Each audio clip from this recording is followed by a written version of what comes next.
morning, everyone. Good afternoon, good evening. Our participants come from all over the world, so welcome all of you to Elderly Care System Development Forum, a case study of Yichang City and the international experience exchange. Today is the third day of our forum. Thank you very much for your joining, and thank you very much for your patience. And very active. This morning, we have two sessions. The first session, I will be the moderator, and the second session, Ms. Fan Xiaoqing, the Director of Public Management, Financial Sector and Regional Cooperation Division, EARD, East Asia Development of ADB, will be the moderator the second half. Now it's my turn for moderator the first session, session 4, for the whole forum.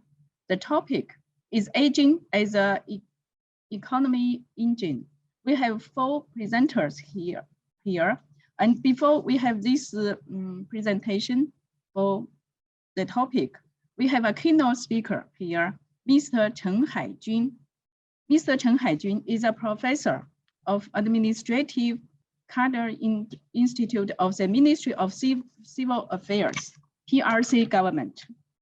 As we know, Mr. Chen Haijun is one of the most famous scholars in China on elderly care.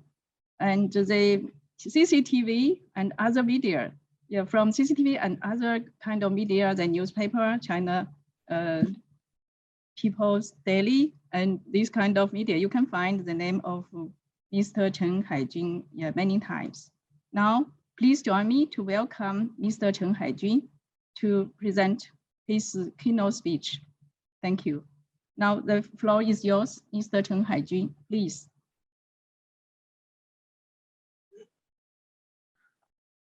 好的，主持人，各位领导，各位学者，女士们、先生们，大家上午好。Good morning, ladies and gentlemen。很高兴受亚航和亚航研究院的邀请，来这儿和大家一起交流我们中国的养老服务政策以及这些政策的发展趋势。大家知道，这个1999年我们国家步入老龄化社会以后，到现在20多年的时间，我们去年底的数据是这样：60岁以上的老年人已经占到2.67亿人，占总人口数量的18.9%。65岁以上呢，已经超过2亿人，占总人口的14.2%。“十四五”期间这5年呀，总的老年人口的总数会超过3个亿，占比呢要超过20%。那么这个趋势一直发展到2050年左右，那么呈现出的是数量多、速度快、差异大、任务重这么一个特点。那么从这个角度，我们积极应对人口老龄化，同时呢，我们要制定相关的养老服务的政策。2013年以来，中央政府层面出台了300多项养老服务的政策。我大致梳理了一下，其中呢最重要的有3个骨干型的政策。第一个呢是国务院2013年发布的关于加快发展养老服务业的若干意见，国发2013-35号。这个文件呢，应该说是我们养老服务业的最近10年来影响深远、意义重大的这么一个里程碑意义的文件啊，因为它这个这个文件的发布实现了中国养老服务的转型。第二个呢是国务院办公厅2016年发布的关于全面放开养老服务市场、提升养老服务质量的若干意见。第3个呢是国务院办公厅关于推进养老服务业发展的意见。那么第一个文件出来以后，我们在全社会发展养老服务，从政府重视转型到整个社会的重视。那么由于3年以后，我们这个在推进过程中呢遇到一些客观情况，所以呢2016年国务院办公厅又出台了全面放开养老服务市场的这么一些意见。那么再经过3年以后呢，发现市场仍然有一些堵点和痛点，所以呢2019年又出台了一个文件，所以这3个文件在养老服务业的发展历史上应该是非常重要的。那么，这个以3个文件为骨干，中央政府前后设计的涉老政策、养老服务的内容大概有300多项。那么我们梳理了一下，发现，形成了8个体系，一个是产业、土地、金融、人才培养、医养结合，民营资本介入的优惠政策，机构的补贴以及市场的监管啊。这张图片可以看到一个大体的情况啊。那么这些养老服务业的发展的政策，在我们今天呢，有深刻的影响。这个影响呢，应该是有这7个方面啊。第一呢是养老服务的管理体制进一步完善。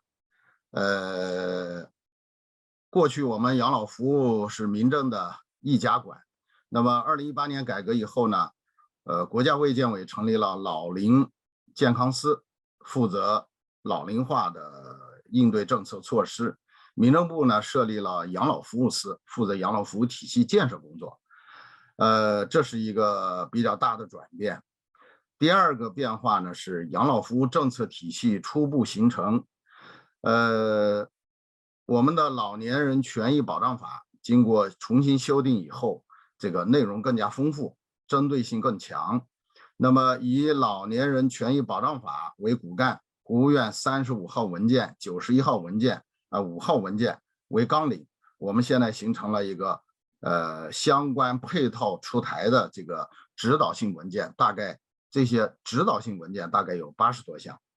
那么第3呢是养老服务市场的全面放开。过去是政府的前置审批设置的工商登记必须是实缴。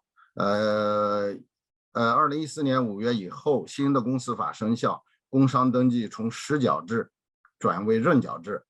2017年以后呢，政府放管服改革，取消了对养老机构限制的前置审批和资金设置。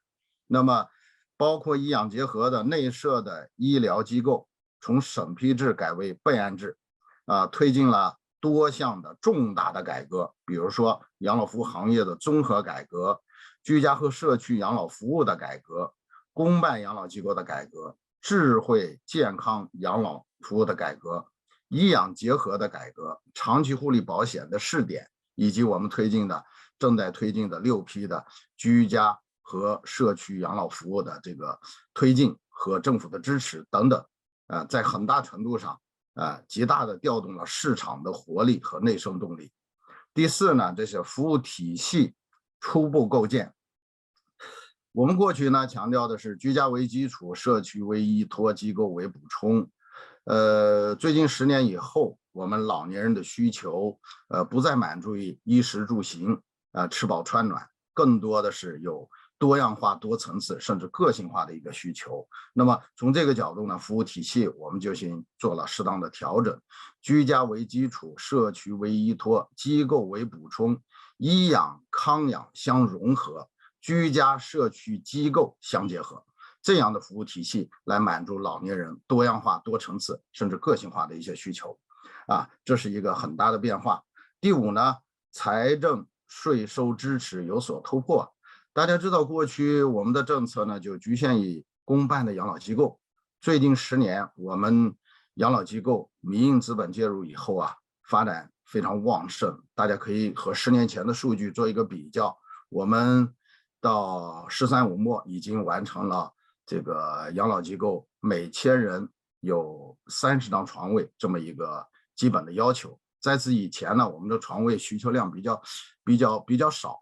那么从这个角度看，我们的政策必须跟进。那么非盈利性收入免征企业所得税，非盈利性的老年机构可以享受免税的政策，对养老机构免征增值税等等。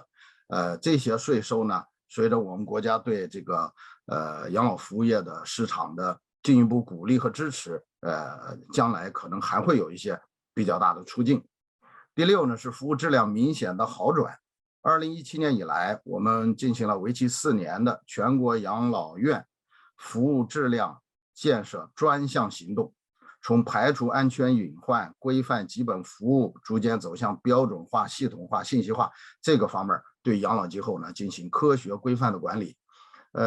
大家知道，我们养老机构今年初1月1号正式实施的机构养老的这个服务标准，也是我们现在全国服务业的第一个行业标准，有11项。这些机构极大程度的规范了机构的这种内部的管理和外部的服务啊。第7呢是老年人的获得感明显增强，这里面呢社区机构化、机构社区化、机构品牌化、小型化、连锁化，包括我们的服务的人性化，这些内容呢，都有一些非常大的变化，包括我们高龄津贴，享受低保的人数，城乡特困群体的人数，获得感明显的比10年前要有一个很大的进步啊，这是成就。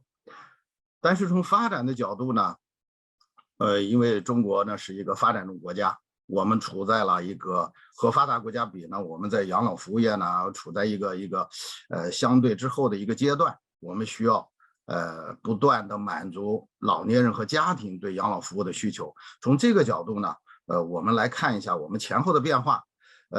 我们过去的养老服务没有形成产业，是保障重点人群、城乡特困群体，对他们的是保障他们的基本生活。那么这个变化呢，就是从少数的重点人群转变为对所有老年人的一个基本养老服务，这是一个很大的转变。那第2个转变呢，是我们过去比较注重养老机构，因为它是一个服务的载体，看得见摸得着，非常形象。那么但是中国9073的战略呢，97%以上的老年人要在居家和社区养老，所以我们最近几年的变化是从机构重视扶持机构向重视扶持居家社区相协调这么一个重大的转变。第3个转变呢，从单纯的养老满足于吃饱穿暖，向医养康养老年人的多样化、多层次甚至高质量发展的一个转型啊。这3个转变呢，最近10年来大家都是看得见摸得着的，也是我们养老政策实施以后的一个重大的一个成果啊。那么从发展的角度，未来我们的这种老年人对养老服务的多样化的需求比较多，比如说老年教育的需求，老年人的这种出行的需求，适老化改造的需求，对社区服务的需求，以及对旅居养老的需求等等，不断的在增加，也不断的在旺盛。那么就要解决事业和产业之间的关系，有需求只是一个方面，更重要的要有供给，要满足老年人对市场的个性化的这种旺盛需求的需要。那么从这个角度看，我们需要老龄产业要和事业之间要有一个平衡。现在我们19大这个矛盾是这个人民不断增长的美好的生活愿望与不平衡不充分的发展之间的矛盾。具体在养老服务行业，就是老年人不充分不发展的对产品和服务的需求，所以老龄产业非常重要。第2呢，我们要解决平衡的城市和农村之间这个平衡。大家也知道，中国的老龄化程度，农村呢比城市要严峻，所以如何保持城乡之间的平衡，也是我们未来应该考虑的重点。第3个呢，是要解决老年人需求多样化以及我们供给能力比较弱的这方面的矛盾。第4，我们要发展养老服务的专业人才，要培养他们的职业化和专业化。我们一个好的服务，最终落实在具体的人，要落实在具体的人的身上。所以人的素质、人的培训、人的职业化和专业化非常重要。再一个很重要的是，最近几年我们养老服务市场的监管，2019年以来，中央政府层面出台了相关的这个监管的政策，提出了10大监管的发展方向，对养老服务市场的规范，显得非常重要。比如说双随机预公开这样的检查，我们要逐渐成为一个常态。所以未来从市场的监管应该说是摆在我们面前的一个新的任务。这个最近几年我们都在说，为老年人服务，家家有老人，人人都会老。在这儿呢，我就借用一句话，让老年人拥有幸福的晚年，后来人就有可期的未来。谢谢大家。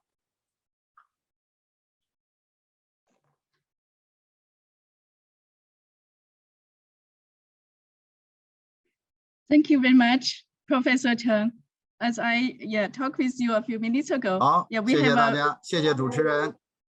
Okay, thank you, Professor Chen. We discussed that a few minutes ago that we have a very strict time control for this forum. I find you are set a very good model for us. So your time is just perfect. Now we have some questions, Q&A arrangement here, and now we haven't seen any questions. Thank you. I have one question for you. May I ask one question? Yeah, the question is, yeah, of course, we set up a lot of document, issued a lot of policies here, but they are a little bit challenging, yeah, for the PRC government to meet the requirements of the elderly people. Yeah, for example, our parents, yeah, our elder relatives, sometimes they feel a little bit far from the documents on paper. So how can we improve this kind of situation? That is to get the policies on book or on documents, to become too beneficial to all of the elderly people in the society. So how can we meet the requirements between the documents and the requirements in the society from the elderly people? Thank you.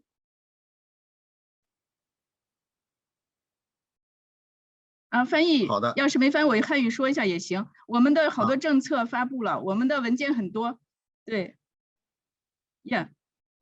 那么现在实际上老百姓的获得感可能更重要。现在我的问题是怎么样把这个问题，把我们文件中的一些给老年人的非常好的政策变成现实，让老百姓有现实的获得感。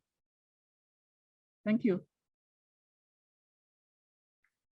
好的，谢谢您的问题。这个问题啊，既是一个非常自然，作为一个普通老人的一个问题，同时也是在国家和政府层面，它这个也是一个很重要的问题。大家知道，最近10年，我们中央政府层面发了大概300多项政策，那么落实到地方层面，可能这个政策就更多，因为中央政府是宏观政策，地方层面呢，它是一个具体实施和操作的政策。那中国政府的层级呢，中央政府到地方政府呢，4级政府，它在落实的时候，我们现有的社会福利制度安排呢，是落实在县一级的，但是县一级政府的任务又非常多，所以呢，您提出的问题是我们进入新时代以后，进入高质量发展，我们的养老服务行业以及养老服务市场需求，从初级阶段过渡到中级阶段发展过程遇到的一个必然的问题，就是我们过去是没有政策，现在是有政策，就是 how to do， 过去需要 what to do， 现在需要 how to do。那么 how to do 的问题就有一个落脚点的问题。我们这个问题呢，在老龄这个需求旺盛的一些城市和地区呢，已经在进行探索。比如说北京、安徽、四川、浙江相关的一些地方，在探讨养老服务联合体的建设。这个联合体的建设呢，就是希望能把中央和地方政府的所有的对老龄的政策整合到一个平台上，在一个社区，北京通常是在街道范围内，也是县级政府能够承接这些相关的政策的落实。建立好一个平台，比如说医疗的、公共服务的、养老服务的、这个社会保障的这4大领域的政策，建立一个平台，让老人能够一门式进入，然后享受后面的多重服务。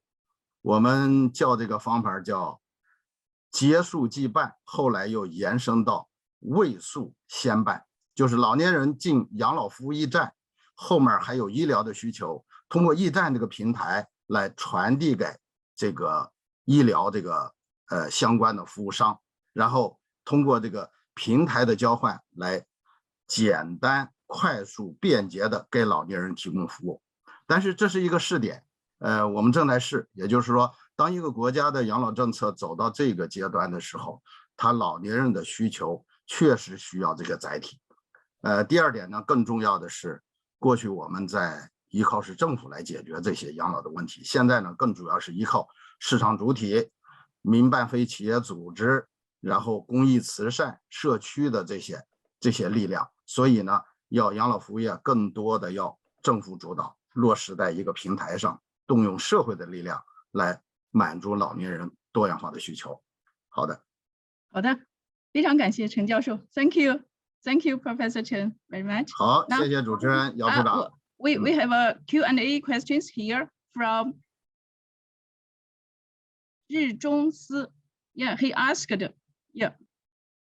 他说陈教授，您提到养老服务的城乡差别，国家在这方面有什么特殊政策？促进乡村养老事业的发展。我想您是有名的教授，所以我们给您提的问题都具有非常高的挑战性。那么城市养老已经关注到了，农村养老这个短板怎么补？谢谢。这里面有3点，我提示一下。在2016年，这个党中央第政治局32次会上，习近平总书记讲话，浓墨重彩的讲到农村养老。这是党的高层对农村养老的这一个高度重视。那么第2次呢是党的19届五中全会把积极应对人口老龄化作为国家战略，其中更多的也在谈农村养老的问题。第3个层面呢，就是我们乡村振兴完成了精准脱贫扶贫以后，我们的任务，农村老年人的老龄化程度和农村老年人的生活、日常生活基本照料，尤其农村留守老人的关爱，他们的医疗等等还存在的一些问题困难，在我们的乡村振兴的这种规划中，有很多是和养老服务相关联的，因为这个比较宏观。就需要地方通过刚才姚处那个问题，通过落实中央的政策，能够打通服务的最后1公里，来把服务递送给农村的老年人。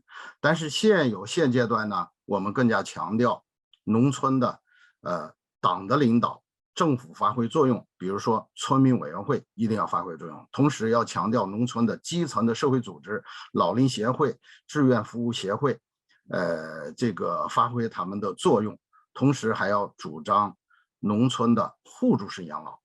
这个互助式养老，2016年我们在河北、安徽的一些地方有很多经验可以推进。现在其实城市的社区也在推进互助式养老，包括国家出台了这个相关的志愿服务的条例。我们做的比较好的是一个公益慈善组织到农村去，比如说，我们济南市的章丘区通过精准脱贫扶贫的政策呢，让农村中有劳动能力的那些人去通过社会组织的平台和公益慈善基金的资助，制定一些标准化的政策，让他去对那些农村留守老人需要帮助的人提供服务，一周给他们打水、做饭、买菜、洗澡、洗衣服，解决了一个初级护理这么一个服务的需求。这样的东西，因为着源于农村当地的最基本的这种老年人的衣食住行的医疗，能够解决他们的现实问题啊，这是一个案例。好，Thank you very much, Professor Chen. Yeah, we have a Q&A. Questions. Yeah, still from 日中思. Yeah. Yeah, first he asked, are there any detailed measurements? But you already answered it. And then he asked, he asked, are there detailed policies? Yeah, financial support and technical support, such kind of things. It should be much too detailed, but you still have 5 minutes. And so if you like to say it a little bit detail, please. 您谈到资金的问题，在中共中央去年11月24号发布的中共中央国务院关于加强新时代老龄工作的意见中，专门提到党的领导、政府主导这条线呢，在中国是个很清晰的。党的领导，这个对养老服务的重视，那就是非常明显。以前我们提到政府主导，这个部门负责，社会参与，百姓受益。那么党的领导是我们这个中国特色治国理政很重要的、最重要的中国特色。那么在这个文件呢，这个意见中呢，提出党的领导，同时政府作为政府主导，部门作为主要落实方，然后社会参与。这个社会参与呢，更主要的是，除了政府的力量、政府的资金之外，我们公益慈善的捐赠现在也很重要。2008年以来，全国的我们公益慈善的捐赠已经超过了1000个亿。那么现在的比重呢，应该更高。从公益慈善捐赠的角度看，我们有捐赠贫困的扶贫，有捐赠教育，还有捐赠医疗器械，还有捐赠公益慈善服务的。那么更重要的是倾向于养老，这个领域，这是一个很重要的一个变化。另外呢，在政府的这个福利彩票中，过去的定位是，救孤济困、养老助残，后来加上了赈灾。在这个养老，我们这个公益慈善金呢，每年大体最近20年，它这个标准是应该是每年有2000个亿。2000个亿呢，其中我们现在对公益慈善的这种规定呢，是50%以上的公益慈善的这个资金呢，这福利彩票的资金呢，可以用于养老服务。那么我昨天前天听到的是，宜昌的案例是60%可以用于养老服务。那这个就是一个很好的案例，说明跟亚行合作，促进了我们对公益慈善和这个社会福利彩票资金的这种向养老服务行业的这种提供和倾斜啊。再一个，因为中国的财政它是地方财政，所以地方财政呢，它根据经济发展的情况来提供。但是我们养老服务的资金应该说比过去要多了。“13五”期间，我们有50个亿中央财政支持进行居家社区养老服务。那么2021年和2022年这2年呢，中央财政已经拿出20个亿的资金对养老行业进行支持，供您参考。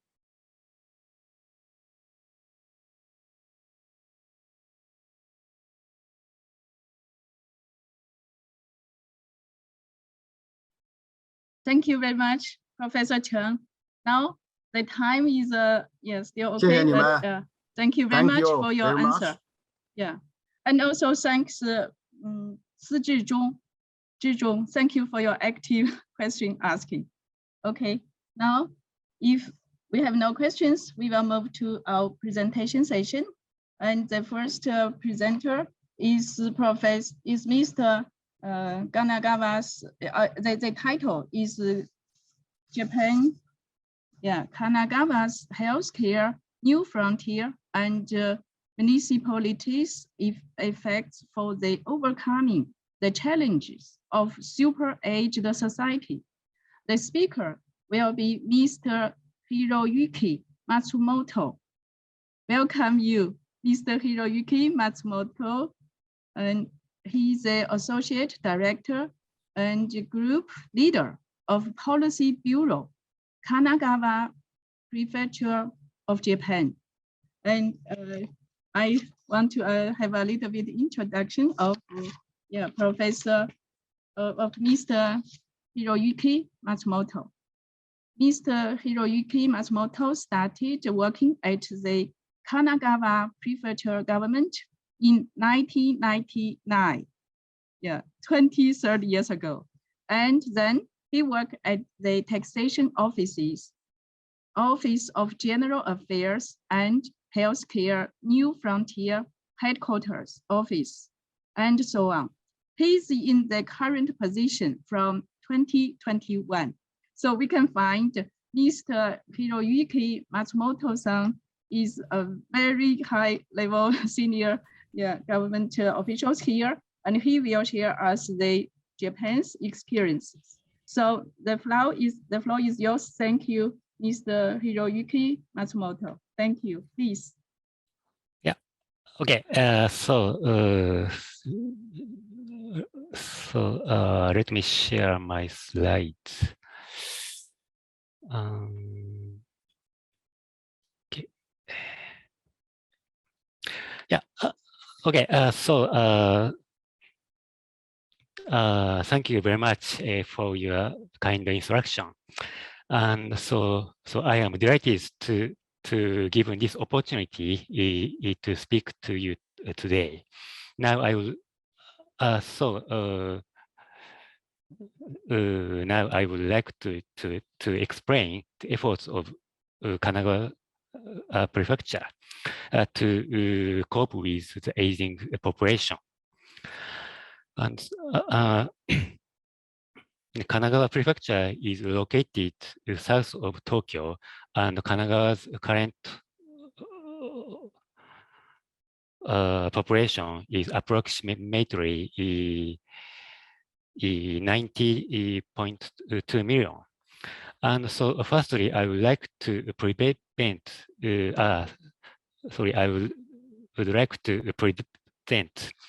outline for the population structure of Kanagawa. As you might know, Japan is the most aged country in the world, and Kanagawa Prefecture is no exception. And in 1970, the population structure was dominated by young people, but by 2050, the situation will greatly change, and population will be aging, and especially women aged 85 and older will be the largest proportion of the population in Kanagawa. So under these circumstances, it may be difficult to maintain a sustainable society. So in order to address these issues, Kanagawa Prefecture has proposed a new vision for health. So we call this MIBYO. Mibyo is a Japanese pronunciation, and the term MIBYO originally it comes from traditional Chinese medicine, and it literally means that neither healthy nor sick. But we have added a new meaning to this word. Usually, people think of the state of body and mind as either healthy or sick. But in reality, there is no clear line between health and sickness. So the state of body and mind is always changing, like a gradation. So we view the state of mind and body as constantly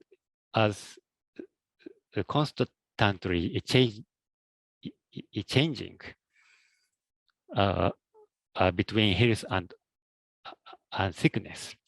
So we call it MIBYO.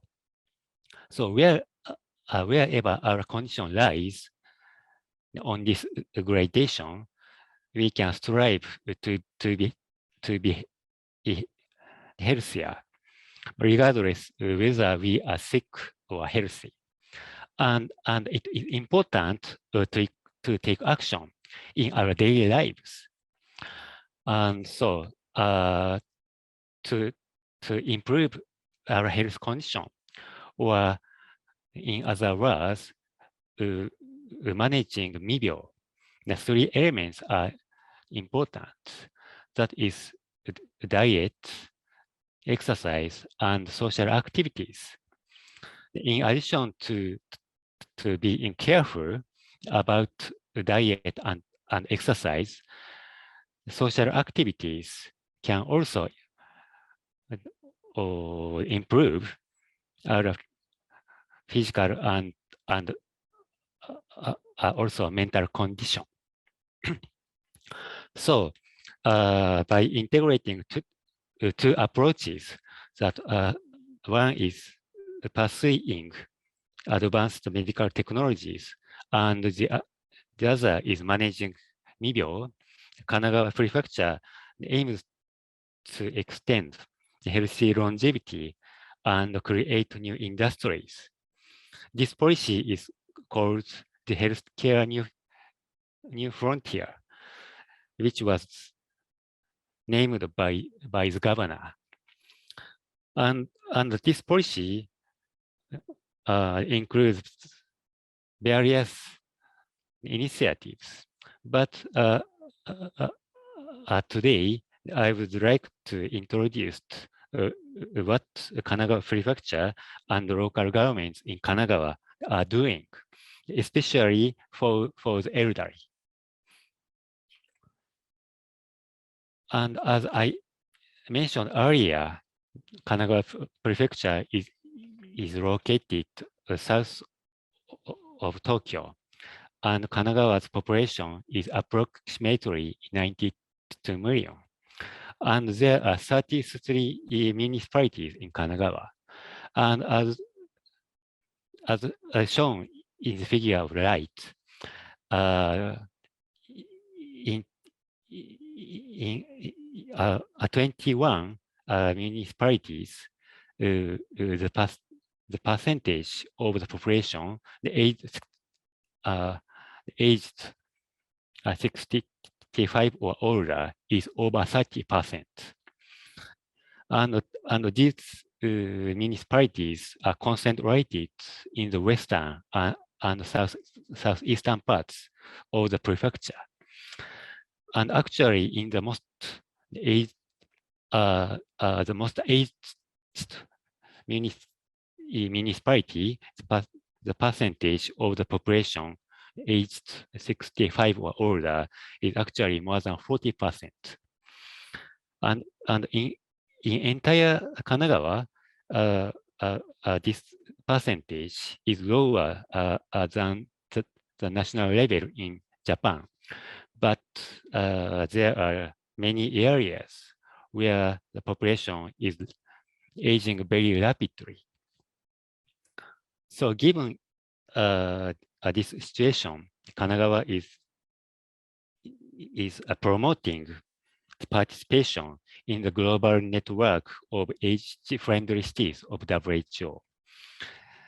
Age-friendly cities is a global network of municipalities, and Kanagawa Prefecture as a wide area, the global government has joined this great global network as a network affiliate to promote the participation of local governments in Kanagawa.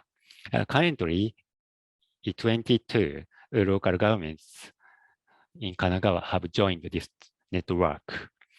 And I will now introduce some of the specific initiatives of Kanagawa and local governments.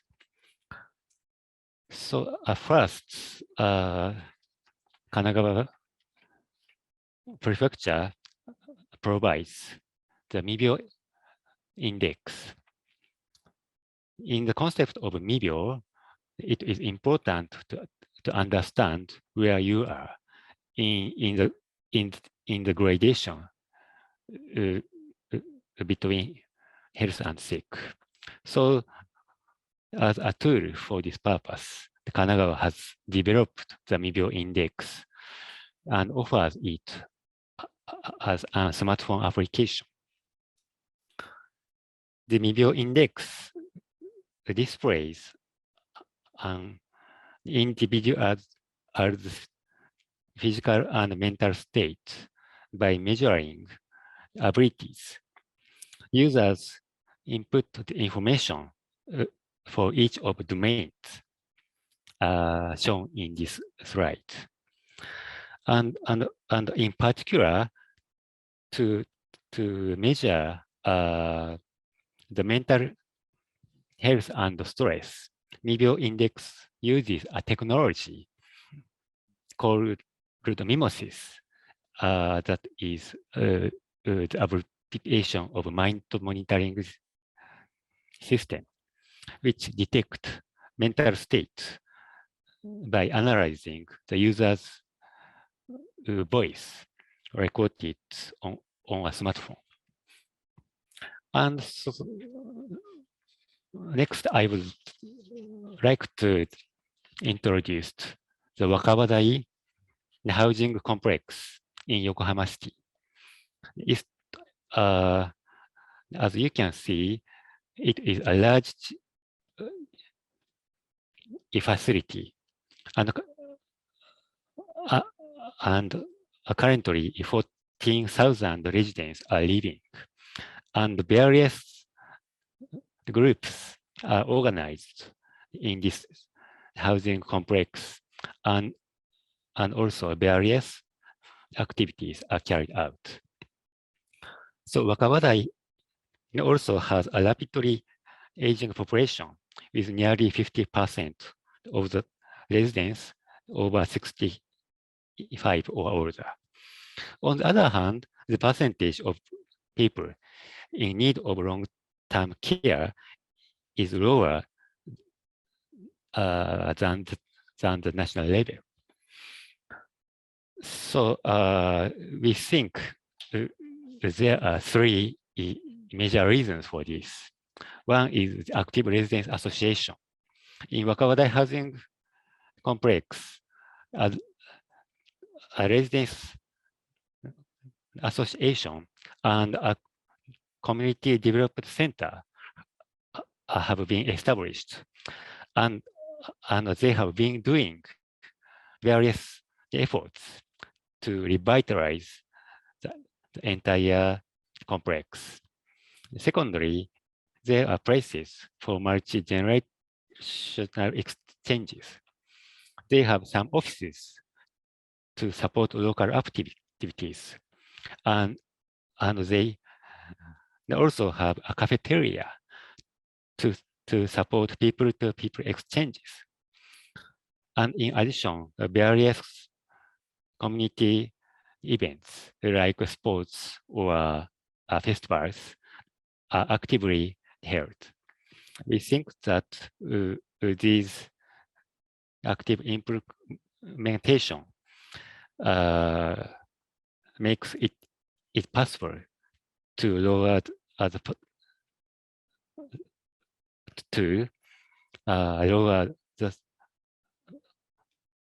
percentage of elderly people are requiring nursing care. Then I would like to introduce the efforts of Hadano City's Tochikubo Shopping Club. The Hadano City is located in the western part of Kanagawa Prefecture. And although there is public transportation in the Tochikubo area, there are many hills and mountains or slopes. So the elderly people have a difficulty to get to the bus stop. Oh, sorry. So for this reason, the Hadano City Itochikubo Residents Association and a social welfare corporation are working together to provide the shopping support for the elderly. This project serves not only as a shopping support, but also as a place to communicate with neighbors who uses the service. And this project has developed from a shopping support to mobility support initiatives. So the elderly people can utilize a microbus that goes between the train station and the social welfare corporation. So next, I would like to talk about the mobile catering vehicle in Matsuda town. And Matsuda town is also located in the western part of Kanagawa. And in Matsuda town, there are no large supermarkets, and shopping stores are limited to the center of the town. So in Matsuda town, the elderly also have difficulties to go shopping. So for this reason, a mobile catering car is operated to assist the elderly for their shopping needs. Unlike the previous case in Hadano City, the catering car comes to the places where the elderly lives, and the number of users is about 10,000 per year, which is about the same as the entire population of Matsuda town. Excuse me. Yes. Hiroyuki-san. Yeah. Yeah, time is up, but you can have 1 minute to run. Okay. Thank you. Thank you very much. Yeah, okay. So I would like to discuss some of the challenges to address the aging of the population.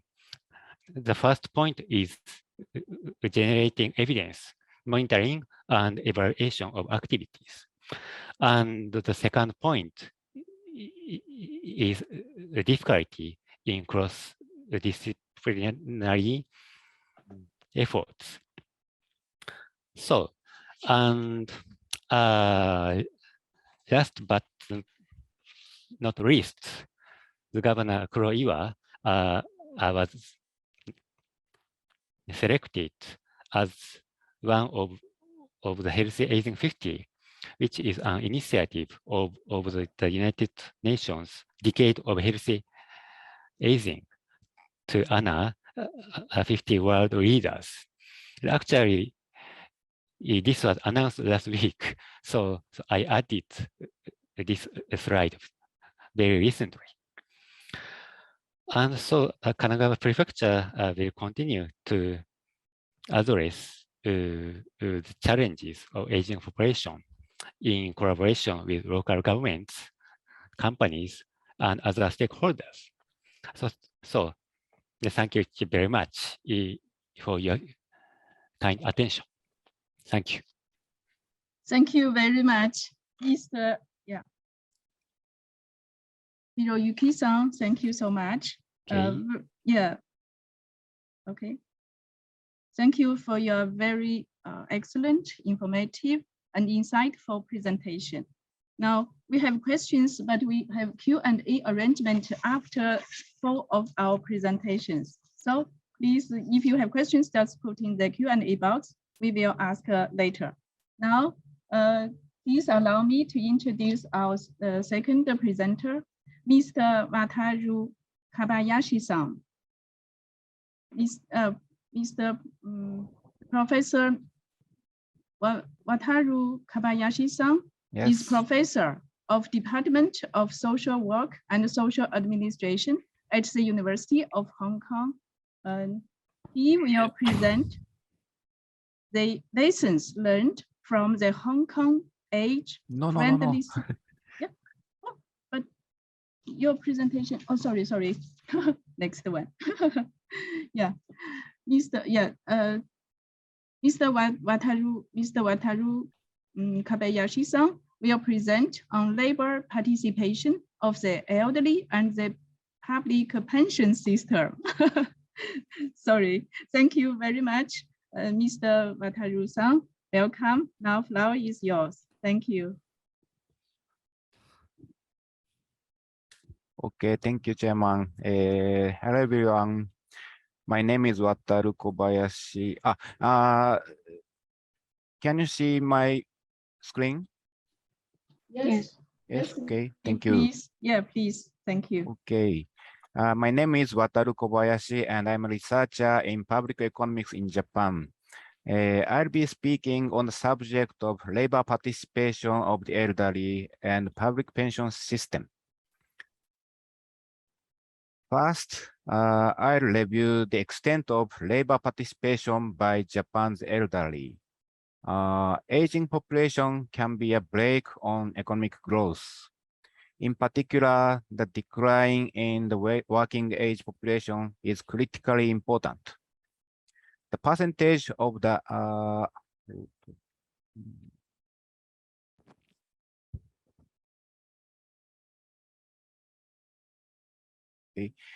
percentage of the working age population between ages and 15 and 64 is 59% or in 2021. This percentage was 68% in 2000. So it has declined by about 10 percentage points over the past 20 years. But there are also many healthy elderly people. Therefore, labor participation of the elderly is very important factor. The labor participation rate was on the decreasing trend 1960s through the 2000s.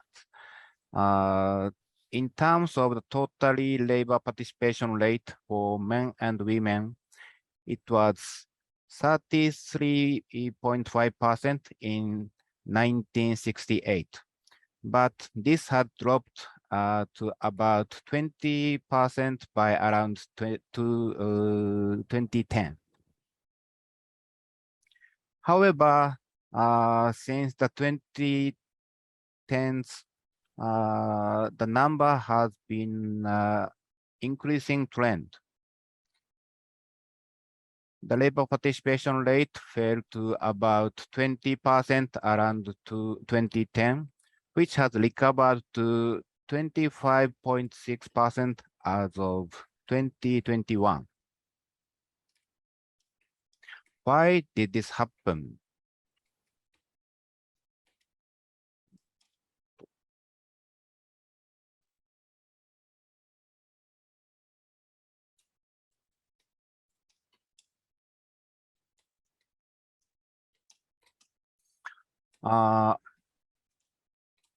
In this section, I'd like to focus on the history of the public pension system in Japan. In Japan, the labor pension system was established in 1941. At this time, the starting age for pension benefit was set at 55 years old. Later in 1954, the new welfare pension system was established. At this time, the starting age for men is raised to 60.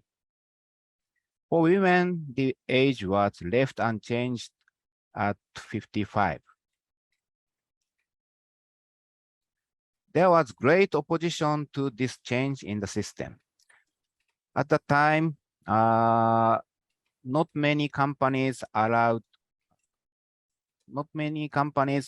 people to work until age 60. However, the fear of 5 years without a pension after retirement led to opposition. However, it is reported that setting insurance premiums low relative to benefit levels eased this opposition.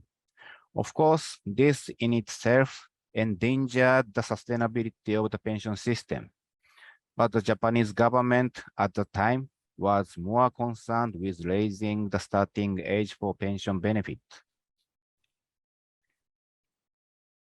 In 1980, the government proposed a further increase in the starting age for benefit, but this did not materialize.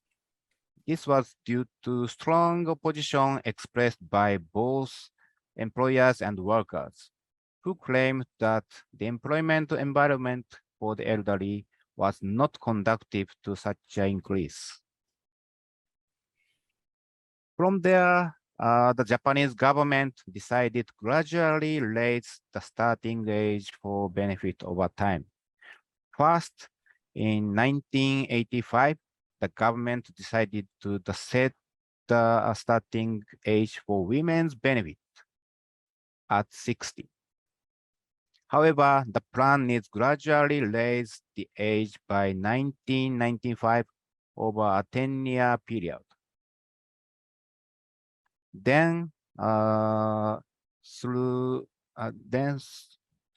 two amendments in 1994 and 2000, the starting age for both male and female benefit was raised to 60 years old. The increase will be made gradually for men and women, and for the fixed rate and compensation proportional portions of pension benefit. As a result, the increase will be completed by 2030. This means that we are currently in the process of raising the age to 65. Raising the starting age for benefits is expected to promote labor participation by the elderly. However, this will not happen without an accompanying employment environment.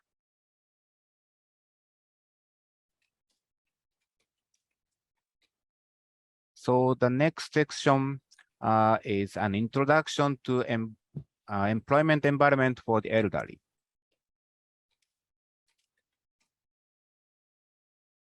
In Japan, we have a law concerning stabilization of employment of elderly. It was first enacted in 1971. In 1990, a new provision was added to this law. It makes it an obligation for companies to make every effort to allow employees to work until age 65 if they so desire, effort obligation. And in 2004, this effort obligation became an obligation, not effort. Furthermore, in 2020, to ensure employment up to the age of 70 became a new effort obligation. There are several options within these measures. One is to raise the retirement age. Another is to replace it with a system of continued employment. Another is abolish the mandatory retirement age. These measures are intended to ensure that companies have the freedom to do as they wish.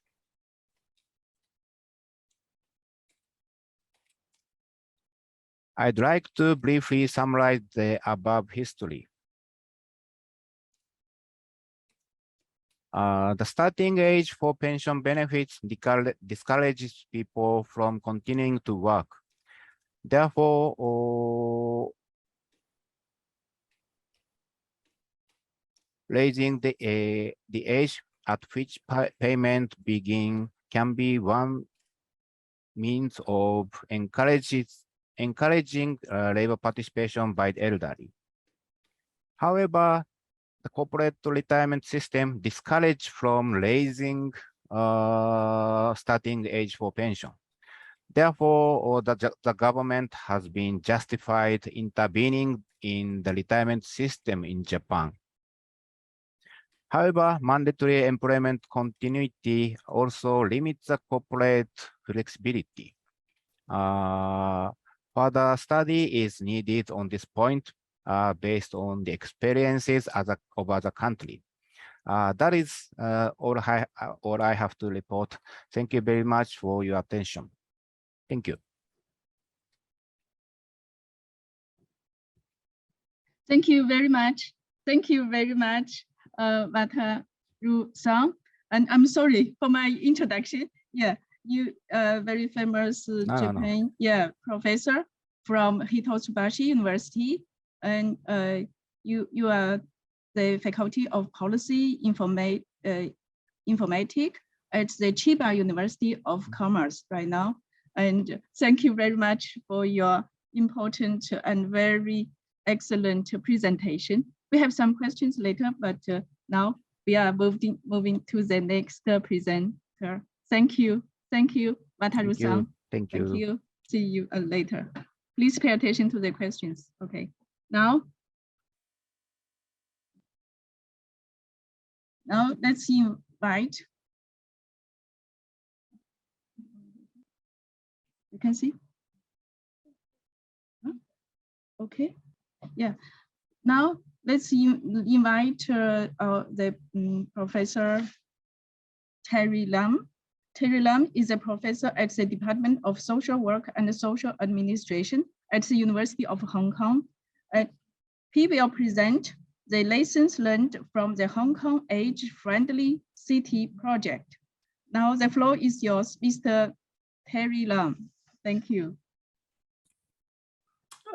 Hi, let me see. I cannot start. Can you hear me? Yes, we can hear you. Yeah, I cannot start the video because the host stop it.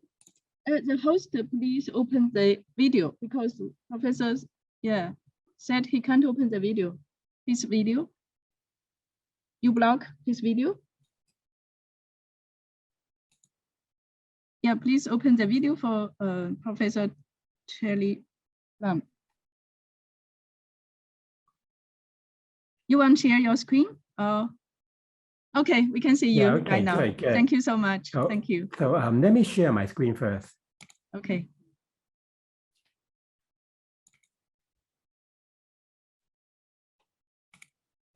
Can you see my screen now? Yeah, of course. Okay, good. Thank you. So first, thank you for inviting me to present, the Hong Kong Jockey Club Age-Friendly City project, which has, we are in the very final years of, finishing this project. So let me give a little bit background about, population aging in Hong Kong.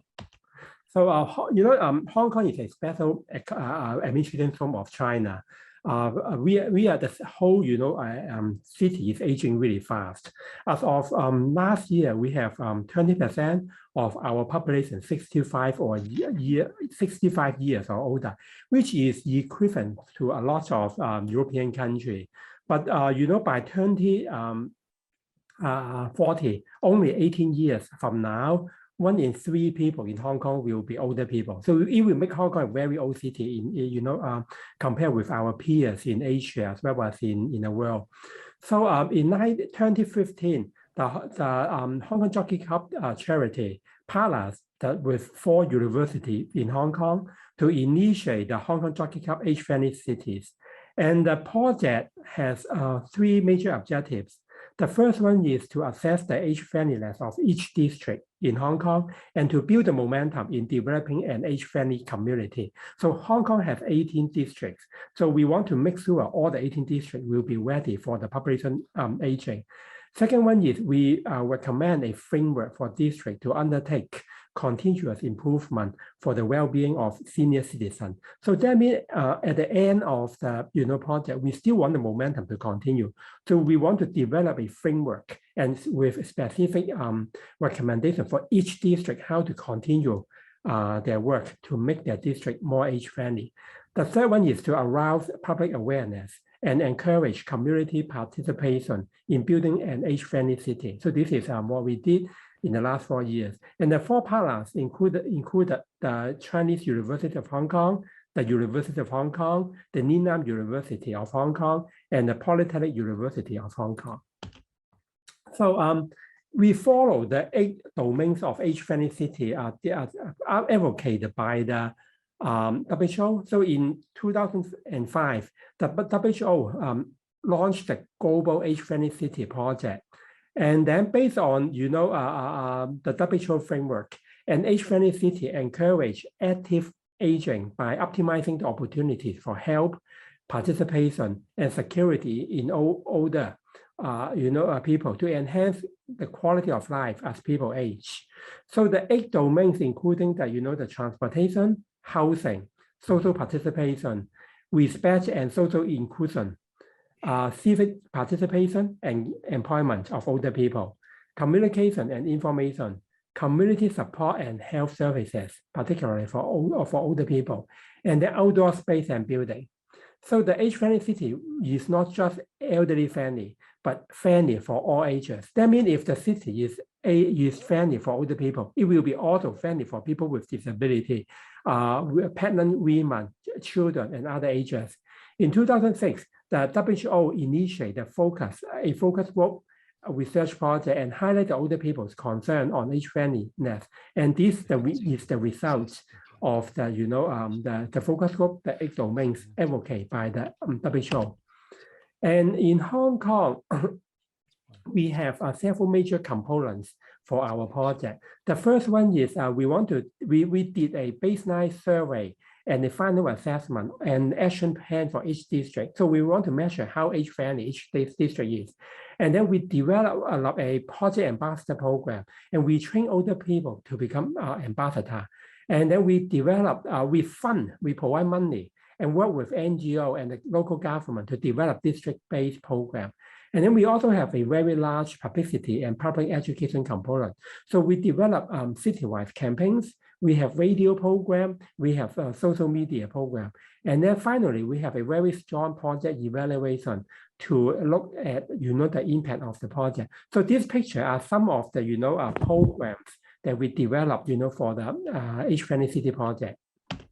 And then the project impact. So I will skip the nitty-gritty, but you can go to the website to look at the detail of the program. The website will be provided at the end of this presentation. So the impact, first one is all 18 districts has become part of the WHO global network of age-friendly city in the community. So second one is we provide funding for 140 district-based and territorialized program. They are all completed. And then the project has also been selected as one of the 8 best solutions in the world to be presented in the Global Solution Forum 2020 under the United Nations Sustainable Development Solution Network. So the project itself also get international recognition as what we did. So if you look at this is the impact map. So at the end of the project, we enhanced the knowledge transfer from the academic, from the government to the community. We arose the public awareness on age friendliness. We strengthen a cross-sectoral collaboration network for age friendly. And then we also gained international recognition. As we said, we were selected as one of the 8 best solutions in the world. And then we also build the community capacity, for age friendliness in Hong Kong. And then as of last year, more than 2,500 ambassadors were trained with specialized skill of age-friendly city. And then we have 18 districts in Hong Kong. We have, 2,500. That means we have several hundred, ambassadors in each district trained in Hong Kong. And then more than 3.9 million engagement of the general public has reached through the age-friendly city message dissemination through a variety of public and publicity and public education initiatives. And then the good practice, of this program, the age-friendly city products, services, and measures, as well as policy recommendations were developed, by the project team, and then distributed, throughout the city, and then also make reference by policymakers as well as industrial participants. This is, one of the products.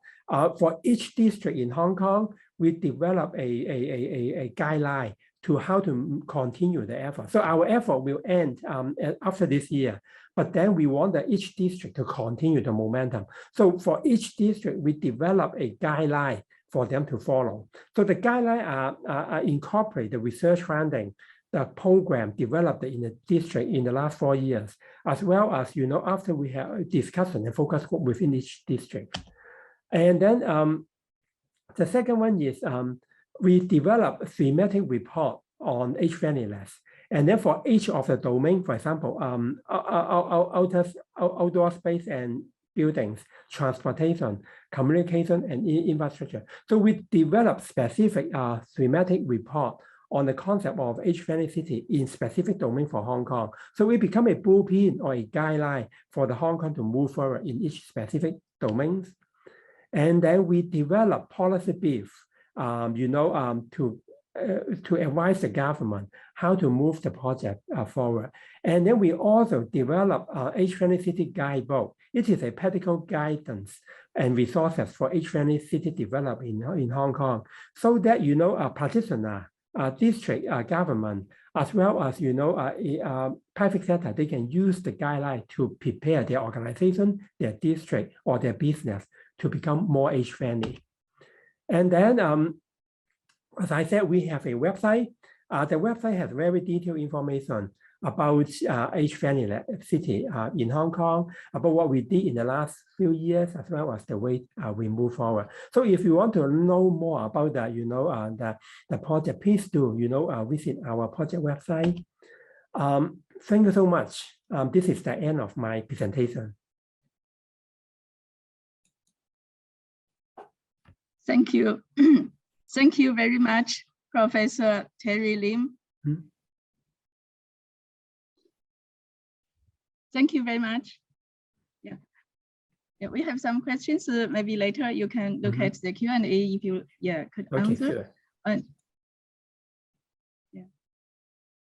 For interest of time, I didn't introduce Mr. Terry Lim in detail. Actually, we can find his bio in the agenda, in the link of our forum. So now I would like to introduce the next presenter, Mr. Li Chidan. Mr. Li Chidan is a doctor, Dean of Shenzhen Institute of Health and Elderly Care, and his speech will focus on the AI plus elderly care give wings of wisdom to the silver economy. So now let's welcome Mr. Li Chidan. Mr. Li is a Dean of Shenzhen Institute of Health and Care. He got a PhD and he's an associate professor. He's a member of Guangdong Province Elderly Care Service Standardization Technical Committee. Now, welcome you, Mr. Li Chidan. The floor is yours. Thank you. 好的，非常感谢今天有这么一个机会来做发言那么今天我报告的主题是呢，从深圳这个城市出发立足于尤其是2019年以后，中共中央、国务院支持深圳建设老有颐养、民生幸福标杆城市以后呢，深圳在应对人口老龄化方面的一些举措。所以呢，主要是讲 AI 技术呢为我们的产业发展所带来的一些机遇和挑战啊。那么事实上呢，那个养老服务机器人呢，已经在很早提上了一个日程啊，无论是在国际社会还是在中国，应该来说呢，都已经达成了很多的一些共识。因为呢，在全球应对人口老龄化的过程当中养老服务人才短缺的问题是大家面临的一个共同问题所以今年的9月1号，深圳的一家本土企业一家独角兽企业呢，UB 选也宣布呢全面进军养老服务这个机器人的这么一个行业当中在一定程度上呢确实也能够为推动这个行业发展呢应该来说是一个非常重要的一个信号那么我今天主要是从3个方面来给大家做一个汇报。第一个呢，介绍深圳这样的一座年轻的城市在应对人口老龄化方面的一些基本的目标和我们的一些基本的策略。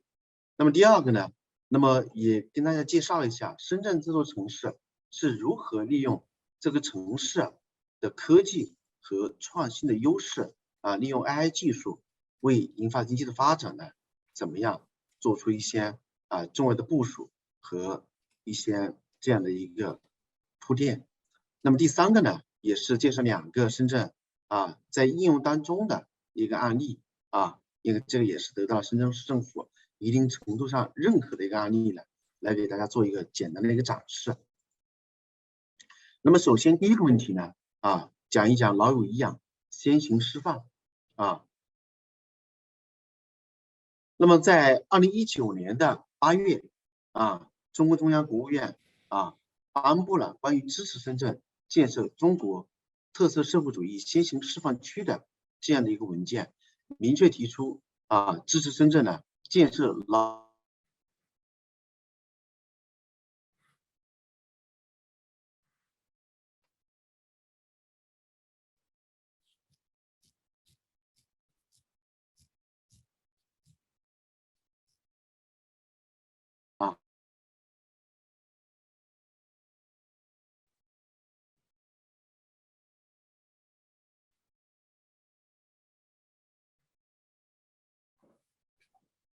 Hello.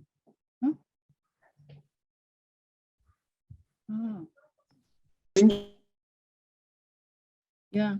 So, Mr. Nichidan, yeah, we can hear you right now.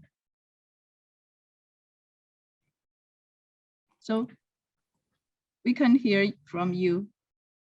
你好，倪志丹，你能把它退出去再来一遍吗？我们听不到你说话了。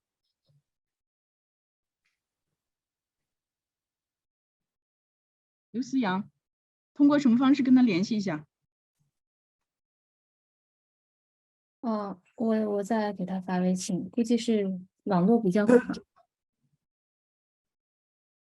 你有手机的话，打电话直接联系说一下，快点。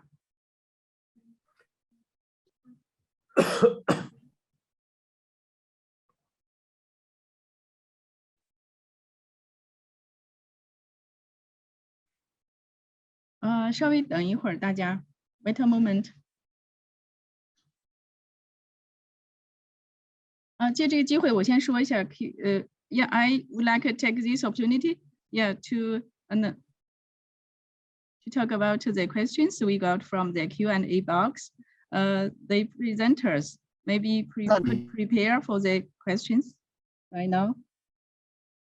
So the first question is to Mr. Matsumoto.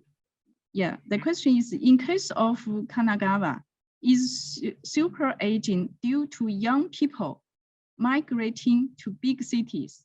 Does elderly care service financed by local government or central government? It is a simple question for you. And then another question, yeah, to still to Matsumoto. Yeah, how much from the government of Kanagawa financed to the elderly care service? How much money they invest? And then the third question still, come to Matsumoto-san. How much the central government of Japan invested to the elderly care service? Are there any document issued, or from where we can find this document? Thank you. These questions are, all these questions are to Mr. Matsumoto-san. Another question? 能听到吗？他现在已经进入那个可以了哈。刚才您卡，所以现在回答了一个问题。没关系，可以啊，可以，没事，你们接着说吧，我就只是接着空问点问题放进来。OK。Yeah, we can proceed. Then the question, we will have the question and answer later. Now, Mr. Nichidan, please continue. Nichidan, 你接着说吧，谢谢。现在可以了是吧？可以了，接着说。哦，好的好的，首先非常抱歉那么我从3个方面，你的声音对大一点。好的好的，那么我从3个方面呢来跟各位朋友做一个汇报，一个是呢来介绍呢深圳这个城市的老龄化的基本情况，第二个呢来介绍呢深圳是如何来利用我们的科技创新优势来应对人口老龄化，第三个呢从2个基本的一个典型的案例来给大家做一个简单的展示。那么首先第一个呢，从深圳呢作为中国应该来说是最年轻的城市，根据第7次人口普查的数据我们的60岁以上的老龄人口94.07万占总人口的5.36%，应该来说呢，目前在中国的这个尤其是1线城市当中是最年轻的城市。那么65岁以上的老年人呢，仅占3.22%。那么根据我们对于这样的一个人口的一个基本的一个判断，深圳呢至少要到2030年进入到初步老龄化。那么即使在这样的一个背景之下从国家依然支持深圳在应对人口老龄化方面能够在顶层设计在积极应对方面呢做出一些重大布局。其实呢核心就是要立足于目前我们的西方发达国家以及中国的老龄化的先发城市，在应对人口老龄化当中的一些突出的问题能够提出一些综合化的可持续的解决方案。那么第二个呢，从深圳现有的人口的结构来看那么这个呢是中国的一个独有的现象，就是以户籍为核心的一个福利制度。那么目前呢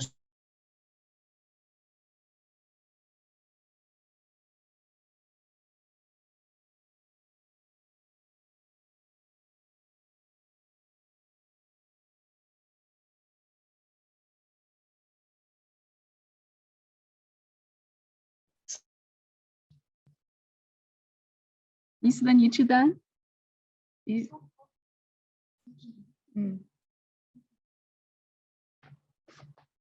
Mr. Nichidan,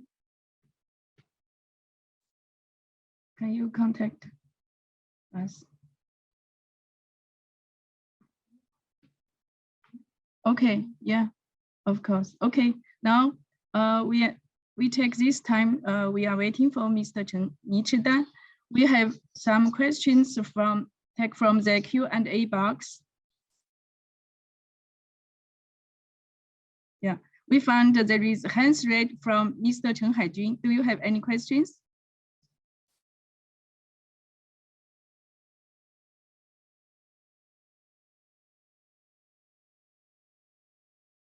Please, Chen Haijun, do you have any questions?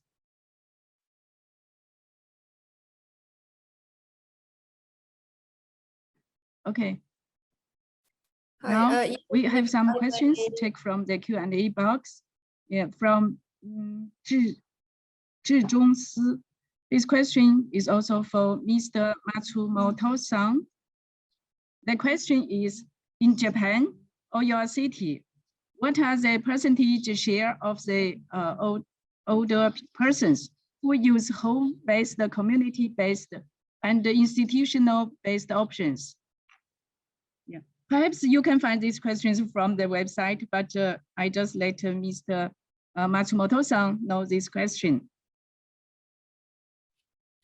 Yeah, so Then another question is for Mr.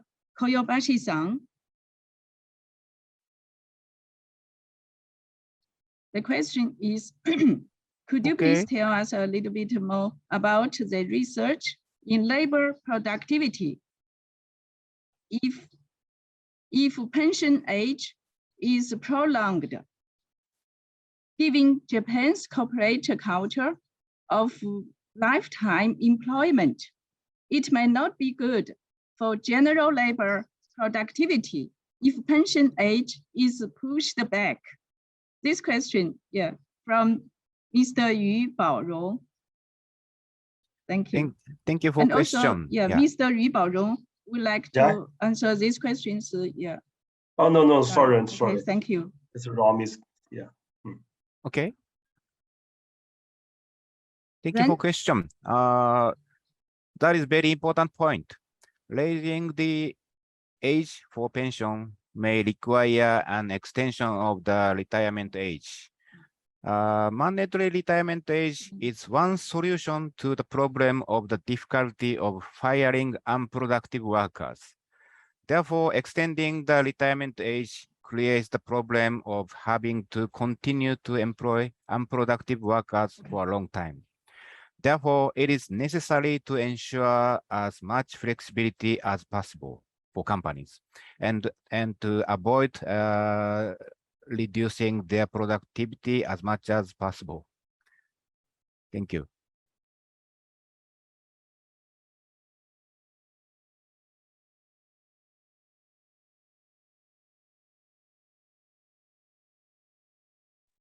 Thank you very much. Thank you very much. Then we find some raised hands from Chen Haijun and Miss Bai Jie. Now, please, Chen Haijun, ask your questions. You can open your phone. 陈海军先生，请你打开话筒，可以问问题了。谢谢。姚处长好。可以。还有问题啊？你直接问问题。问你的问题，你是不是要提出问题？你要提问题就简短提问，要回答也是简短回答。对，您先是不是看您举手了要提问吗？我想问一下，刚才那个神奈川那位发言者啊，我比较关注，刚才也有问题问我，这个他们在日本，因为在世界上这个行政管理的政府的层级是做的最好的，只有2级，中央和地方政府。那么在这个老龄资金这个养老服务资金的这个支出方面，中央政府和地方政府的资金的比重是一个什么样的标准？另外呢，这个它是有法律规定的，还是有政府财政规定的？是不是就是可持续？不像我们有时候我们重视的话就多一点，有时候重视不到的话就少一点。它是什么依据？好。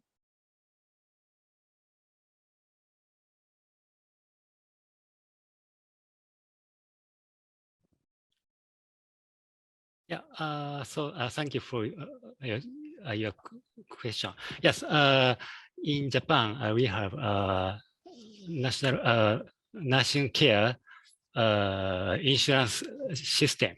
And so this insurance system is costed by national governments and local governments. And the proportion is just half. That in local governments, respectably local governments pay the half of insurance, and also national governments costs the other a half portion. Yeah. So thank you for your question. Thank you very much, Matsumoto-san. Thank you for your answer. 陈海军先生，问题已经回答了，您还在举手吗？还是有其他问题吗？我这儿是这样，还有一个就是长期护理保险的资金是中央政府、地方政府1人1半。那么在社区养老服务设施方面，包括社区养老服务政府购买方面，包括我们的社会组织人才这个培训方面，这方面的资金就是围绕养老服务的这方面的资金，中央政府和地方政府的比重是怎么安排的？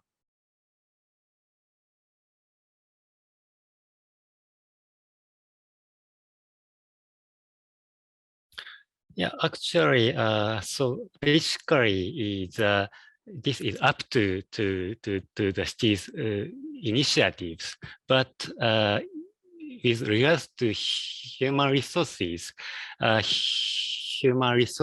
were organized by the local governments, and so national governments is mainly pay is costs to the local governments. Yeah. So that is my answer. Thank you very much. 好的，谢谢。 Thank you. Thank you very much. Thank you. Matsumoto-san. Thank you. I think Matsumoto-san also shared the website. Maybe we can find the website more information later. And then we have find Baijie raise hands. You have any questions? Baijie, please ask your question. Yes, thank you, Yichang. Actually, I have one question to Mr. Matsumoto-san as well, because from his first slide in his PPT, in a demographic chart, we see that the population of very senior aged woman is much higher than that of men. So I'm wondering whether you have any special policy or action to respond to this big difference in gender proportion of elderly people. Thank you. Yeah, so thank you for your question. Actually, the answer is no. We have no specific difference for men and women. And in Japan, basically, women are longer lives than men. I don't know why, but it's yeah, a tendency in Japan. So thank you very much. Okay, thank you. Thank you very much, Matsumoto-san. Thank you. Thank you, all the professors, and answer the questions. Now, we found Mr. Nichidai already recovered from his computer problem. So let's welcome him back. 好的，非常抱歉啊，那个网络可能有问题，我就不打开视频了啊，就直接来讲 PPT。那么刚才我讲到了深圳老龄人口的那个规模现状、结构现状。 它还有一个非常重要的呢，就是现在我们深圳呢，总共1997平方公里，啊，老龄人口分布的密度非常高。那么其实这个呢，也对于我们未来这种科技助力养老服务的发展提供了一个非常重要的一个基础条件。那么深圳呢，每平方公里的老龄人口呢471人，那么远高于当前的北京、上海和广州等等就是那么从未来来看。 深圳的老龄化发展呢，第一个呢速度快因为随着1978年第一批来生的贡献者整体的变老这个速度非常快。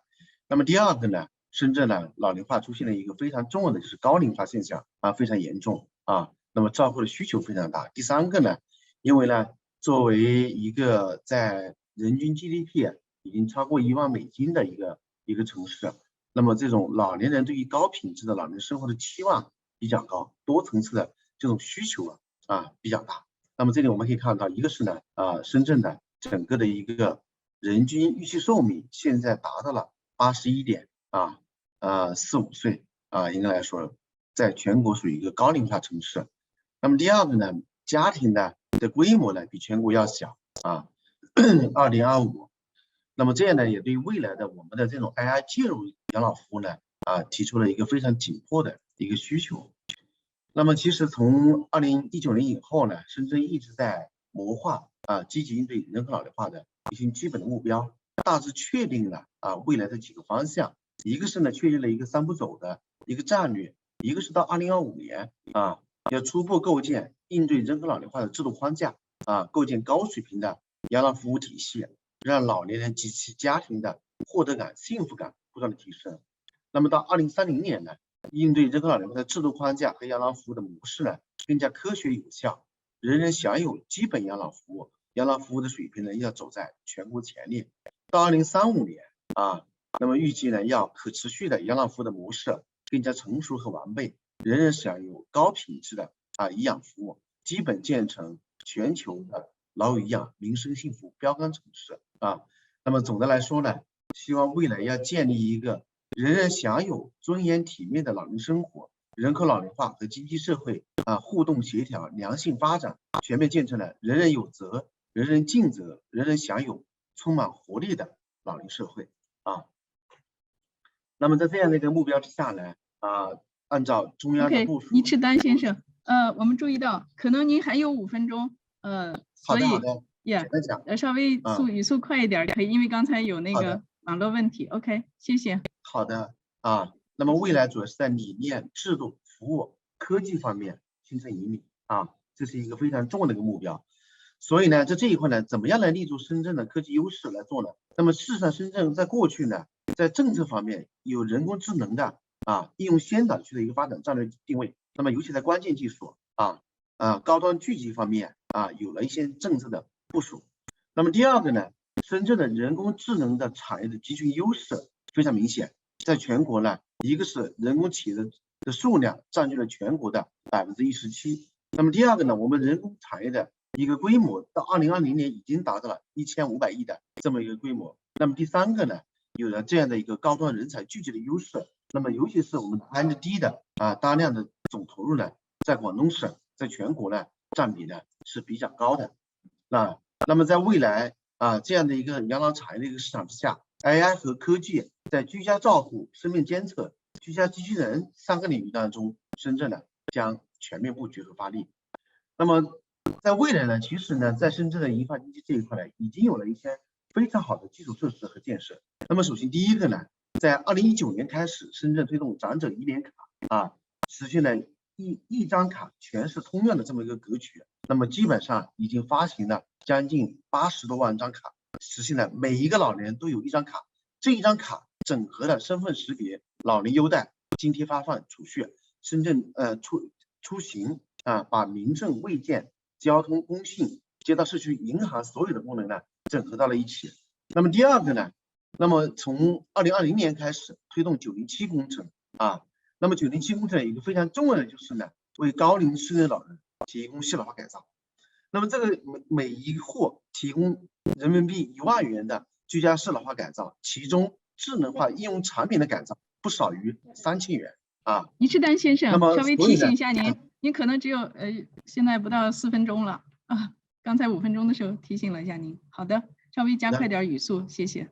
好的，那么未来呢，就是在建设这样的一个科技之冲呢的一个由科技之冲为养老服务体的管理和服务提供支撑。在管理层面，通过智慧医联卡提供智能化的养老产品加上门服务，形成序列养老院。那么在服务层面，鼓励创新，把生物医药科技创新呢来培育新的一个增长点，那么从而实现了智能化服务、大数据应用、全流程监管和智慧健康养老产业发展的一个整合那么在这样的一个整体的一个布局之下那么深圳呢应该来说涌现出了一批优秀的案例和企业。那么一个是包括刚才我所讲到的深圳本土的 UB 选这样的一家专业化的机器人企业。那么第二个呢，还有一家呢非常应用不错的，那么目前在全市推广的奥童的火车人技术那么这里有一个视频，大家观看一下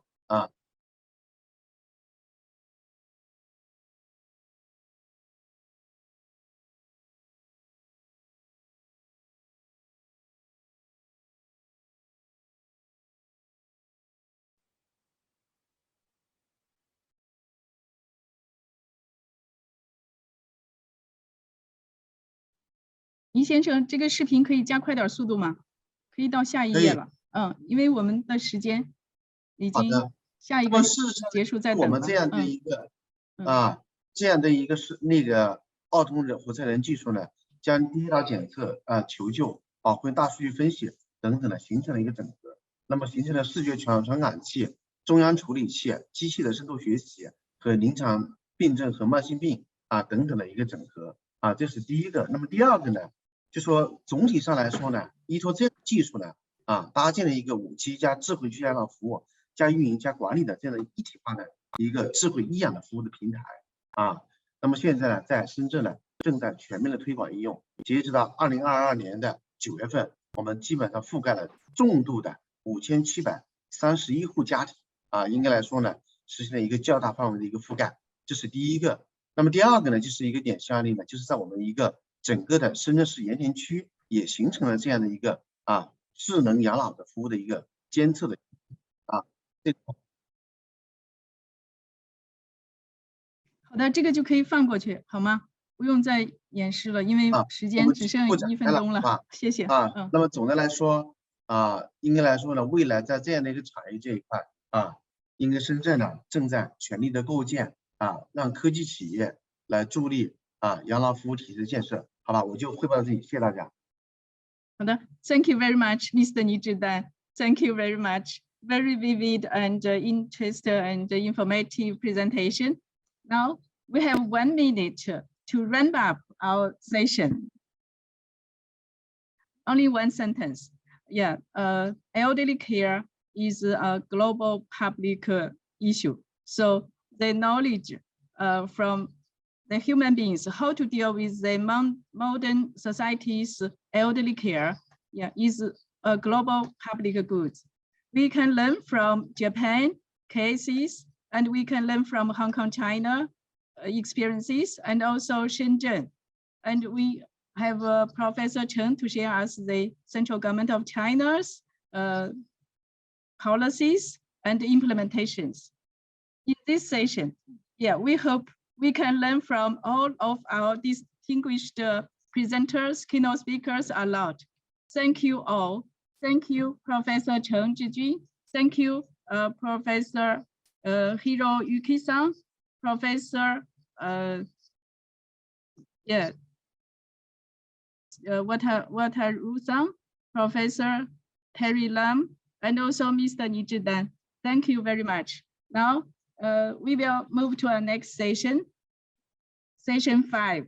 The moderator of next session is Ms. Fan Xiaoqing, Director of Public Management, Financial Sector, and Regional Cooperation Division, his East Asia Department, ADB. Now the floor is yours, Ms. Fan Xiaoqing, please.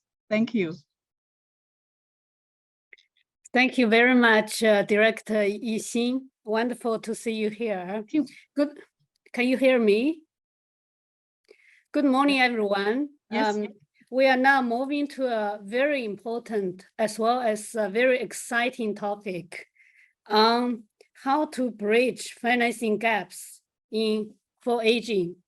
And in this session, we have 4 distinguished speakers who will share their experience from 3 countries, the People's Republic of China, Korea, and Japan.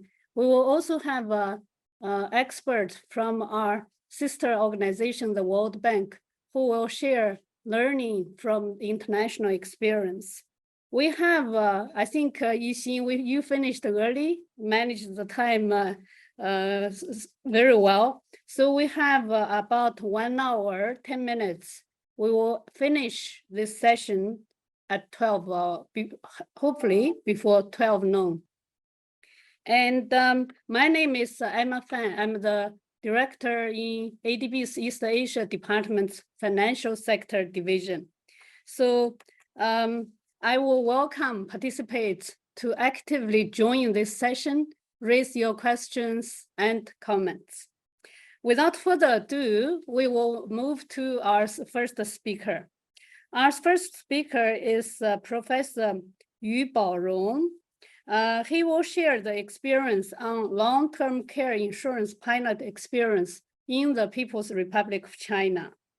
Professor Yu is working at the School of Insurance, the University of International Business and Economics, the People's Republic of China.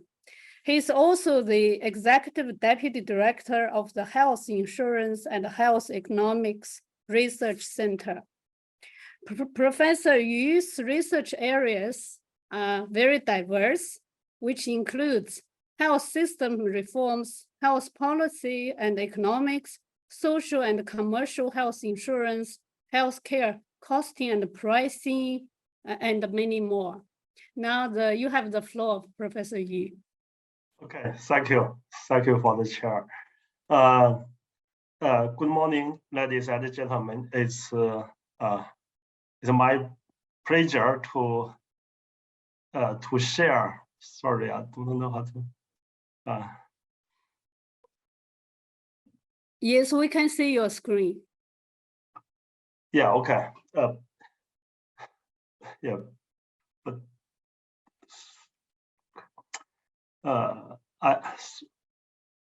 okay, it's fine. So according to the meeting arrangement, I would like to introduce the pilot of long-term care insurance in China. As you know, in East Asia, if we compare the Japan and we compare the Korea, the long-term care insurance, is late in China. So I just listened to the three presentations from the previous session from the Japanese scholar. I think maybe the distance between China and Japan maybe 20 years. So I think what you have gone is we are doing now. So this is the China population. This is the population aged 65 years and older. If we compare with other OECD members in East Asia, you find in fact China is not as old and enough. So in last year, the population aged 65 years is only 42% in China. This is the OECD countries. If we compare, they are in different years. If it's in we look at in 2020, the population aged 60 years and 5 is 21%. So I think China is not and old enough. And at the same time here, I compared the per capita by different countries in OECD country and China. This is the data from 2021. If you compare with, you find China is very, in fact, it's not so developed. In fact, we are poor compared to these countries. For most of the country, maybe the per capita is 10 times of China. I think where is Japan? This is Korea. Korea is also 3 times of the per capita of China, and I think Japan is more rich. Yeah, Japan is here. Yeah, so I think we have a long way to follow other countries. So now let's go to the pilot in China. In fact, China, we started in national level. We started long-term care insurance in 2016. It's by the Ministry of Human Resources and Human and Social Security. So the goal of the pilot is to establish the social health insurance, social insurance system. It's focused on the disabled population, mainly focused on their life care and the medical the health care that are related to daily life. So the target is the central government said it will take 1 or 2 years to establish the policy framework in China for long-term care insurance.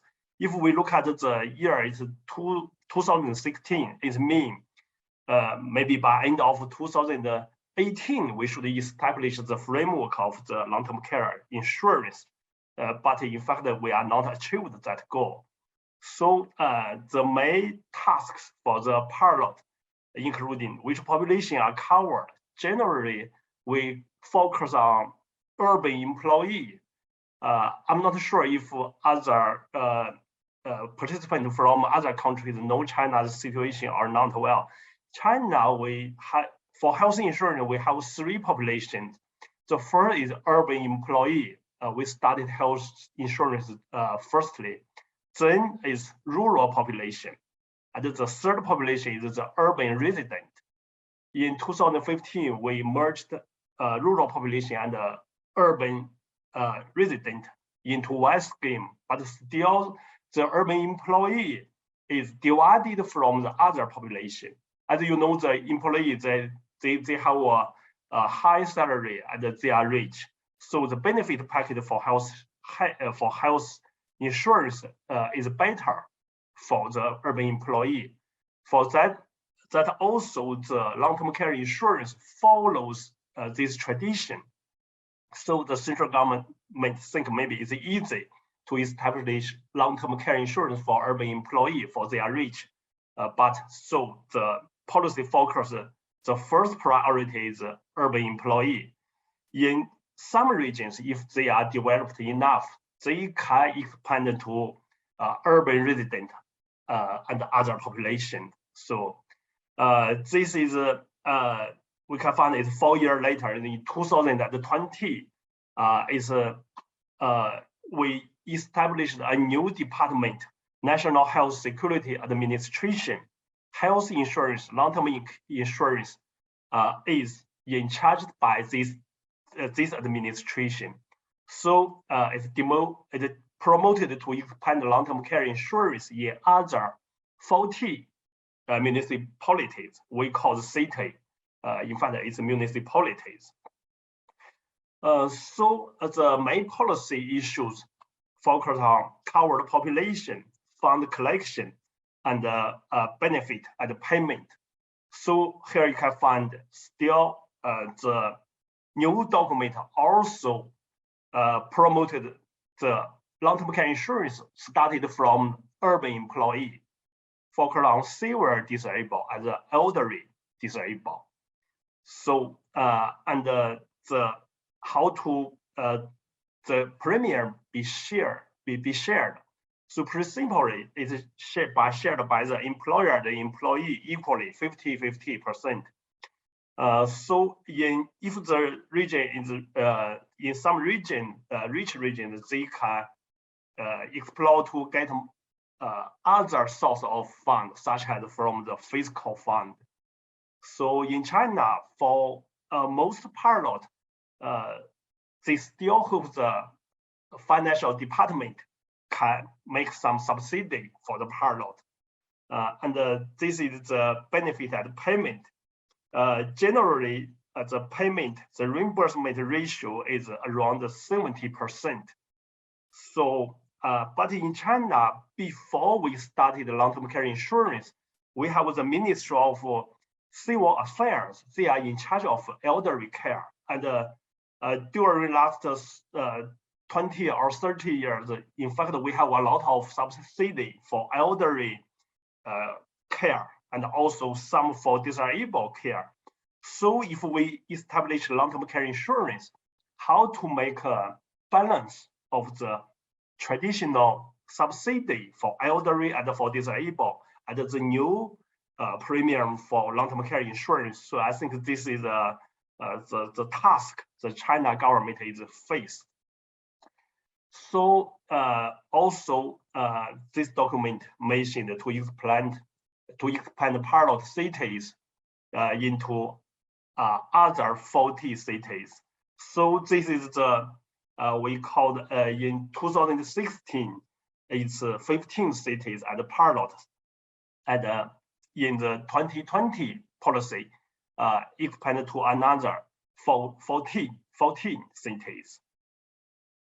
So this is the new data. By end of this March, generally in the total China, 49 cities are pilot long-term care insurance. In fact, in China, we have 437 cities or municipalities, what we call it. So you can find the ratio is not so high.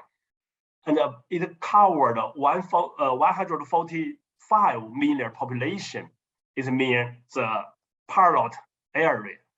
And up to now, 1.72 million elderly have been get service from the long-term care insurance. Professor So, Yu, yeah, you have about my 2 time? minutes to wrap up. Thank Okay. you. Okay. When the time is up, you just told me, I will stop cycle. So now the problem in parallel in China, I think the first, in fact, some terms we translate from English or from Japanese. In Japan, you kango, hogan, it mean, but how to we use the Chinese term? In fact, this is in the central government document. The wrong name is used. We should in China. In fact, we said it should be in Chinese is 长期照护保险. It's not a 长期护理保险. For the one is nursing insurance, another is care. So and also the covered population, urban employee. I think this is not the right way. We should cover all population in the region, including the urban resident and also urban population and rural population. It's as a whole, then we can parallel how is the insurance worked, what's the risk, and how should we reimburse different people with a different income level. Next is the benefit. In fact, we follow the health insurance. The Professor reimbursement. Yu, Yeah. Time? the time is up, so clearly your presentation is very rich. We can pick it again during the Q&A session. Thank you. Okay, thank you. Okay, thank you very much, Professor Yu, for that excellent presentation. And we wish we had a longer time.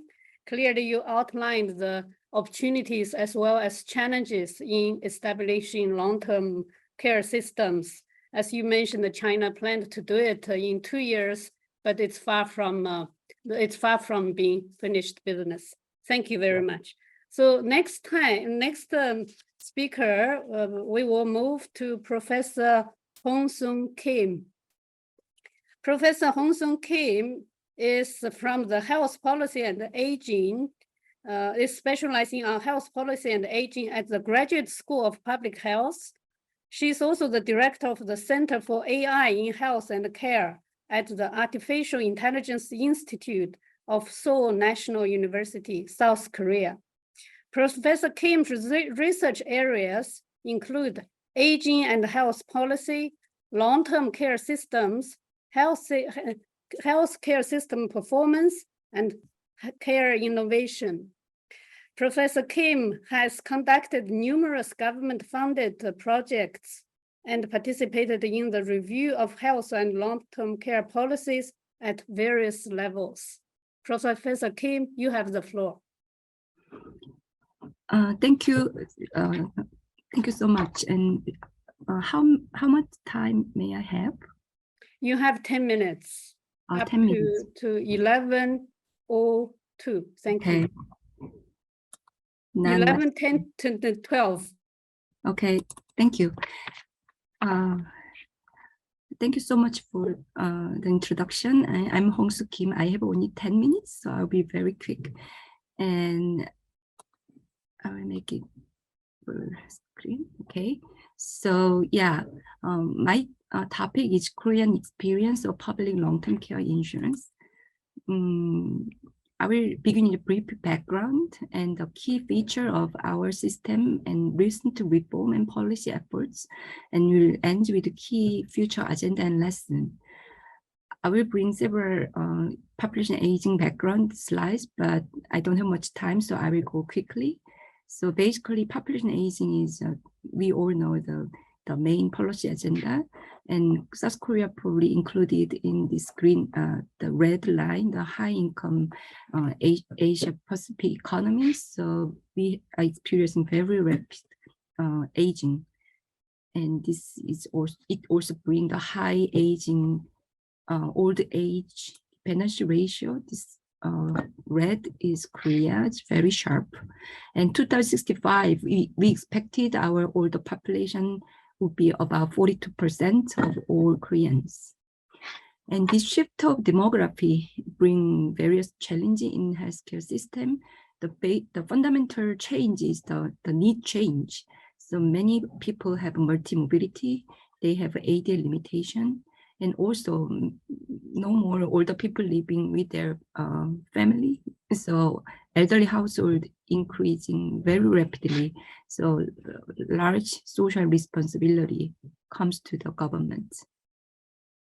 Our current healthcare system is not well aligned with our needs. We still have large inpatient beds and more specialists, so there's challenge in providing primary care and limited number of nurses. And this also brings the increasing healthcare expenditure. So currently, like older people compose this year, I think it's about 50%, 15% of people are older people, but they spent like 40% of all national health insurance expenditure. So definitely make like other country, we also pretty much interesting about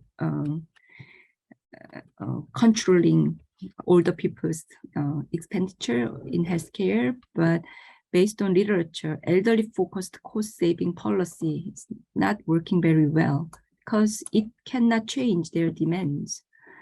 So in this context, WHO, OECD, many prestigious international organizations strongly recommend we have to make a fundamental change of our system and need for comprehensive public health response. So WHO 2015 reports proposed public health framework for healthy aging. And they proposed 4 strategic area and 5, and one is developing system for providing long-term care. So South Korea is following that recommendation somehow. So and I now move to our system. So South Korea starts long-term care in 2018. So it's now a little bit more than 10 years. So the purpose is the ADL living supports, and also we want to mitigate burden of family members of burden care. And coverage, we focus on older people, and also even they are below the 65, but if they have age-related disease, they can cover. But we don't cover all population at this point. And how we decide who will get the service, we have the nationally standardized the CNC system. So the care needs of standardized certified, originally 3 level, but it now continue to expand it to 6 level. And Korea starts like 2008, we cover about 4% among older people, which means there are 100 older people, 4 people are covered by LTCI, public LTCI, and now it's like a 10%, it's more than doubled. In terms of finance, we took the social insurance scheme because you probably know NHI health insurance. We also have a social insurance scheme, so it's kind of past dependency. Contribution-based social insurance finance system, and the governance-wise, the Ministry of Health and NHIS is a single insurer somehow. They govern the system. NHI and LTCI all governed by same government governance body, but we have a separate finance scheme. Several reasons, increasing public acceptance for new social insurance, LTCI, they all pay already NHI, but we want to make another insurance, it's another, so new benefits that's easy to citizen accept. And they also concerned about medicalization if we combine the two, but it will cause some coordination issue I will explain later. And we don't have means test, it's universal coverage. It has an age limitation, but anybody over 65, they have care needs, they rich, poor, we cover. Service perspective, these are the benefits. So there are home and community-based services and institution-based. In law, we have cash grant option, but it's rarely granted. It's more like in-kind service benefit currently provided. In terms of benefit, the coverage the benefit continue to increase it. And now the home-based services benefits are like 60%, 40% of benefits are based on nursing home, institution-based. These are the institution number. So home visit care institutions, the providers now around 115,000 institutions providers are providing visiting care service across Korea. We have long-term care hospitals. So in some literature, you may read South Korea have long-term care institution nursing homes covered by LTCI. They also have LTC hospital covered by NHI. Yeah, that's true. So it's a long story, but unfortunately they should be complementary, but now somehow substitute, they are compete each other. So we are working on to coordinate this system. This is the reason why the increase of long-term care beds, hospital increased very rapidly over this time period, according to OECD reports. This is a summary table of the trend in LTCI institution and workforce. I will not go in detail, and you can read an article published in Health Policy. So basically, you see all the numbers continue to increase pretty much, but nursing services somehow not increase very well. So we have some. Professor Kim, you have about 2 minutes left. Okay, so we have further needs for medical care needs. Okay, this is okay. Recent reform, I will move on. So we continue to put effort for expansion of population coverage and several efforts to improve the quality of care, increasing staffing level, home care service, integrated service demonstration program. Third reform pillar is the increasing service coverage and quality. So family care supports, benefit supporting, strengthening beneficiary support program, something like. And reform 4 pillar is promoting integrated service at the community. What's the key achievement? We have been running this LTCI without any catastrophe event over 10 years. I think that's the key achievement in one sentence, but we have many agenda. The first one is, as I mentioned earlier, we need a better coordination between health insurance and long-term care insurance, because older people need both. And financial sustainability is another challenge. We have been doing quite well, but we continue to expand the coverage. So the several years balance B-.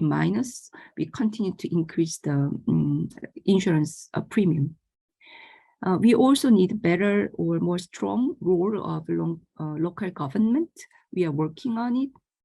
And long-term care workforce, we need more nurses, more therapists, and more direct care workers. We're working on it, but it's very challenging situation.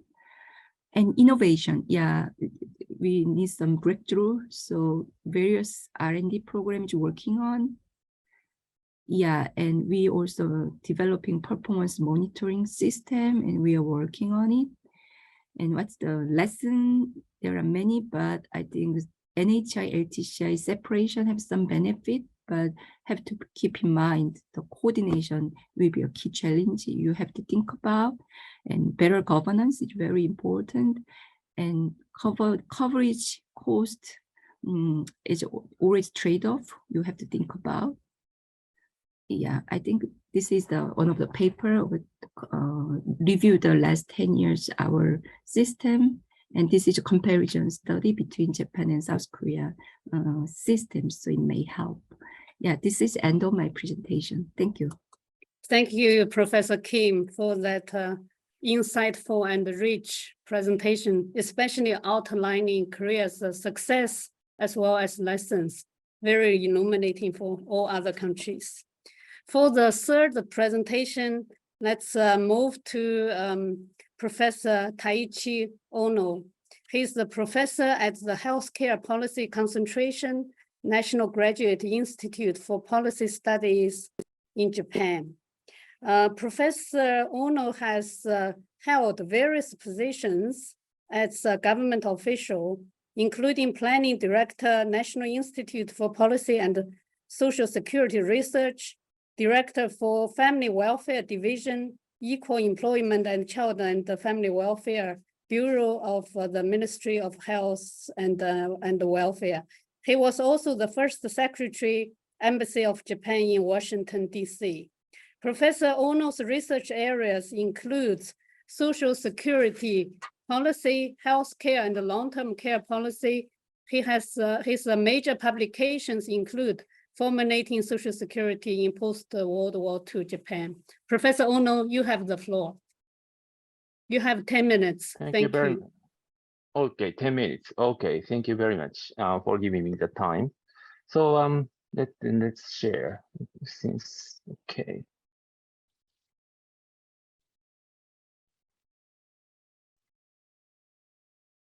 Can you see it in full screen now? Yes, very clear. Okay, okay, very good, thank you. So this is who am I? I'll skip it. And this is the agenda of my speech.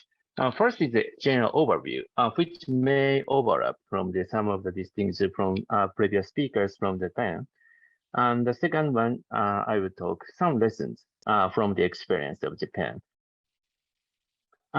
This is a current outline of the in-kind social services for system for the elderly in Japan. There are three types. One is healthcare, which started in 1961 as an universal coverage.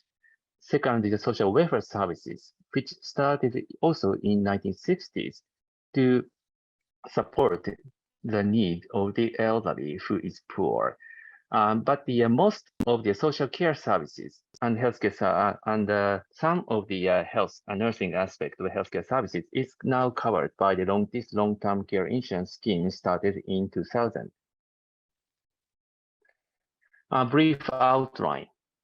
Insurance people are categorized into the two groups. Category 1 is the elderly. Category 2 is age between 40 to 64. It is mandatory, no exemption. Insurer is the municipality government, which is the smallest unit of autonomous government unit, about 1,700 in Japan. Finance, basically, excluding user fee co-payment of 10%, basically half is paid by the social insurance premium, which is paid by the Category 1 and the Category 2 insured people. Category 1 will pay from their public pension benefit. Category 2 will be charged on top of their health insurance premium. This is half of them, it is matched by their employer as well. 50% is national treasury and local government tax, which I will describe later. Utilization of services. Certification by municipality government in need of long-term care services is required prior to the use of services. Maximum amount of available service differs according to the certification level. Care management is utilized upon the use of service to coordinate the appropriate combination of service. Insurance services. Types of insurance services are home care, community care, and residential care, including some healthcare services such as home visit nursing. No cash benefit, which is a distinguished character with compared to other countries. It is aimed to reduce the burden of family caregiver. Paid from the insurer according to the Nationally Unified Fee Schedule, revised once in user fee is basically 10% of that reimbursement, plus the fee for meals, certain supplies, utilities, etc. Lessons. First lessons from Japan's experience is that deliberate but expeditious preparation is necessary. And this is the Japan's total dependency ratio and percentage of population over 65, which is the orange one. Also aging, Japan's dependent population ratio has been below 50% between 1964 to 2000. 2000 is when the long-term care insurance has started. At that time, economy was growing fast. At the same time, rapid social norm change took place, such as urbanization by migration of younger generation from rural areas. They live separately with their aged parents who stays in depopulated rural areas. The notion of filial duty had changed as well. Again, the total dependency of ratio of Japan. A universal coverage of public pension and healthcare has started in 1961 in Japan. In 1963, Elderly Welfare Act was enacted. Still, the total dependency ratio was quite low in Japan. Universal coverage of public pension started in 1961. In 1990s, when we designed how to cover the long-term care needs of the elderly, the public pension scheme has been matured, and many elderly people come to receive decent amount of public pension then.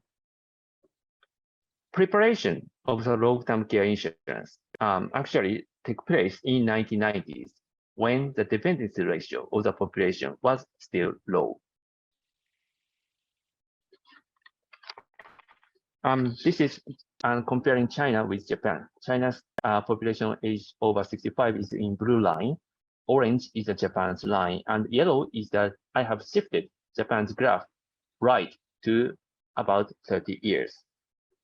And this is where the current population aging ratio in China. Actually, speed of aging in China from now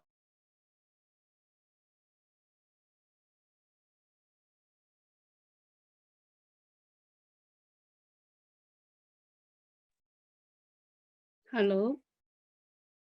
Can we hear Professor Ono?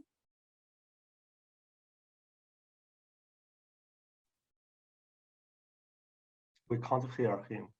We cannot hear you, Professor Ono. Your screen seems to be frozen.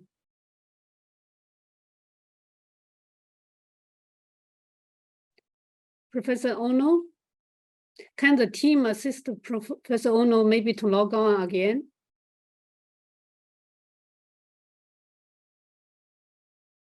Okay, we will contact Professor Ono. Maybe let's wait for 1 minute. If not, we can move to the next speaker if the problem cannot be fixed soon. Hey, Martha, there are some questions at the Q&A. Maybe you can announce it a little bit to take this time. Yes, we have received quite a few questions. Professor Ono, we cannot really hear sorry. you. Yes, okay. I'm really sorry. I'm lost. That's okay. You can restart. I'm sorry about that. Can you see now? Yes. Okay. Let me start with this slide. Is it okay? Yes, please. Okay, I'm really sorry about that. Okay, so now the total dependency ratio of China is still low in 2022, but it will rise soon due to the aging and low birth rate.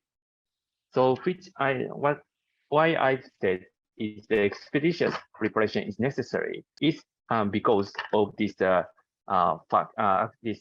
projection of the change of population. Second, preparation of necessary service beforehand. Professor Ono, you have about 3 minutes to conclude. Okay. Thank you. Okay. One, healthcare services and social welfare services. These kind of services are now covered by long-term care insurance, but it was prepared before the introduction of long-term care insurance 2000. Because people are, the government will charge the insurance premium to the people, government need to prepare the necessary infrastructure to satisfy the needs of the people. So the beforehand preparation is important. Third, securement of stable financial sources. This is the composition of the finance of long-term care insurance other than the partial copayment by the elderly people. As I said, by the maturity of public pension in 1990s, stable flow of premium could be secured from the elderly themselves, which is essential to establish social insurance system. half of the financial resources supported with tax revenue so as to reduce the burden of premium payment. Distributed, this one, national government funding. 5% is distributed in proportion to the share of over 75 as a first insured and income level, so that the municipalities with poorer and older population can run the system as well. These subsidies to long-term care insurance fund from the local government is supported by the transfer from the national local government as a menu of local allocation tax grant. Fourth, importance of cornerstone philosophy for designing a scheme. This is I have learned from the experiences of other countries, Japan and other OECD countries. For any policy making, it is quite important to establish cornerstone philosophy as perceptions such as universality, equality, comprehensiveness, effectiveness, or efficiency is questioned, and often these perceptions conflict each other. Upon establishing the long-term care insurance scheme in Japan, in 1994, the study group emphasized that the basic philosophy of the new long-term care scheme should be supporting the independence of the elderly, to let the elderly live fulfilled life. With such notion, basic notion, designs of the scheme has been, established to realize such cornerstone philosophy. These are the 7 guidelines, so please read it later. Finally, now we are seeking for the establishment of community-based integrated care system. Building and managing various community resources to provide mutual help as well as opportunities for social participation is quite important to support daily life of the elderly. I heard that the strength of volunteering and mutual support at the community level in China is well known. Newly designed scheme for long-term care should be built to enhance various activities currently provided at community elderly care centers to support the independence and dignity of the elderly people. Sorry about the interruption, and thank you very much for paying attention to me. Thank you. Thank you very much, Professor Ono. That was really an excellent, thoughtful presentation. And we already received numerous questions for you, which we will come back to you during the question and answer session. So now we move to the last presentation in this session. The topic is on sustainable financing for long-term care. What can we learn from international experience? Our presenter is Mr. Wang Dewen. He's a senior social protection economist at the Social Protection and Jobs Global Practice at the World Bank. Mr. Wang's work covers both policy analysis and lending operations in the areas of aging and aged care, social insurance, social assistance, and the labor market.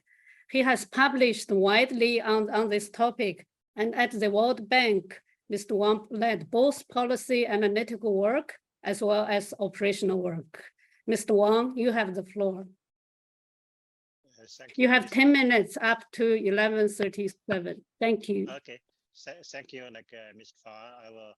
I will try to. We cannot hear you clearly.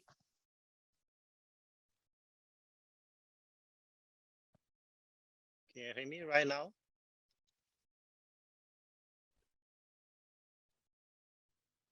Can you hear me right now?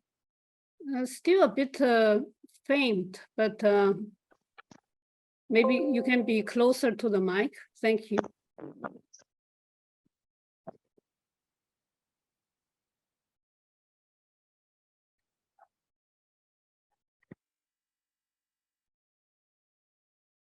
You can start now. Thank you.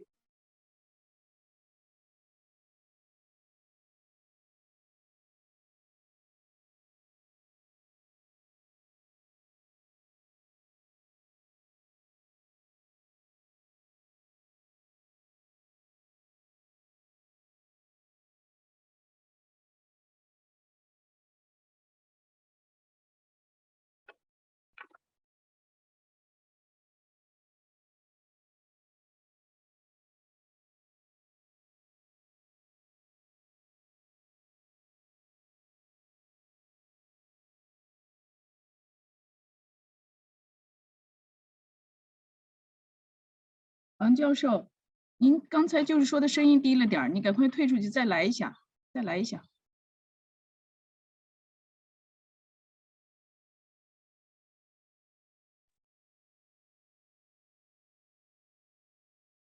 Maybe you can start. Dowen, let's see whether it works. 你可以说一下话吗？我们现在听不见。他可能在连接，我感觉你先把问题给其他几个教授提一下，给其他教授念一下，他们可以准备，没关系。等一下。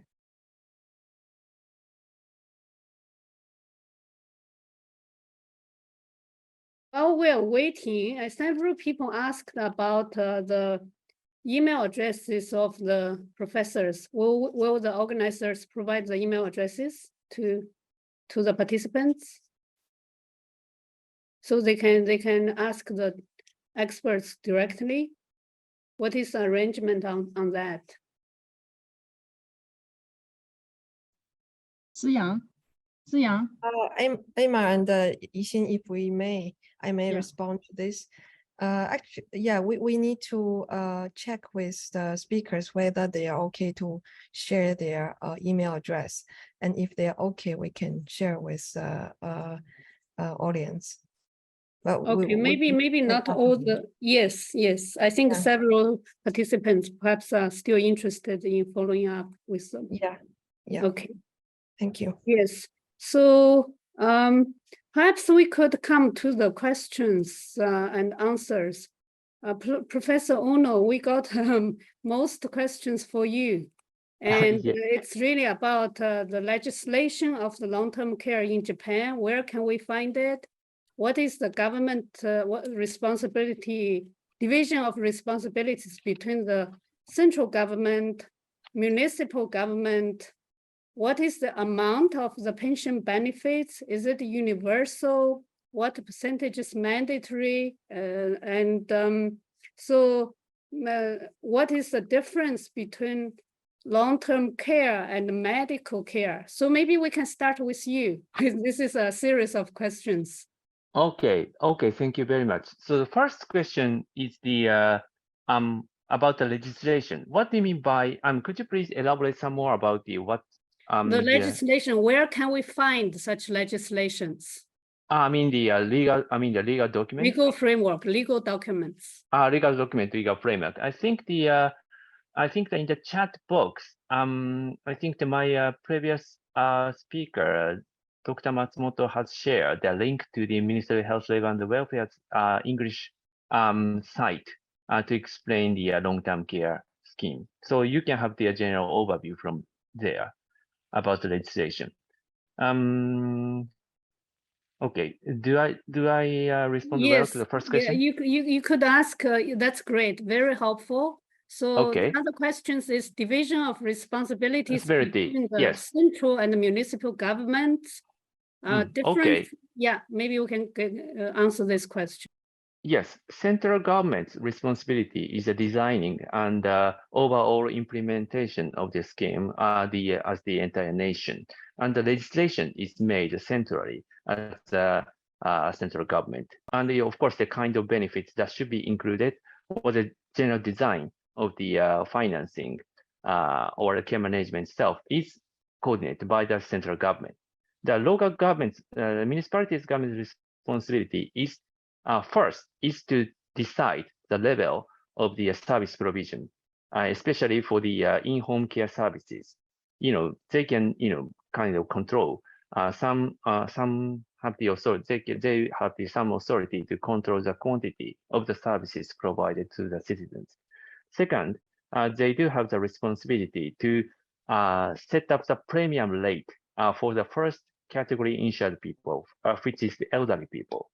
So they are the responsibility of the financing of such a long-term care insurance scheme. So they are, every 3 years, they will set up a plan how to, manage their long-term care insurance scheme, how to run the scheme. In that plan, they will, describe about this quantity of provision as well as the level of the premiums.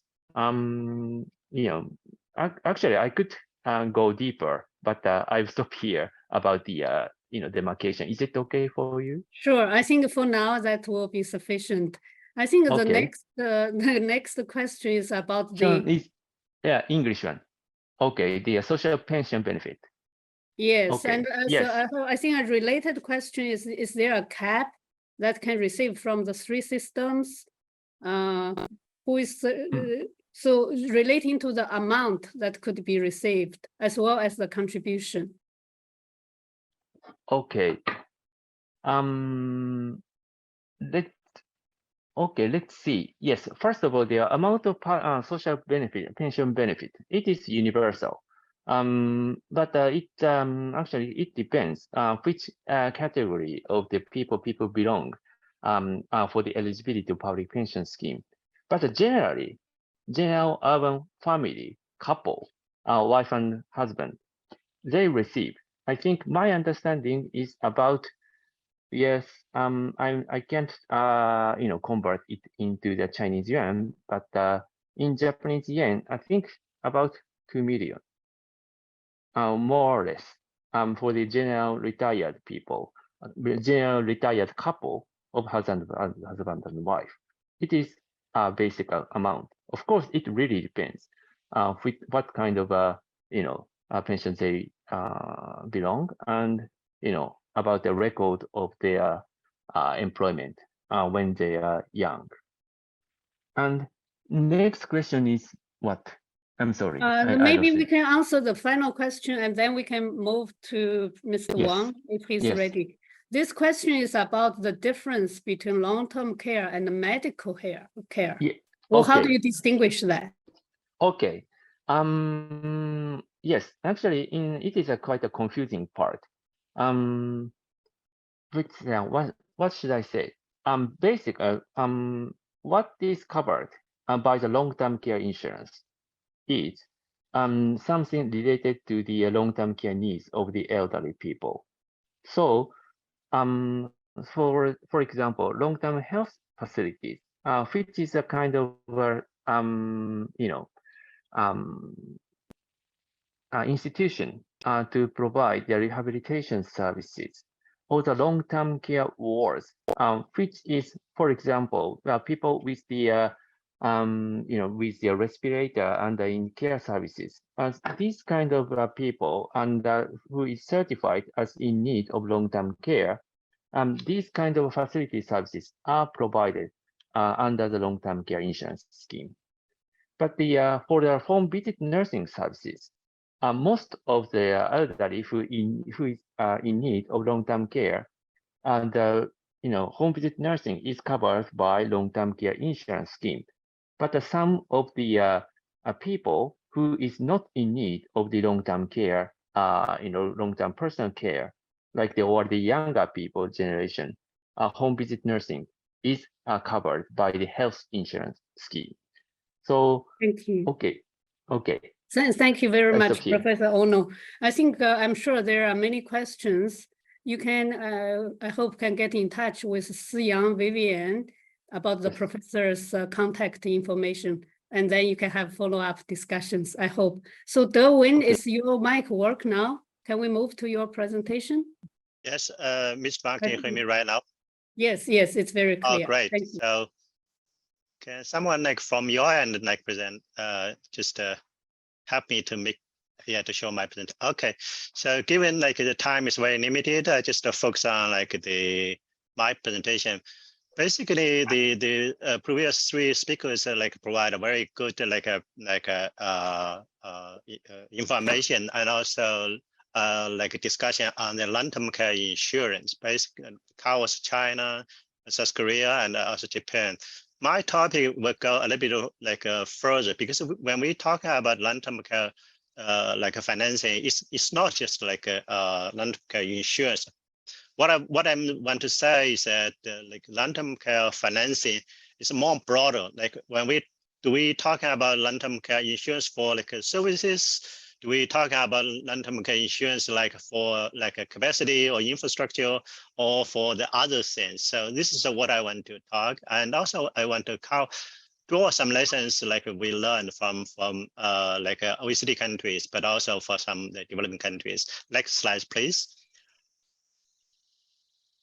So the key message for my presentation, like first, like message is as like some colleagues already mentioned, when we talking about long-term care or like elderly care financing, we should keep in mind basically this is just a part of the whole system. It's a part. It's just a one like a building blocks. So there are many blocks, but those things are interlinked because like when we talking about long-term financing, if we do not forget like the other part, basically we just see the tree, but we forgot we lost the forestry. So this is one message I want to present to you. The second part, actually, if you look at the long-term care financing globally, there are different ways. Basically, we can draw a lot of lessons learned from like OECD country or developed countries. For example, the two examples from Korea and also Japan are quite informative and also insightful. But if you look at the way, actually, even if like between Japan and also Korea, the way like how actually the design feature of long-term care insurance is also kind of different. For example, the coverage, the disbursement like proportion, and also the payment, and also how to manage this like the long-term care insurance financing or insurance. And if you look at all these countries, also actually you can see the difference is quite big. But also from the developing countries, basically, actually, there's no like public financing at this stage for most countries. But also, actually, from yesterday, for example, like colleagues from Thailand already mentioned, some countries are started to actually explore the way to actually for the long-term care financing. For example, Thailand yesterday talking about long-term care funds. They already set a kind of like a fund to provide like the financial resources to particular focus on like the service part. But China, as like a first speaker today, like Professor, you already talking about the pilot in China, but also from other like developing countries, actually they also started to like think about how to set up like a institutional arrangement or like a financing kind of mechanism there to actually to deal with the aging challenge. But whatever they are doing, the lessons from both developing and developing countries actually tell us there's no one best model that can serve all the countries. Basically, we need to think about the country context and also social compact between the government and also the society. And think about what would be the best way to financing the provision of long-term care service in a sustainable way. So this is like the key message I want to convey. Next slide, please. So this is my like the outline of my presentation. Because of the time constraints, basically I will cover like the sources of type of long-term care financing. I will go quickly like talking about this long-term care financing like arrangement in OECD countries. And then also like using China as one example, like to show, because like the professor you already talking about long-term care insurance pilot in China. Basically, I will also build upon his like presentation. I will talk about further about like how China learn. This is like for if we talk about long-term care financing arrangement or reforms, it's also a learning by doing process. I just want to show you the process and then finally draw some of the concluding remarks. So next slide, please.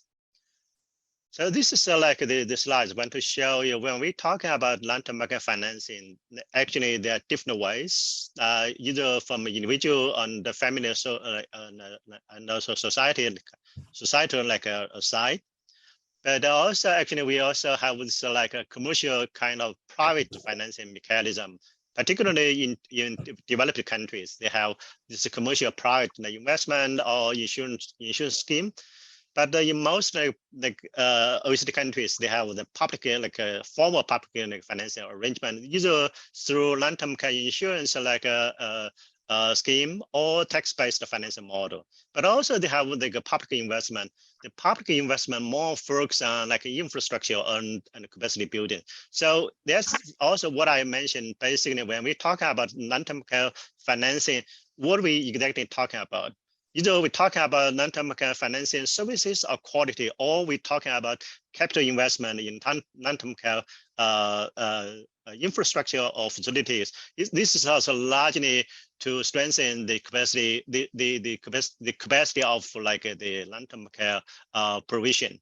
And finally, actually, we also have like, for example, the long-term care financing. Also, there are other part as like colleagues from Korea already talking about the governance, like the governance capacity, because this is quite important how the government can like, can manage, supervise, and oversee the long-term care or the elderly care like sector. This is quite important.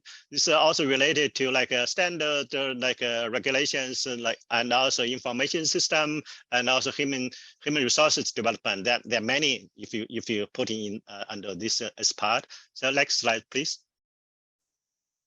And also when we talk about basically from like OECD countries, actually the public financing like actually dominate like the long-term care financing. Question is like we will ask ourselves why like the government should have this public intervention. So there are different argument for example, rise or interest from the elderly, particularly for the dignity, and also equity like concerns all the public goods and public services. But one point I want to highlight is particularly from OECD countries, from developing countries, is like when we try to draw lessons from developing countries is that they miss market issue, because like from developing countries, elderly care is a new business, it's a new area, it's a new sector. Basically, like actually in developing countries, we do not have the developed or mature market. So that is a missing market issue. How the government can force the growth of the private sector or the long-term care market is quite important, because actually the government cannot actually provide the full support for the elderly to meet their needs. So basically the government needs to actually develop the market to provide the services. But on one hand, on the other hand, basically the government also should actually like take a leading role to cultivate the market development.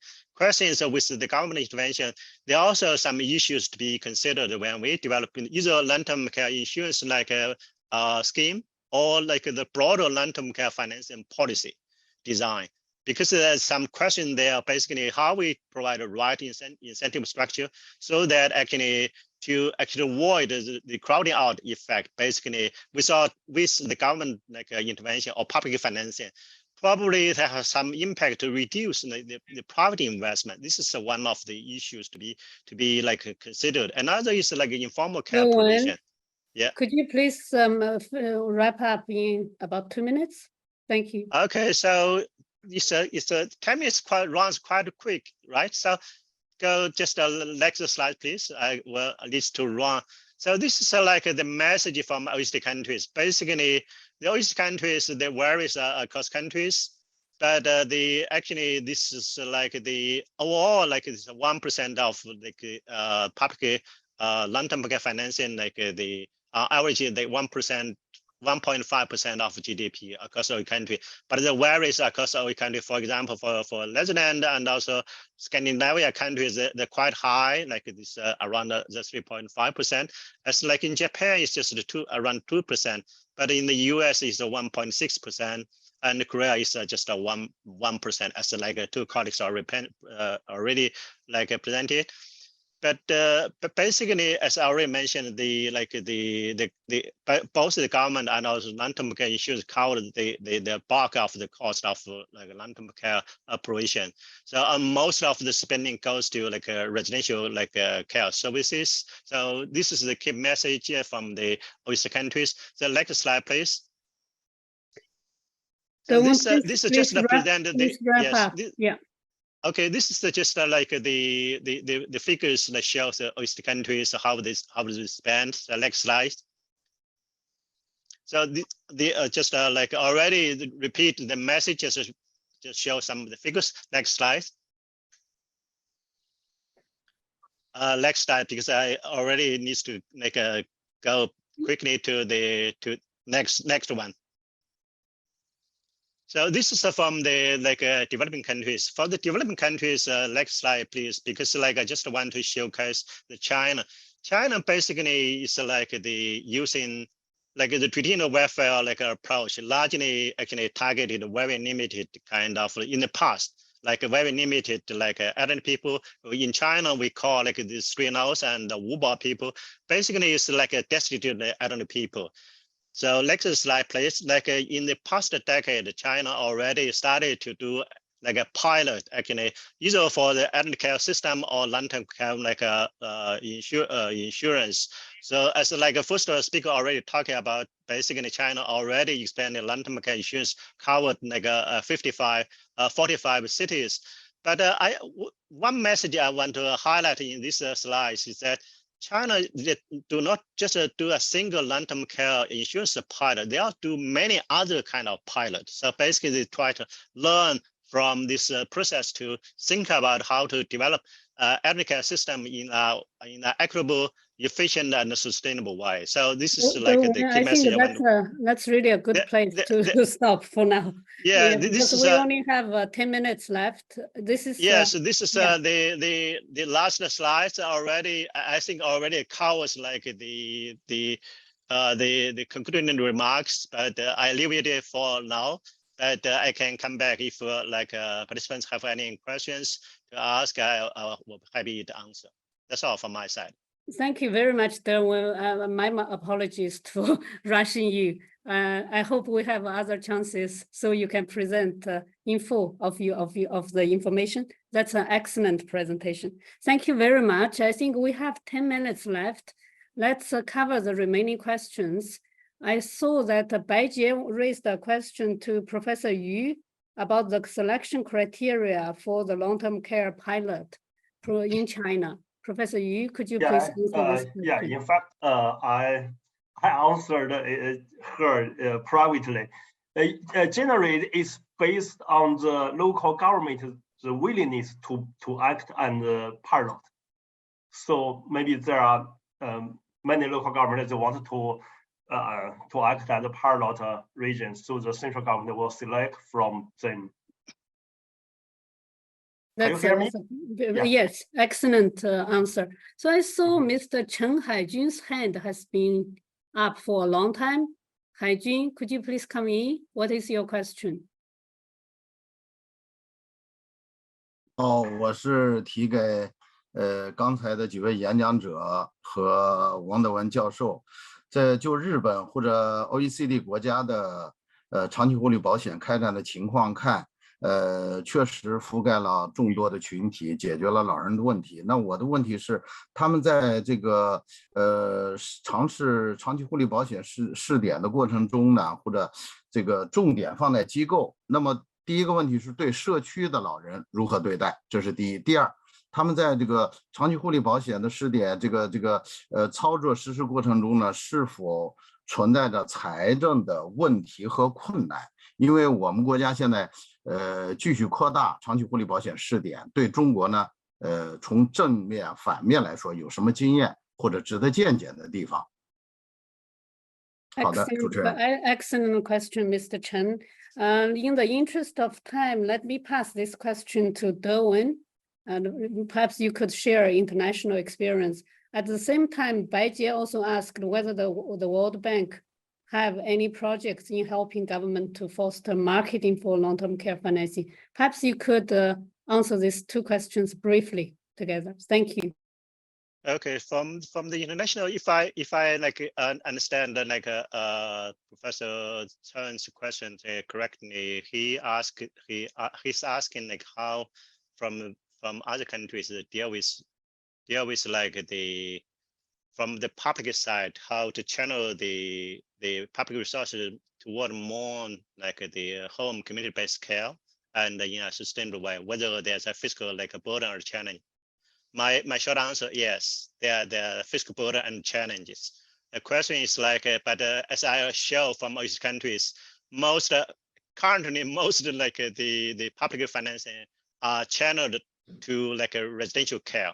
So that's also why like in these countries, they're starting to reform. That's why they're encouraging aging in place, because like if you compare the cost like for home and community-based care, it is like much cheaper like compared with the institutional care. That's why actually the trend globally is toward the home community-based care. Question is like, the another concern is that for the home community-based care, how to ensure the quality of the care is another problem, another challenge. This is where actually the government and also society needs like pay attention to, and also actually work together to improve the quality. This is my answer to Professor Tan. And also for like Ms. Bai's like a question like from World Bank side, whether we are doing like to foster the private, more broadly is private like sector participation. Yes, basically we are. I do think like we have. I can give you two examples. One is government purchase of the services. I think actually from the ADB like project, probably you're also doing similar kind of like exercise. Basically, we actually have the government develop this kind of guideline, setting kind of institutional arrangement, so that actually the government can better manage how actually the service provider, so that to select the quality of service provider, and also like introduce this using like the purchase as signal to encourage the private sector to participate. This is one way. The second way actually from the World Bank side, we also have our client to develop this kind of operational kind of manual. The operational manual guidance is also actually try to like outsource the public education facilities, so that can invite private operators can operate the public facilities. Right now in China, actually, this is also the direction the government they're going to do. The challenge is that basically the government actually, although encouraging local government can outsource the public facility, but there's no rules, no system approach to manage this process. So there are potentially there's some problem already. We observe some problem, but right now actually this is what we are doing right now. But this is the second example. The last example, actually, we also try to help the government to do something at the industrial level, the sector level right now. This is the work we are doing. We will share more lessons we learned in the future. That's all. Hope I can answer your question. Thank you very much, Derwin. And we have come to the end of this session. Let me thank all our distinguished experts, Professor Yu, Professor Kim, Professor Ono, Dr. Wang, for your excellent presentations. And clearly the time is not sufficient for your very rich information, but this is a journey of the conversation, and the conversation will continue. Let me maybe try to summarize some of the key points from your presentations. One is this aged care and long-term financing is a common problem facing East Asia economies, facing many countries across the world. And learning is a great way for us to find the common solutions. The second thing is clearly both on the financing side as well as on the service side, there are diverse answers to the questions, and these answers and solutions are complementary. They do not substitute for each other. There are public sector solutions, there are private sector solutions, and we need a layered and comprehensive system to move forward. And the third one, as Derwin has outlined, learning by doing, making mistakes, building good practice is the way forward. And the sharing is the way for us to find the very efficient shortcuts to reduce the cost of learning and adaptation. Thank you very much. Let me now pass the floor back to the organizer. Over to you. Thank you. So without further ado, let's move to the first session, technology boosting age-friendly society. And Mr. Ren Yuan, he is the deputy director of Population Research Institute, Fudan University. He will be our moderator for this session. Mr. Ren Yuan, over to you. Thank you. Okay, thank you, Baijie. Thank you for your introduction. And good afternoon and good morning or good evening, everybody. And I'm happy to moderate this session, and the topic of this session is technology boosting age-friendly cities. So it is, I think it is a very interesting topic as now with the technology progress and technology become a new tool to deal with the challenges of fast population aging.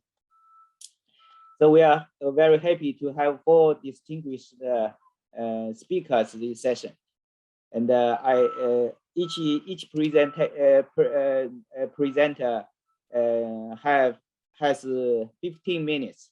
So because time is limited, I will set a cell phone alarming at 2 minutes before the 15 minutes. So if you hear the alarming, you can catch up and wrap up your presentation. So the first speaker is Ms. Jing Jing. She is the CEO of Social and Technology Innovation Center for Aging of Jiangsu Industrial Technology Research Institute. So the floor is yours. Thank you. 谢谢任教授啊。尊敬的各位专家、嘉宾，下午好。我是来自于创新中心的金静，非常高兴有这样的一个机会参加这次论坛，和大家共同探讨有关长者照护、社会创新和科技创新的工作思路和实践的探索。也非常荣幸有这样一个机会来分享我们创新中心在长者照护、社会科技创新方面的一系列的探索和努力。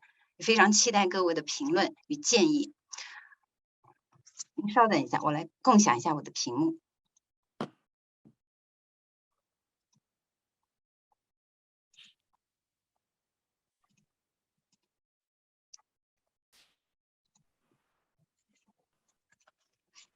我们中心的工作其实是基于我们的发现，或者是我们发现的在长者照护科技创新当中的问题。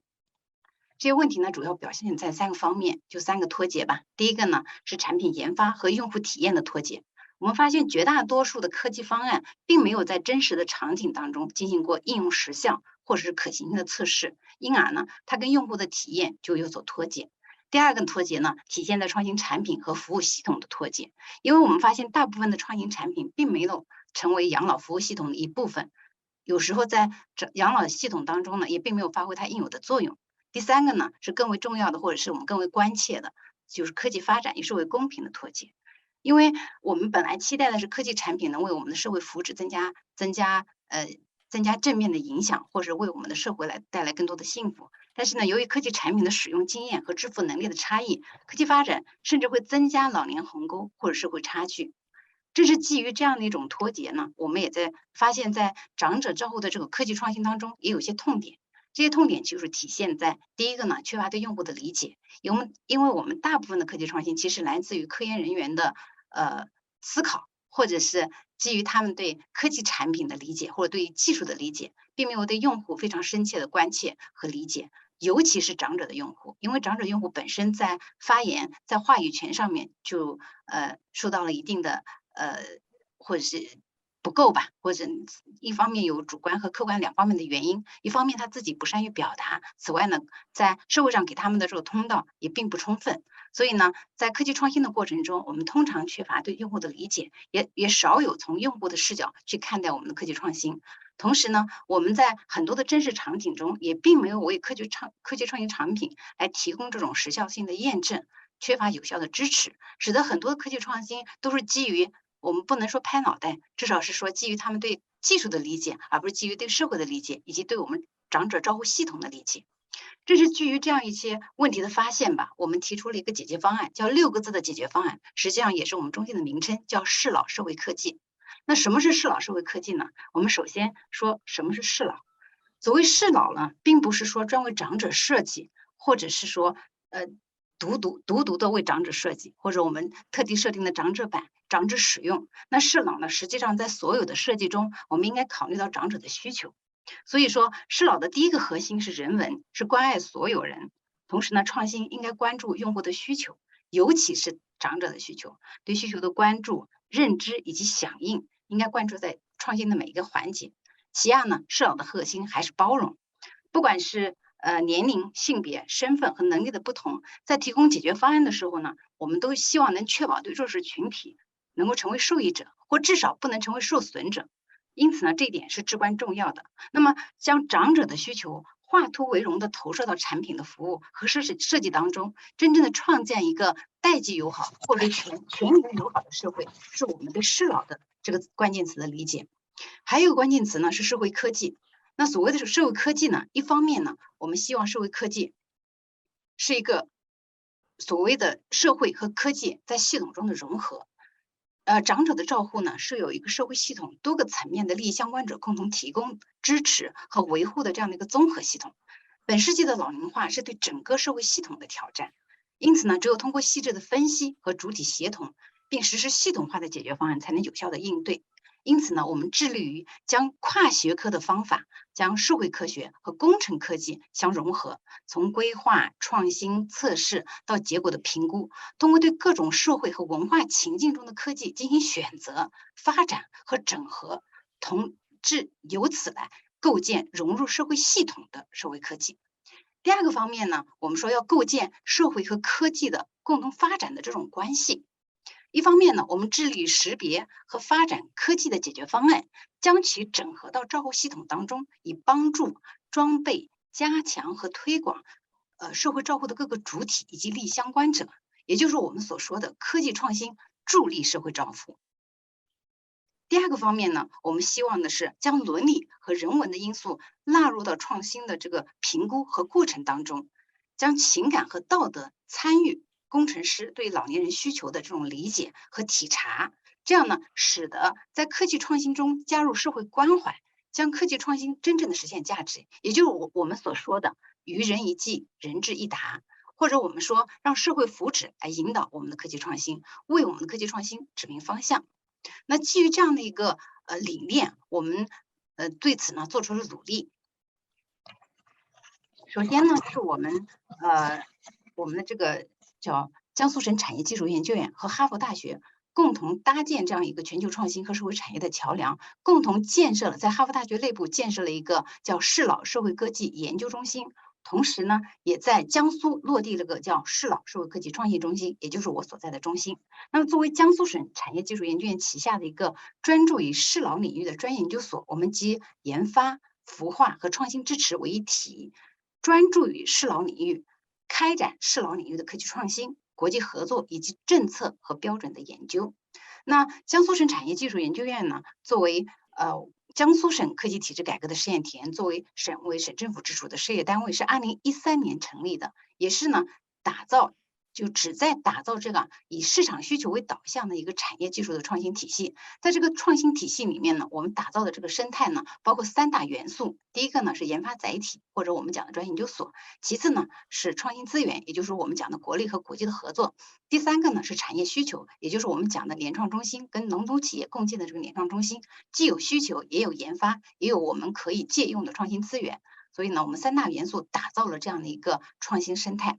基于这样的一种理念呢，我们适老创新中心也是采用了国际创新中心和美国哈佛研究双基地运行的模式，借用哈佛大学的创新资源，引入集聚国际资源，倡导和践行适老社会科技的理念，确立了以标准为牵引的这样一个赋能平台加开放式创新加产业孵化加基金的这样的一个运营模式，以最佳实践的方法来构建开放式的创新体系。目前呢，我们是以适老为关键词，围绕着人的全面健康，专注在健康管理、在运动健康、在饮食健康以及在精神健康层面进行开展研发和产业孵化。所谓的最佳实践呢，就是通过识别和研究已在社会现实中实施并且进行系统评估并得到正向反馈的这样的一些最佳实践，将其引入国内进行验证并进行推广，从而有效的应对全球范围的长者照护所需求的快速增长，并为这些快速增长提供资源、提供助力。而为了识别这样的一些一些最佳的实践呢，我们建设了这样的一个以人力学为基础的应用验证中心。这个应用验证中心呢，就是帮助我们识别、验证以及推广我们的最佳实践。基于这些真实的场景和人类学观察的方法，为创新的产品、服务、模式来提供应用验证和客户的反馈，来自于真实场景的用户的反馈，包括大数据、后数据，以及我们会给出精准的建议。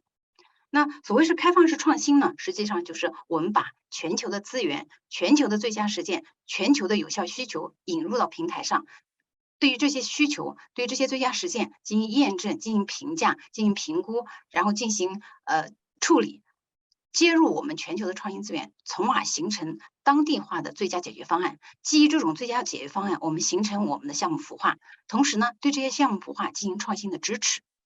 正是基于中心的这个自身的禀赋和行业的特点啊，我们确立了以基因为牵引的这样一个创新的赋能模式，开展包括知识产权、设计、应用验证、供应链以及项目管理等在内的创新赋能增值服务，尤其是适老化设计中心和我们的应用验证中心。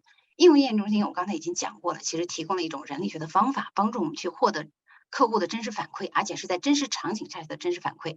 而适老化的设计呢，其实也是我刚刚提到的化凸为融的这种理念融入在我们的设计当中，在所有的产品、服务以及场所的设计当中，我们把长者的需求考虑进来，而不是独特的去考虑他的场景，对他显示一种平等和尊重吧。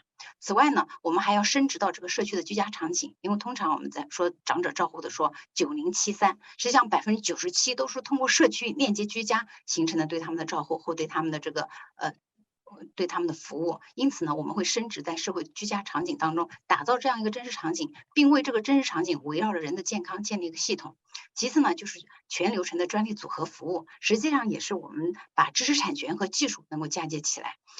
最后一个就是我们叫科技金融的部分或者基金的部分，就是叫巧妇难为无米之炊。那基金呢，也是希望给我们的这些科技创新提供助力。另外一个呢，我就是说我们讲开放式创新，开放式创新的核心叫不为我所有，但为我所用。所以中心坚持国际合作，探索以哈佛资源为窗口，引入国际和国内的创新资源。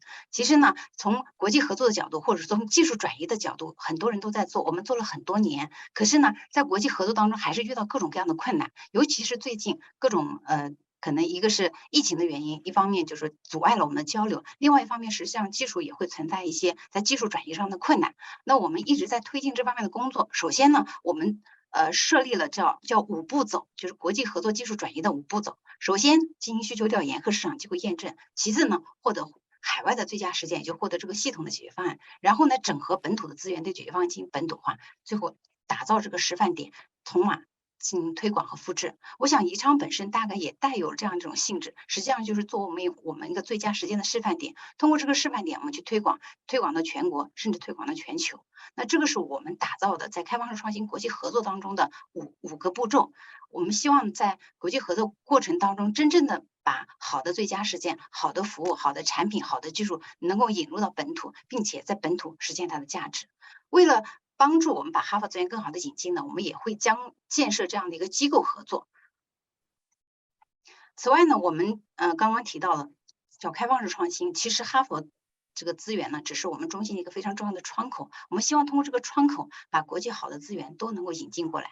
实际上，我们也探索了，我把它归结为2种形式，一个叫海外技术的本土化，就譬如说我们在引进了这个 Max 的这个针对认知症的非干预疗法，实际上就是把在海外已经运行的很好的，他们已经运作了10年的这样一个技术，怎么能够达到本土化？因为我们在发现它在非药物干预的过程中涉及到文化，涉及到社会，而这些都需要把它本土化，而不是简单的翻译。所以呢，我把它叫做海外技术的本土化。这个本土化的路径和方法是非常值得探究的。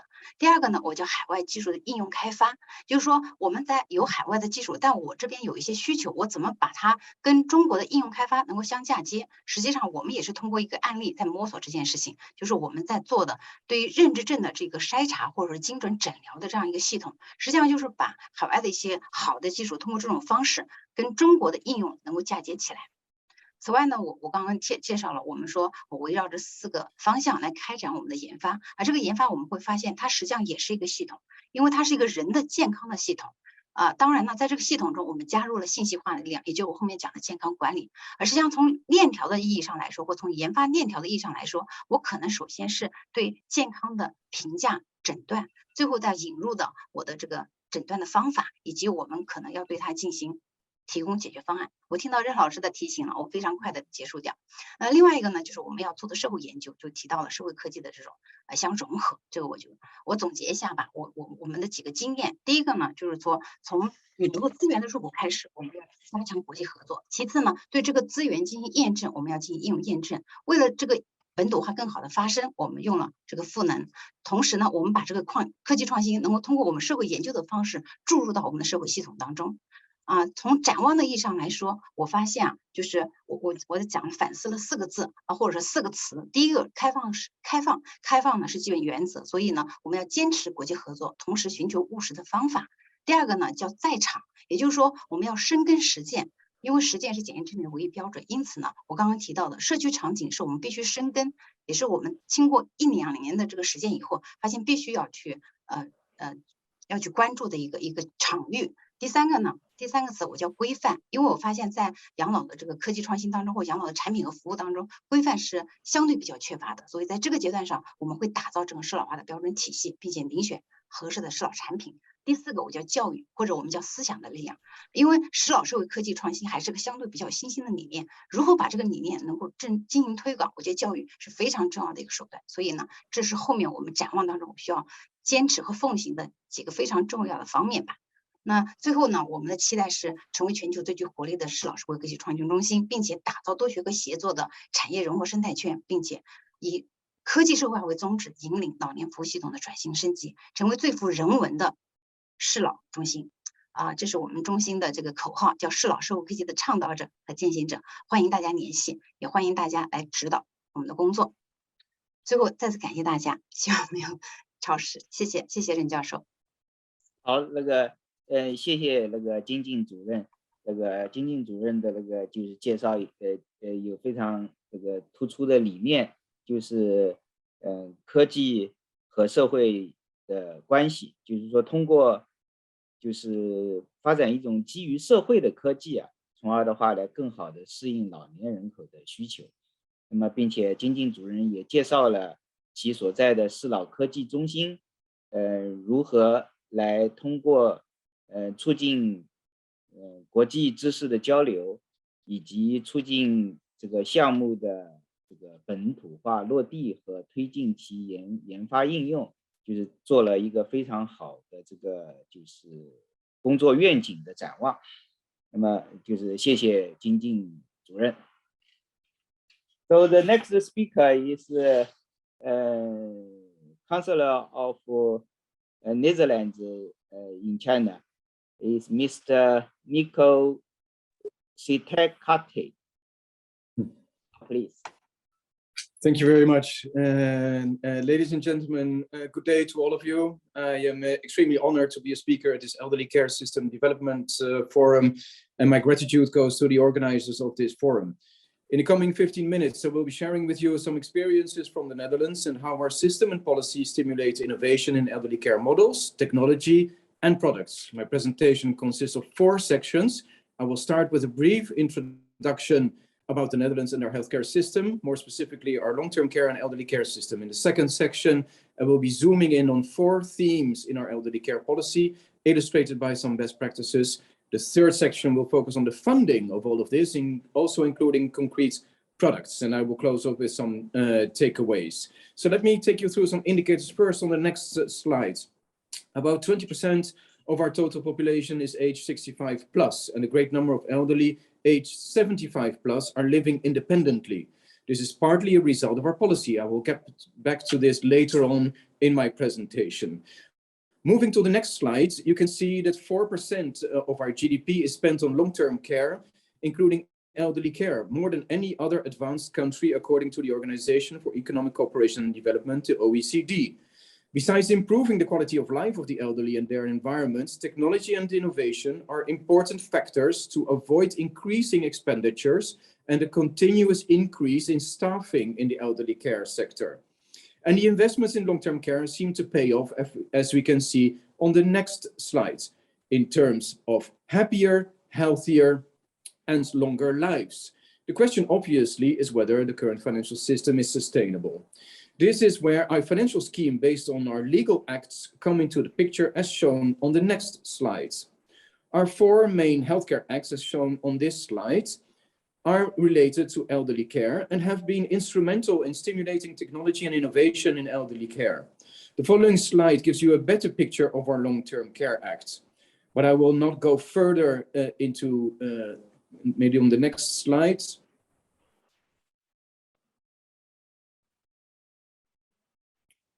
Yes, thank you. But I will not go further into details right now. Now, let me zoom in on 4 major themes related to elderly care and the role technology plays in this field. First of all, prevention, as you can see on the next slide. Here you can see at the bottom on the right-hand side, technological innovation. You can see here that artificial intelligence platforms are used to focus on the prevention of post-surgery complications or apply to lifestyle monitoring. Let's have a look at the second of the 4 themes, integrated care, something we've been focusing on since the early 1990s. Both technological and social innovation, according to my ministry, can provide solutions to the shrinking labor market in long-term care. Think of smart glasses. This innovation can support integrated care between specialists in the hospital, a rehabilitation team at a care organization, and specialized nurses. Other innovations are smart incontinence material and airbags worn around the hips, avoiding and reducing hip fractures. I will get back to this in section 3 of my presentation. This brings me to our next theme, care at home. In the Netherlands, in the past 10 years, there has been a boost in technological innovations to support care at home with so-called home care technologies. From the beginning of last year, a variety of home care technologies, such as social robotics and reminder systems to support day structure and lifestyle monitoring, can be reimbursed by our healthcare insurance system. Again, I will get back to this in section 3 of my presentation. Let me now move on to the 4th and last theme under section 2, dementia. Dementia is a major socio-economic challenge in many societies. With regard to technological innovation in the Netherlands, we've been developing different technologies in line with the 4 stages of dementia. So how are the various innovations and products being funded under our system? This is what I will focus on in the next section, section 3 of my presentation, just highlighting some of the examples. If we can see from the next slide, for instance, bed sensors as a first example. They provide useful insights into the sleeping patterns of elderly and thus provide care professionals with relevant data for taking targeted intervention. As you can see, there is a clear target group and some well-defined benefits, both soft benefits and hard benefits, including benefits for care personnel. The use of bed sensors can find financing sources from our long-term care acts. Let's move on to the next illustration, electronic access management and control. This system of smart door locks has various advantages of privacy, access control, faster deployment of professionals, and less administration costs, for instance. This technology can also find its financing source from our long-term care acts. Video screen is another technology that I would like to showcase on the next slides. I think we are all familiar with this technology and its benefits. In relation to our health system, it is worthwhile noting that depending on the needs from the respective target groups, financing can be provided either through the Health Insurance Act, the Social Support Act, or the Long-Term Care Act. The following technological innovation is one that is particularly close to my heart, the hip airbag. As you can see from this slide, the hip airbag is a belt or pants with air cushions on both sides of the hip, ensuring a soft landing in case of falling and therefore prevention of hip fractures. There are considerable consequences of hip fractures. 1 in every 4 elderly people dies after hip fractures. 50% become permanently disabled. A hip fracture has a huge impact on mental well-being. Elderly who have fallen often need increased support with daily activities. Some elderly care organizations in the Netherlands are now working on a smart floor, which can detect if somebody has a high risk of falling. This enables them to decide which resident needs to wear the hip airbag. The business case for this hip airbag is very positive. The most recent results show even an 80% reduction of falls, besides an increase of mobility and self-assurance among the elderly, leading to greater well-being and happiness. Add to this the saving of medical costs. Indeed, the direct medical cost per hip fracture in the Netherlands amounts to 140,000 RMB. The rehabilitation costs per hip fracture amount to over 100,000 RMB. It comes therefore as no surprise that financial support for the hip airbag can be provided from the Social Care Act and the Long-Term Care Acts. And if it would depend only on my Minister for Long-Term Care, hip airbags would become available in all elderly care homes. Time is running out. Before sharing some takeaways, let me very quickly take you through a couple of other use cases, like lifestyle monitoring as shown on this slide. It is similar to the case of the bed sensors, and in particular targets elderly with neurodegenerative diseases.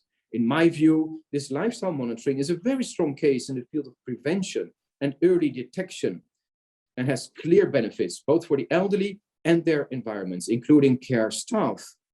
A medicine dispenser to me is also a very relevant technological innovation as shown on the next slides.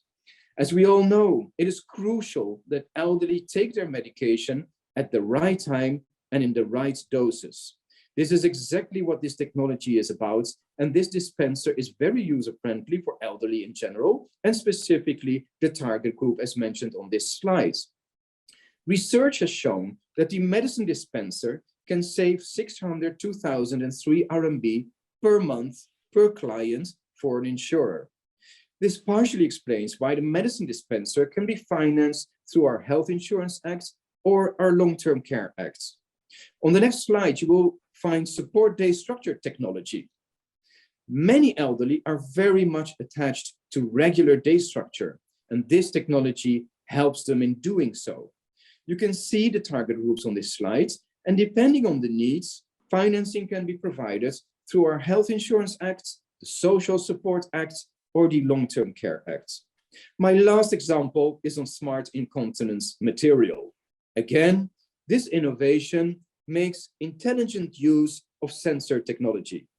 There are clear benefits for the well-being of both relevant elderly and also care staff. Let me then conclude with some takeaways in the last section of my presentation. We are all faced with reforms in elderly care. Elderly change, and so should their environments.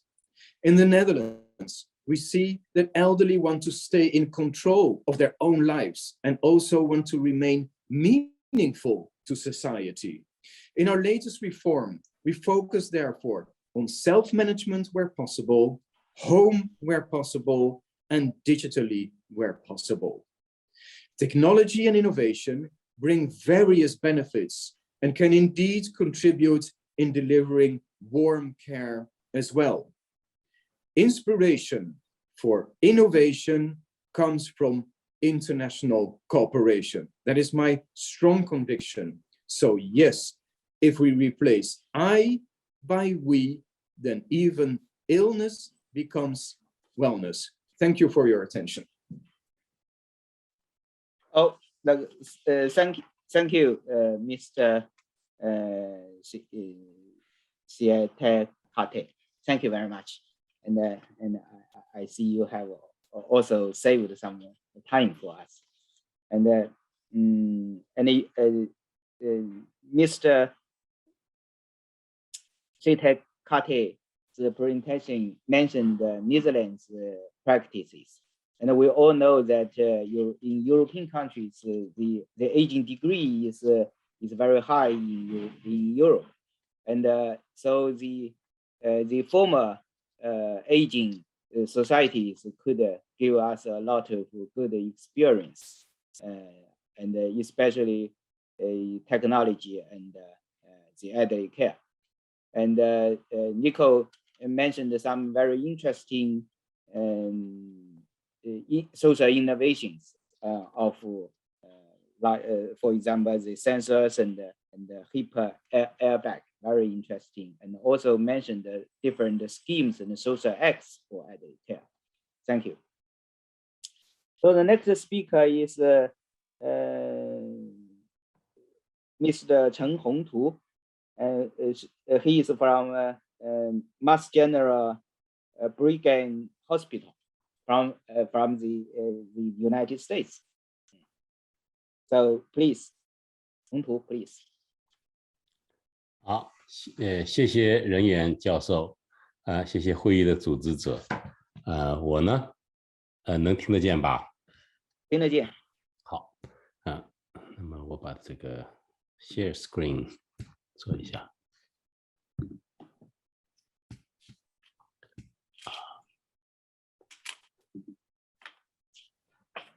OK， 我今天用中文讲哦，因为组织者告诉我，我们的很多观众都是中文听得更舒服，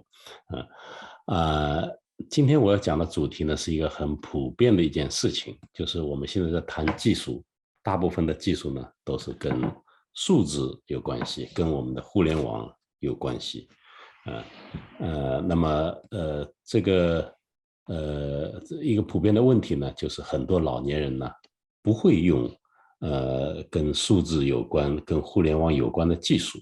那么这个问题呢是一个很普遍的事情。我先把一个基本的事实给大家一起回顾一下。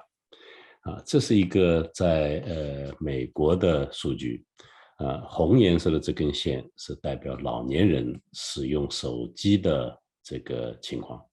好，你看，从过去的很多年里边，老年人总是要比其他年纪的人、年轻人使用手机的这个比率要低得多，而且这个随着时间的推移，使用手机的总数，不管在什么年龄段，都在不断的增加，越来越多的人使用，但是老年人仍然是相对的有一个差距，他们比年轻人要使用的少。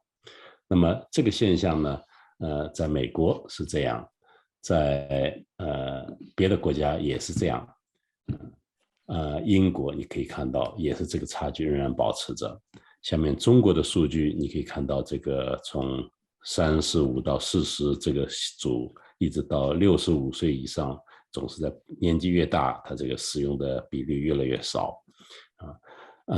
那么你也可以看最右边的是这个日本的，这个红颜色的这个点是指他们使用手机的这个比率，蓝颜色的这个条是指老年人的总的数量，那么就说老年人在日本是数量很高，但是呢，他们的使用的比率呢，使用手机的比率仍然像全世界一样是很有这随着年龄增加越来越少。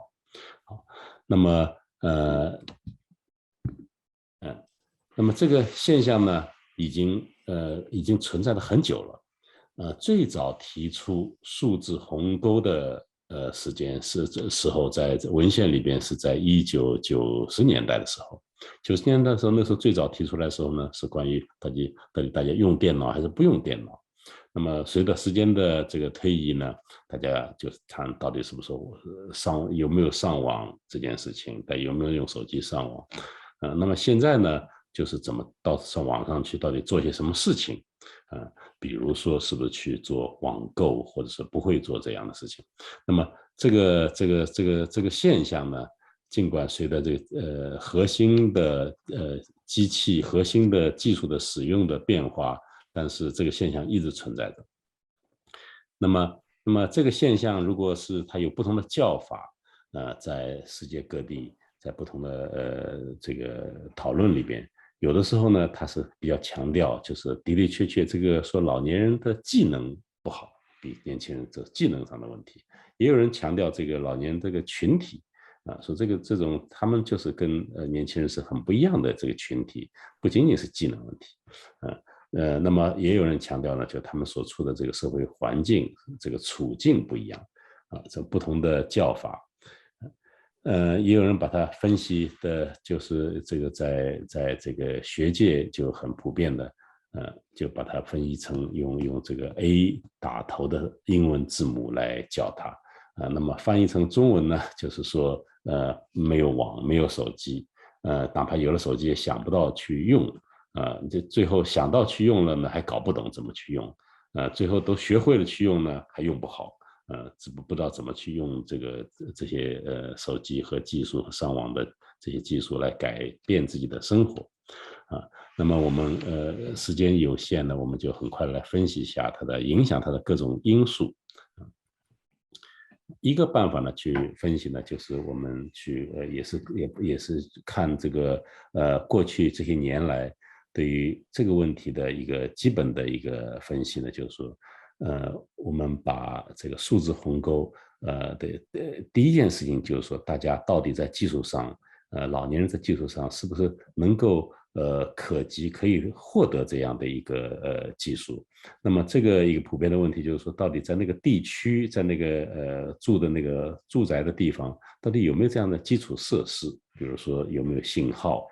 比如说老年人有没有钱去买这台手机？或者是电脑？那么有了手机之后，才能讲到底那个手机的界面到底是能不能够可以被老年人所使用。那么这是一个基础设施的问题。这样的一些问题呢，一般是一个非常非常根本的。如果没有这件事情的话，那么往下就不好谈了。那么第二件事情呢，就是说这个基本的能力。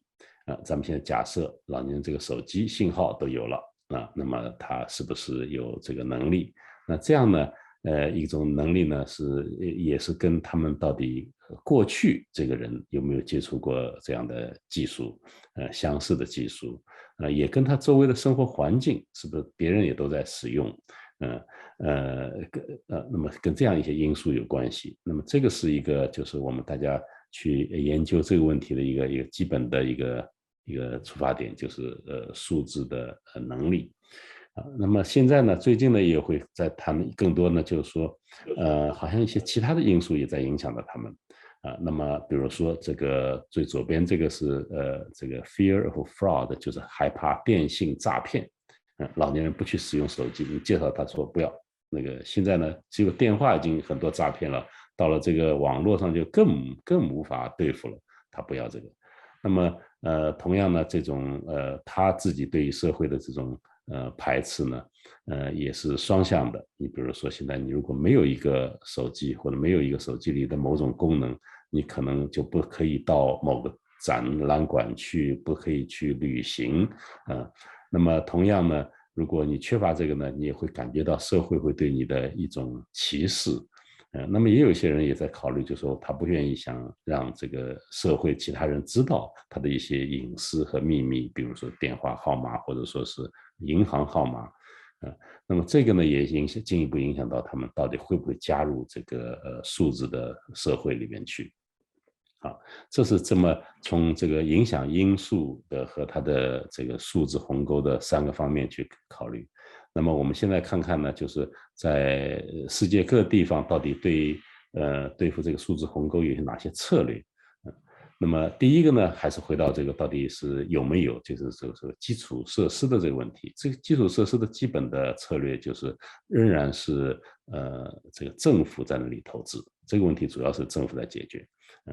那么这里边还有一个就是是这种技术性的策略。那你就跟我们刚才提到的这个电话到底是个什么样的电话，对吧？它这个界面是什么样？这个呢也是现在比如说中国的工信部和这个别的国家也是一些很大的一些公司在投资这方面的工作，就是要把这个整个的界面和电话的这个设施把它建立起来。好，第二件事情就刚才提到的是这种数字的能力问题。那么这种数字的能力呢，是一种就是到底开展什么样的课程？这是过去比如说20年里边各个国家，你去看这个就是各个国家在谈到数字鸿沟的时候，他们的策略经常在社区的层面，或是在这个大学的层面和老年大学的地方，都在做这个努力，就是开一些课程来教他，来支持大家。那么第3件事情刚才提到的就是说，如果是能力也有，基础设施也有，那么到底还是不去参加。那么这个呢，就是可能是需要一系列的这个政策和这个各个社区的组织，以及从技术上的策略、教育上的办法，用各种各样的办法来推一些老年人，来推动他，帮助他们来加入到这个数字社会里边来。好，那么我们总结下来呢，就是我们有这种不同的从基础设施建设，从这个技术和这个特别手机的某种特点的手机的提供，一从教育上和从这个社区上鼓励上都要采取一些措施来帮助大家克服这个数字鸿沟。那么我下面简短的探讨一下，就是这个在过去，现在我们输出已经有30年了，这个关于这个数字鸿沟的问题，到底是不是有一些变化在历史上，短短的历史。那么可以呢，大致看出来呢，就是最早的时候我们在推动这个问题的时候，想要解决数字鸿沟的时候，所想要解决的事情，和现在呢，我们如果把它叫1.0的话，那么当时主要想解决的事情就是，先要在那个地区要产生有这个宽带的信号，让大家找到一个电话给老人放到那里去，那么很经常有在推，比如说推一种老年人的用的电话，很大的字啊。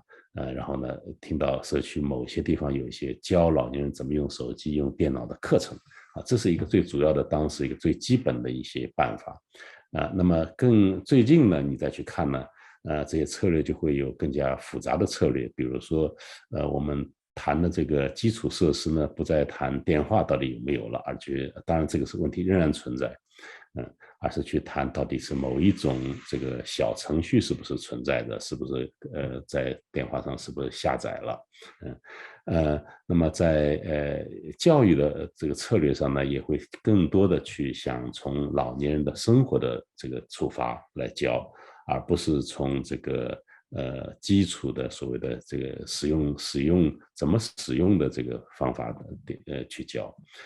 那么在技术的开发研究上呢，也会有不同的研究方法，就会更多的比如从场景啊，从那些地方去研究到底老年人面临的这个困难在哪里。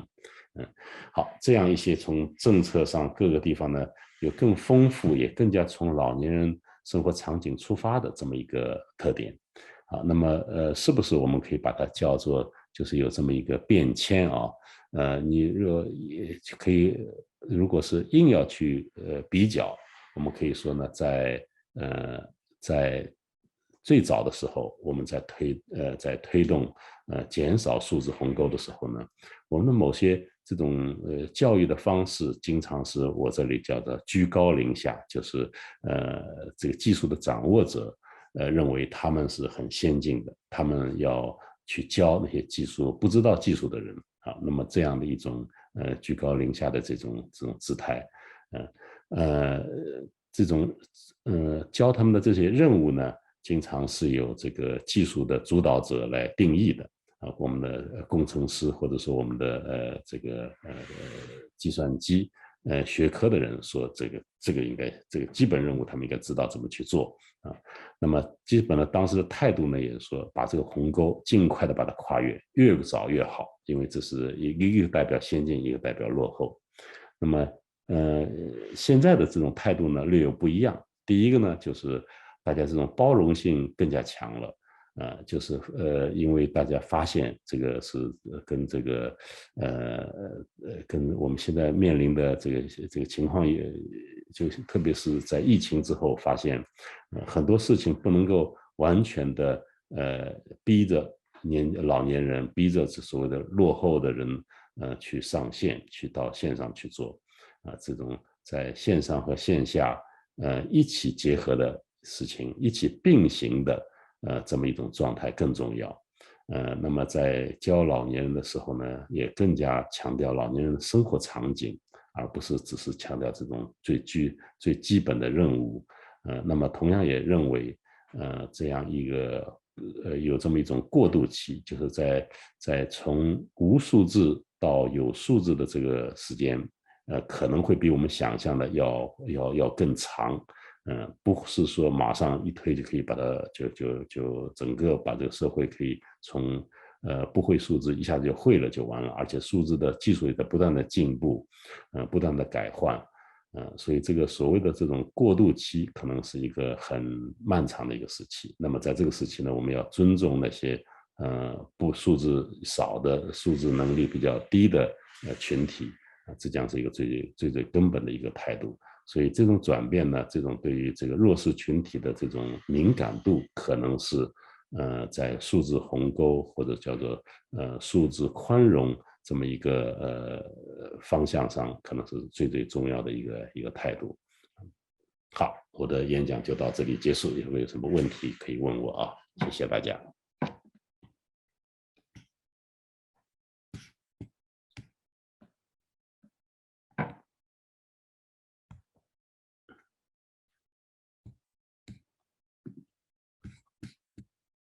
Hey, Mr. Ren, you're on mute. OK， 谢谢陈宏图老师啊，这个就是陈老师的这个发言呢，也讲了一个非常就是社会热点的一个问题。那么最近几年关于老年人在数字化社会中间被排斥啊，以及面临着这个数字的鸿沟啊，也引起很多的讨论。比如说老年人上汽车的扫码啊，还有健康码的使用啊等等。那么就是陈老师的这个发言的话，也讲到就是说有不同种类的数字鸿沟，而且的话就是应对这个数字鸿沟啊，那么人们应对的策略也在进步。那么这也使我想到呢，就是说我们固然看到这个科学技术啊，就是老年人在科学技术社会中间被排斥啊，但是的话，实际上就是科学技术，很大程度上它是用来弥补鸿沟的。你比如说在西部地区的那个贫困的那个地区，那么正是由于有了科学技术，他们可以更好的得到一些那个就是服务的资源，比如说医疗。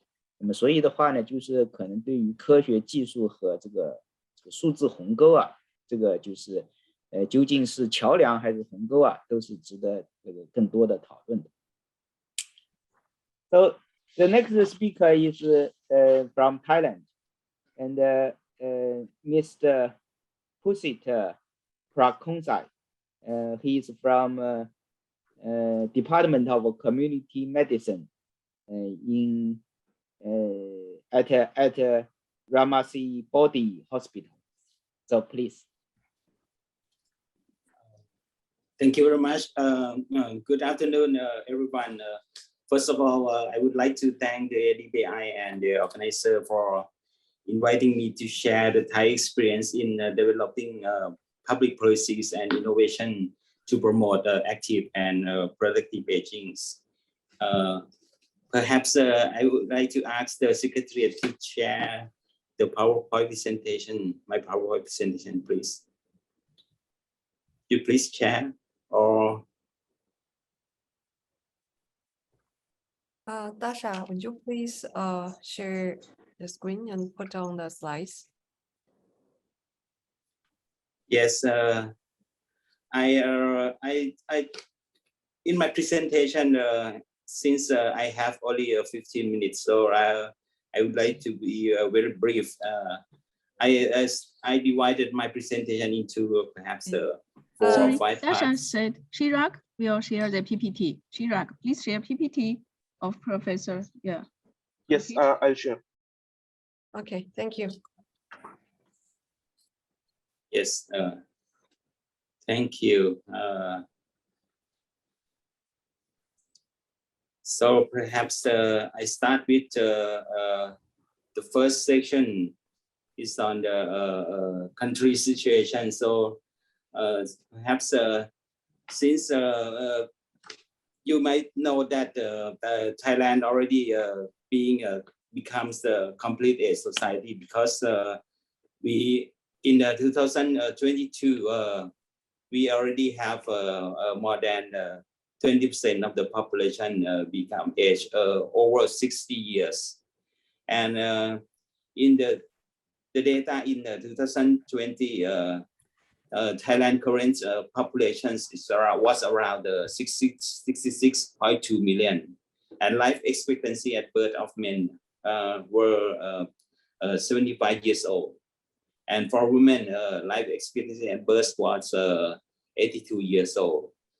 And you can see the rapid demographic change of the Thai population pyramid on the right-hand side, that right upper-hand side, that the population pyramid in 1970 in Thailand it was the normal triangle, and it's rapidly changed from a normal triangle to be a reverse triangle in 2030.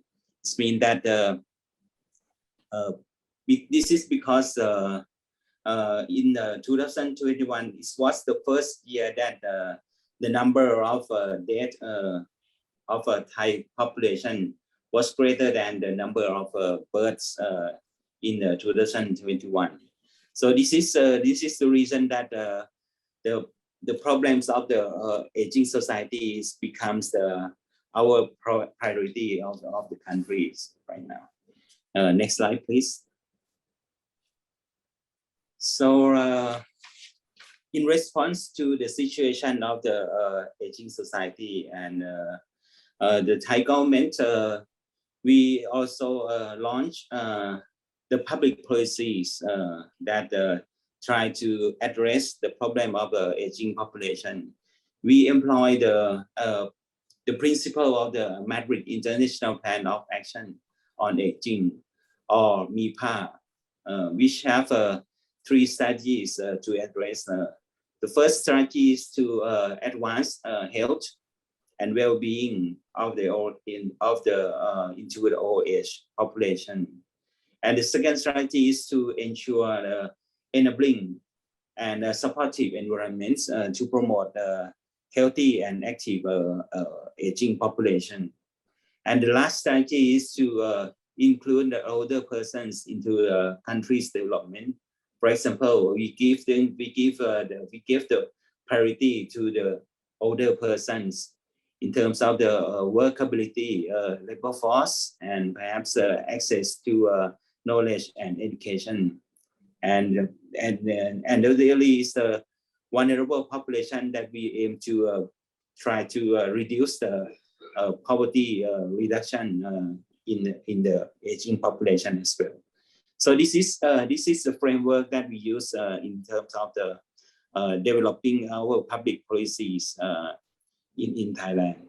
And if we look at the perhaps the social welfare principles on the left hand side. So this is the simple graphic that we try to explain about what is the social welfare dimensions that we try to provide to the elderly population in Thailand. As you can see that social welfare is not just the social access to social service only, but we also include the social security, social support and partnership promotion, and social assistance and social service as well. So the component that we try to improve the quality of life of the elderly population in Thailand will address the problem of the education, health, housing, employment, income security, judicial process, recreation, and general social services. This is because we realize that perhaps the social and well-being of the elderly population is not just rely on the health and health service sector only, but is we rely on the sum of the social determinant of health, and that we have a effect on the social and well-being of the elderly population, of the elderly people. Next slide, please. So this is the summaries of what is the idea of the our public policies and innovation to promote healthy and active aging and productive aging in Thailand. We have a legal framework as country strategies because we developed the second national plan and strategy on Thai elderly from 2002 to 21. And right now we are in the process of refining and developing the third national plan and strategy on Thai elderly, starting from 2022 to 2041. So this is the national legal framework that we use as national strategies. And from this national plan and strategy, we start to develop the 2 acts that provide the support for the providing public policy and innovation for the Thai elderly population.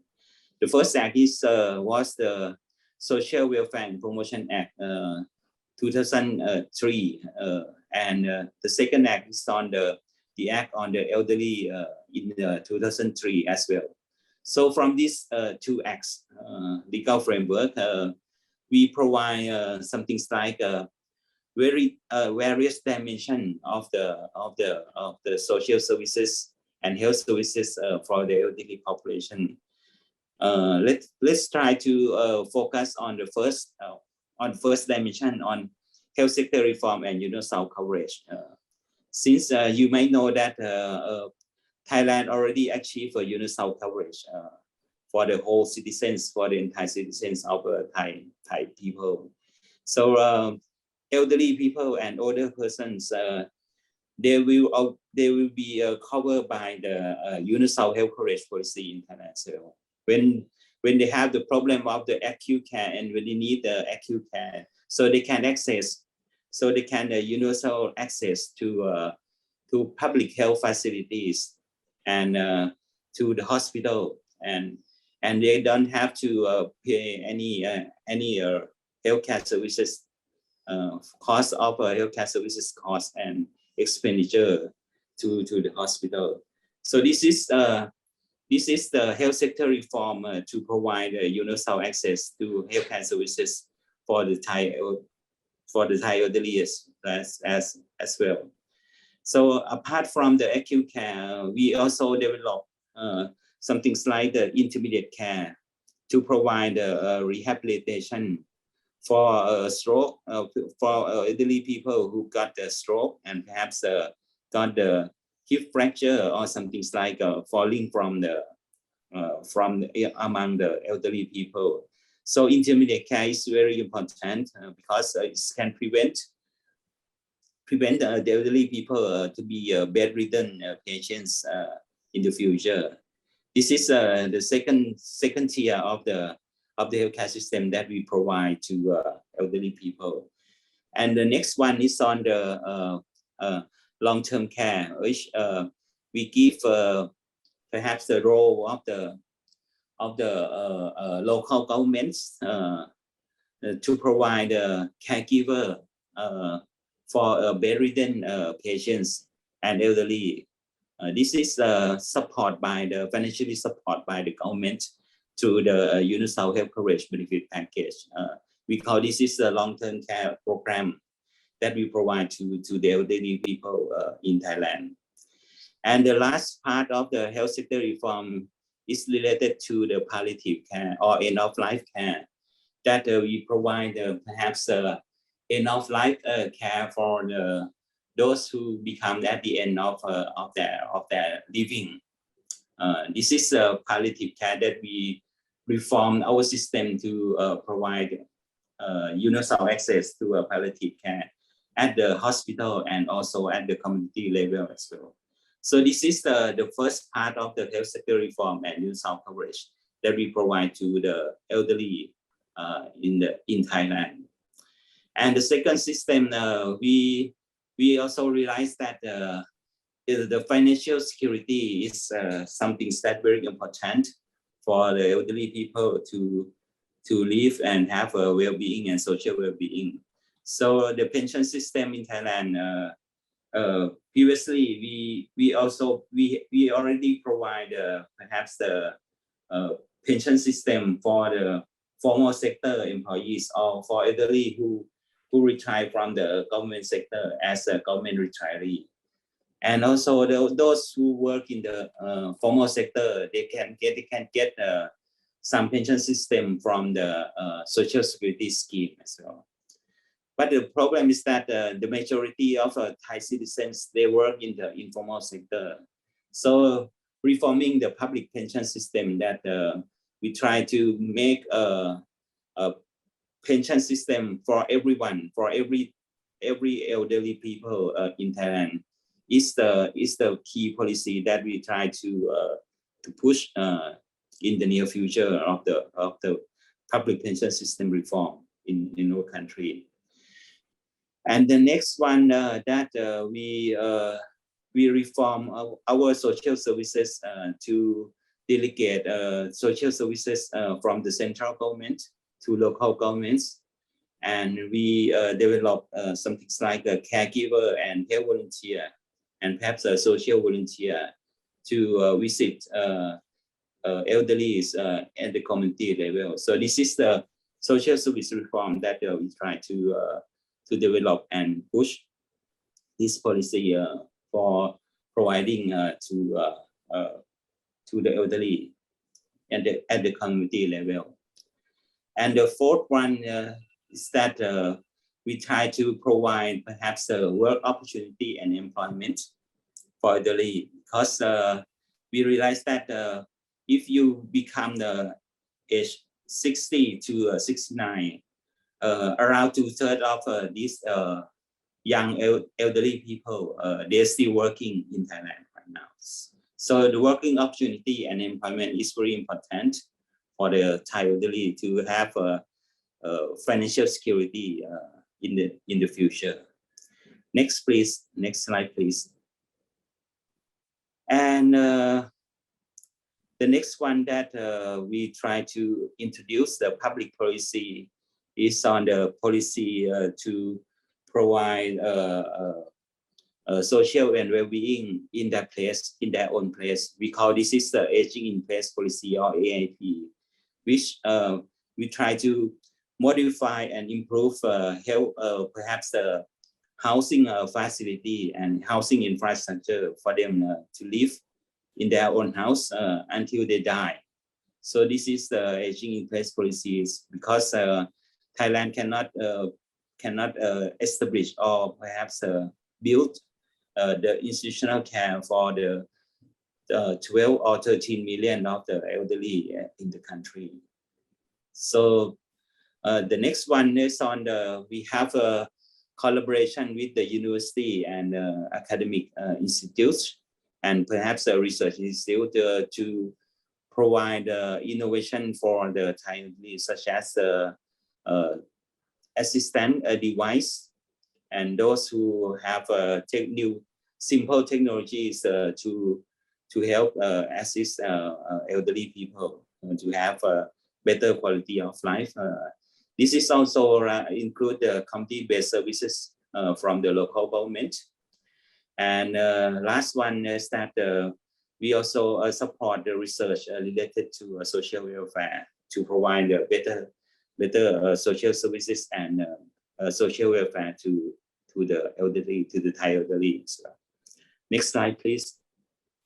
So in conclusion, I think that we can conclude that in Thailand we have the principle that if you would like to address any priorities or perhaps a challenge, you need 3 powers that can move a mountain. The first power is on knowledge power. We call this is the knowledge power. So it's come from the research institutions, perhaps the academics and university, to provide evidence and perhaps the knowledge to promote Thai elderly well-being and active and productive aging. And second one is on the people power, which is the social and civic movement. And the last one is on the political power. So from our experience and conclusion, we think that we need perhaps a clear policy direction and framework. The first thing, and perhaps if we can have a legal framework to support social well-being of the elderly is very important. And also we need research and innovation development and active participation and ownership from local governments and other key stakeholders to push this agenda into the national agenda as well. So that's our experience in developing public policy and innovation to promote active and productive aging in Thailand. So, thank you. Okay, thank you, Mr. Prakonsai and Gupta. And Mr. Prakonsai's talk is about the national strategy of aging, on aging in Thailand, and we see that Thailand also entered into aged society in 2022, and there are a lot of social actions and different dimensions, including social service, care, medical care, and pension, and community service and research. Those are included in the national strategy in Thailand, and this is a good example of how developing countries are facing the challenge of population aging, and very interesting. Thank you. So we enter into the open discussion of this session. And first, I hope the audience can raise your hand and have your questions and comments in the dialogue place. And but first, I have two questions. One is for Mr. Prakonsai, and thank you. You very interesting talk, and I see your mention is your national strategy from 2002 to 2021. So I wonder what's next. Do you have a new national strategy after 2022? And yes, if there is, what's the difference between the new strategy and the old one, and what's new programs in your future decades? Another question is for for Nico, and your talk is also very interesting and a good examples in the Netherlands. But you mentioned several initiatives and schemes. Also, these could applicable in other. But you mentioned in different schemes, and there are different social acts can support such a kind of action, such kind of initiatives. For example, the hip bag or the sensor. So the CARE Act could support this, and also some other programs could some other programs like the long-term care program can support this, and also integrated care program can support this. So there is a phenomenon of multi-support. These social initiatives can be supported by different programs. This also occurred in China. For example, aged care could support by the disabled aged care program, and also could supported by social care program by the Ministry of Civil Service. So how do you have such kind of multi-sources support? And if so, it will decrease the efficiency of the public finance, and how you solve this? So please, you to maybe Prakonsai, you first. Okay. Thank you very much, Mr. Ren, for your questions. It's very interesting. First of all, I would like to say that we already passed two national strategies, and each national strategy is last long around 20 years of the country strategies. So in 2022, so this is the first year of the third national strategies on aging in Thailand. And what is the difference between the third national strategies from the second strategy is that we think that we try to address some up-to-date issues such as changing the public perspectives on the elderly, because in the past we think that elderly is the social burden, but right now we already realize that the elderly population, elderly people, they are also one of our human resource. So the question is that how we can employ the elderly's experience and perhaps use their capacity to improve the country's productivities, and try to provide perhaps the enabling environment that they can live and they can serve the country, and they can provide perhaps productivities to the country and to their family as well. So I think that this is the one big change from the third strategies from second strategies. And the second thing is that we try to improve some things like financial security for the elderly, because we realize that financial security is very important for them to have a better quality of life and social and perhaps well-being of the elderly as well. And the last thing, we try to improve the coordination among the different organizations and different institutions to work on the elderly or aging population in Thailand as well. So that's perhaps three most difference from the second national strategies, which we put into the third national strategies. Thank you very much. Thank you. Thank you. So, Nico, please. Yes, Yichang, thank you very much for your excellent question.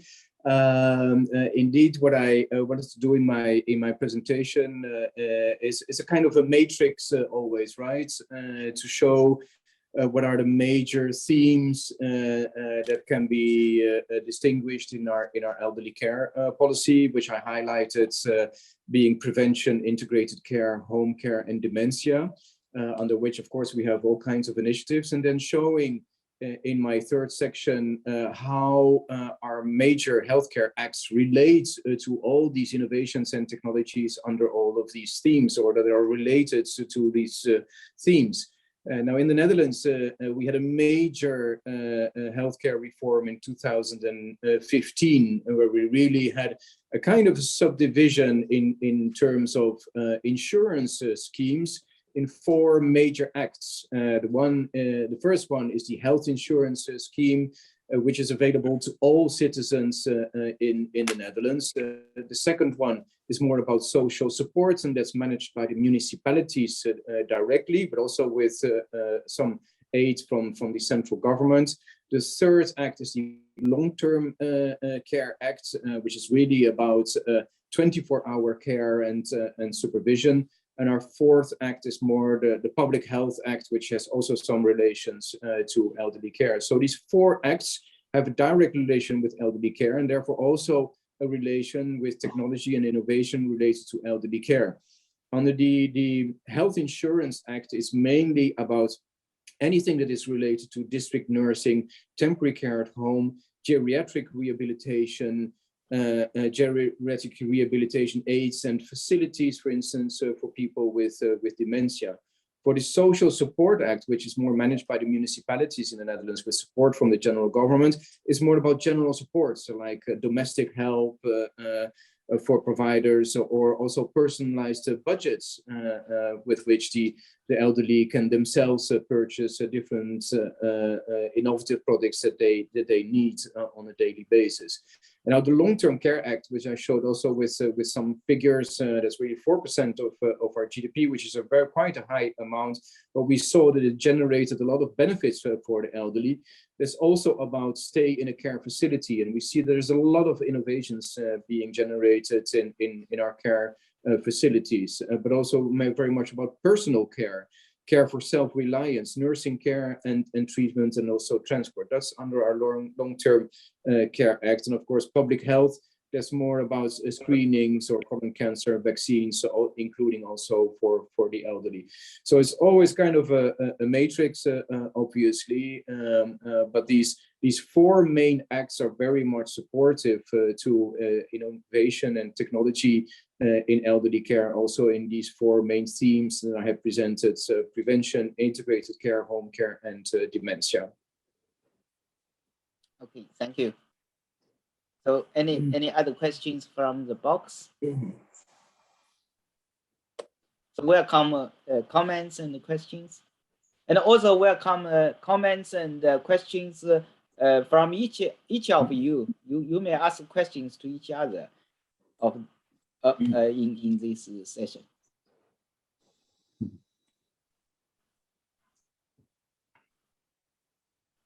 Hello, Mr. Lian. I have a question. May I?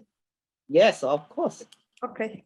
Actually, thank you for all the very informative presentations from the speakers.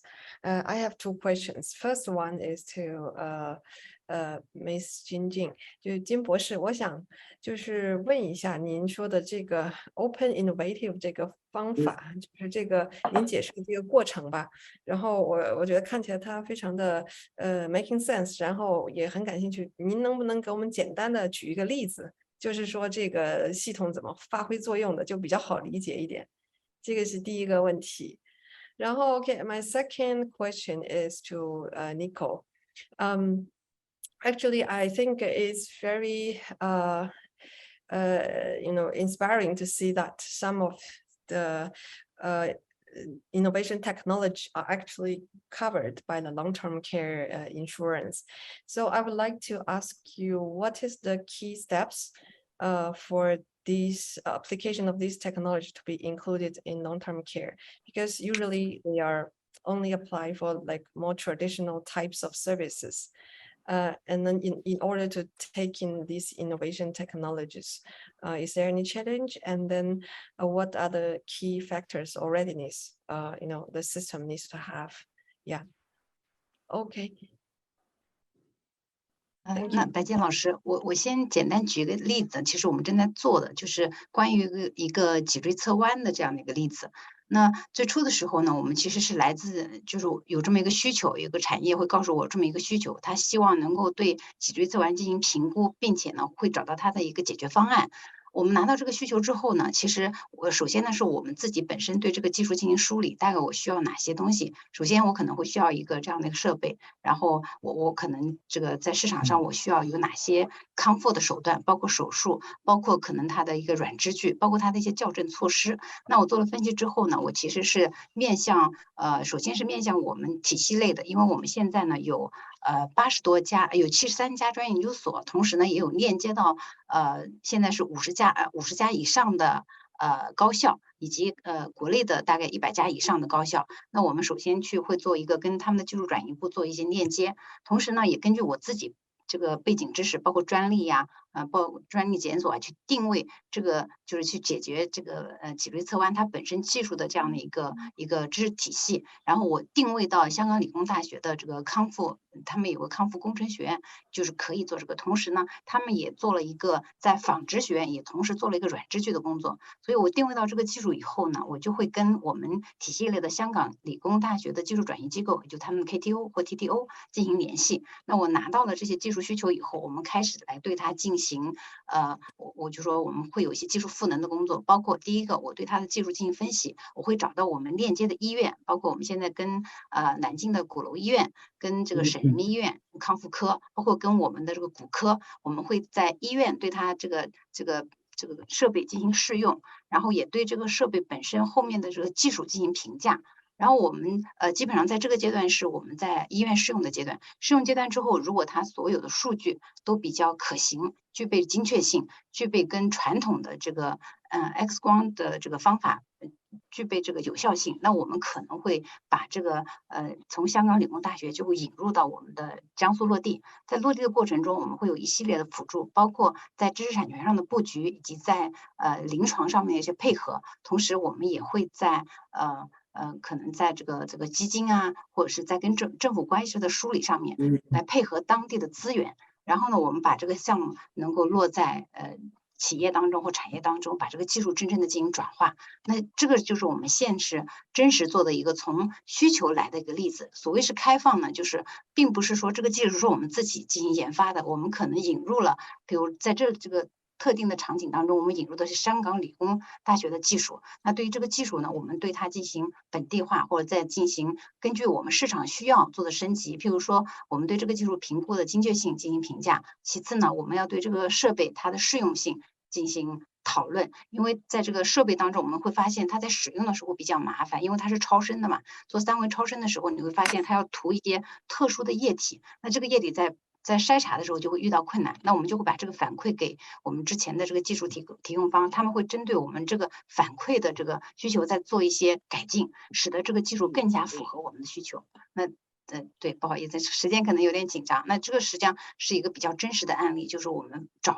通过需求找到创新资源，然后把这个创新资源跟需求和市场相嫁接，然后形成我们优化的技术方案，并且未来再进行推广。这是举的一个简单例子吧。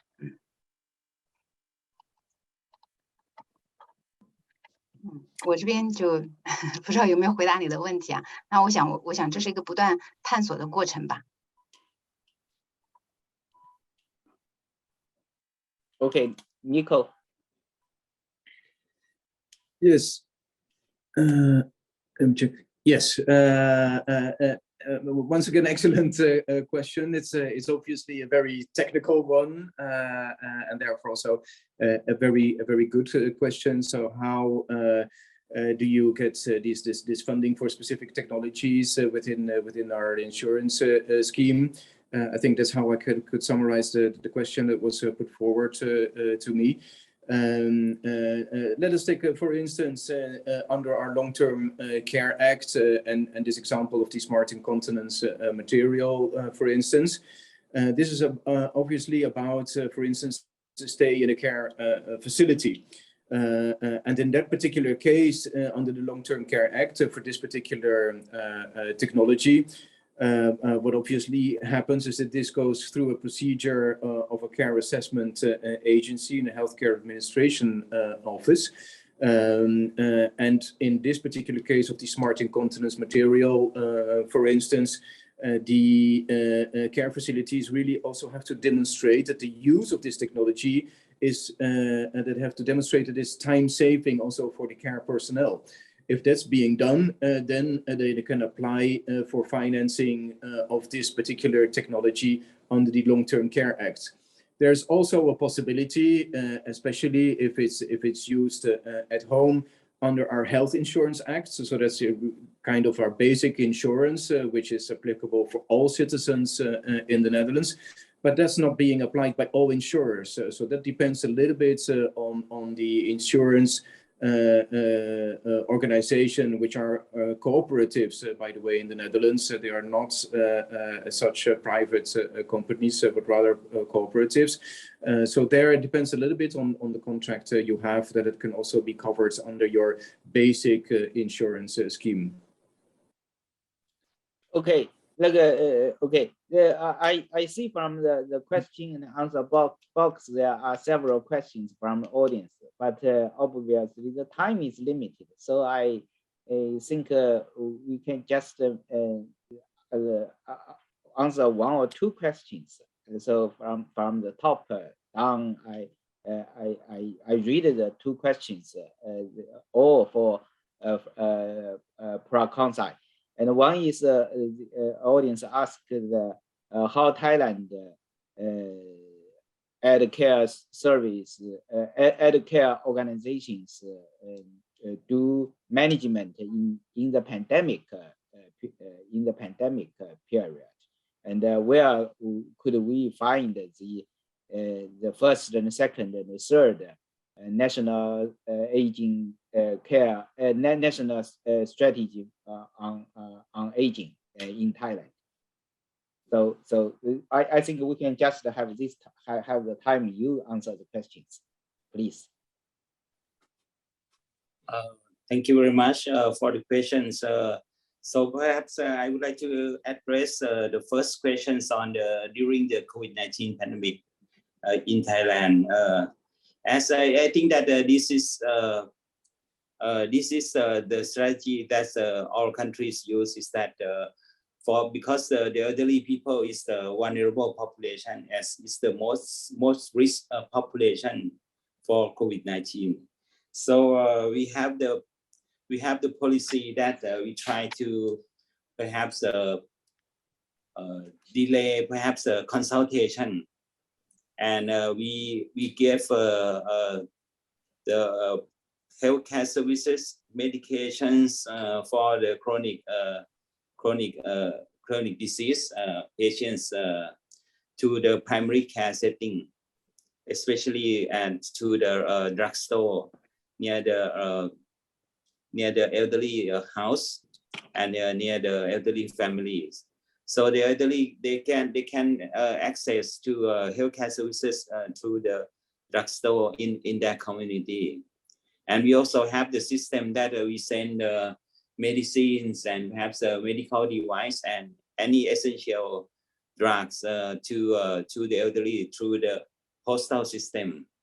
So postal mail and perhaps through the primary care system is our solution, that there's no need for the elderly to travel or to visit to the big hospital in the city.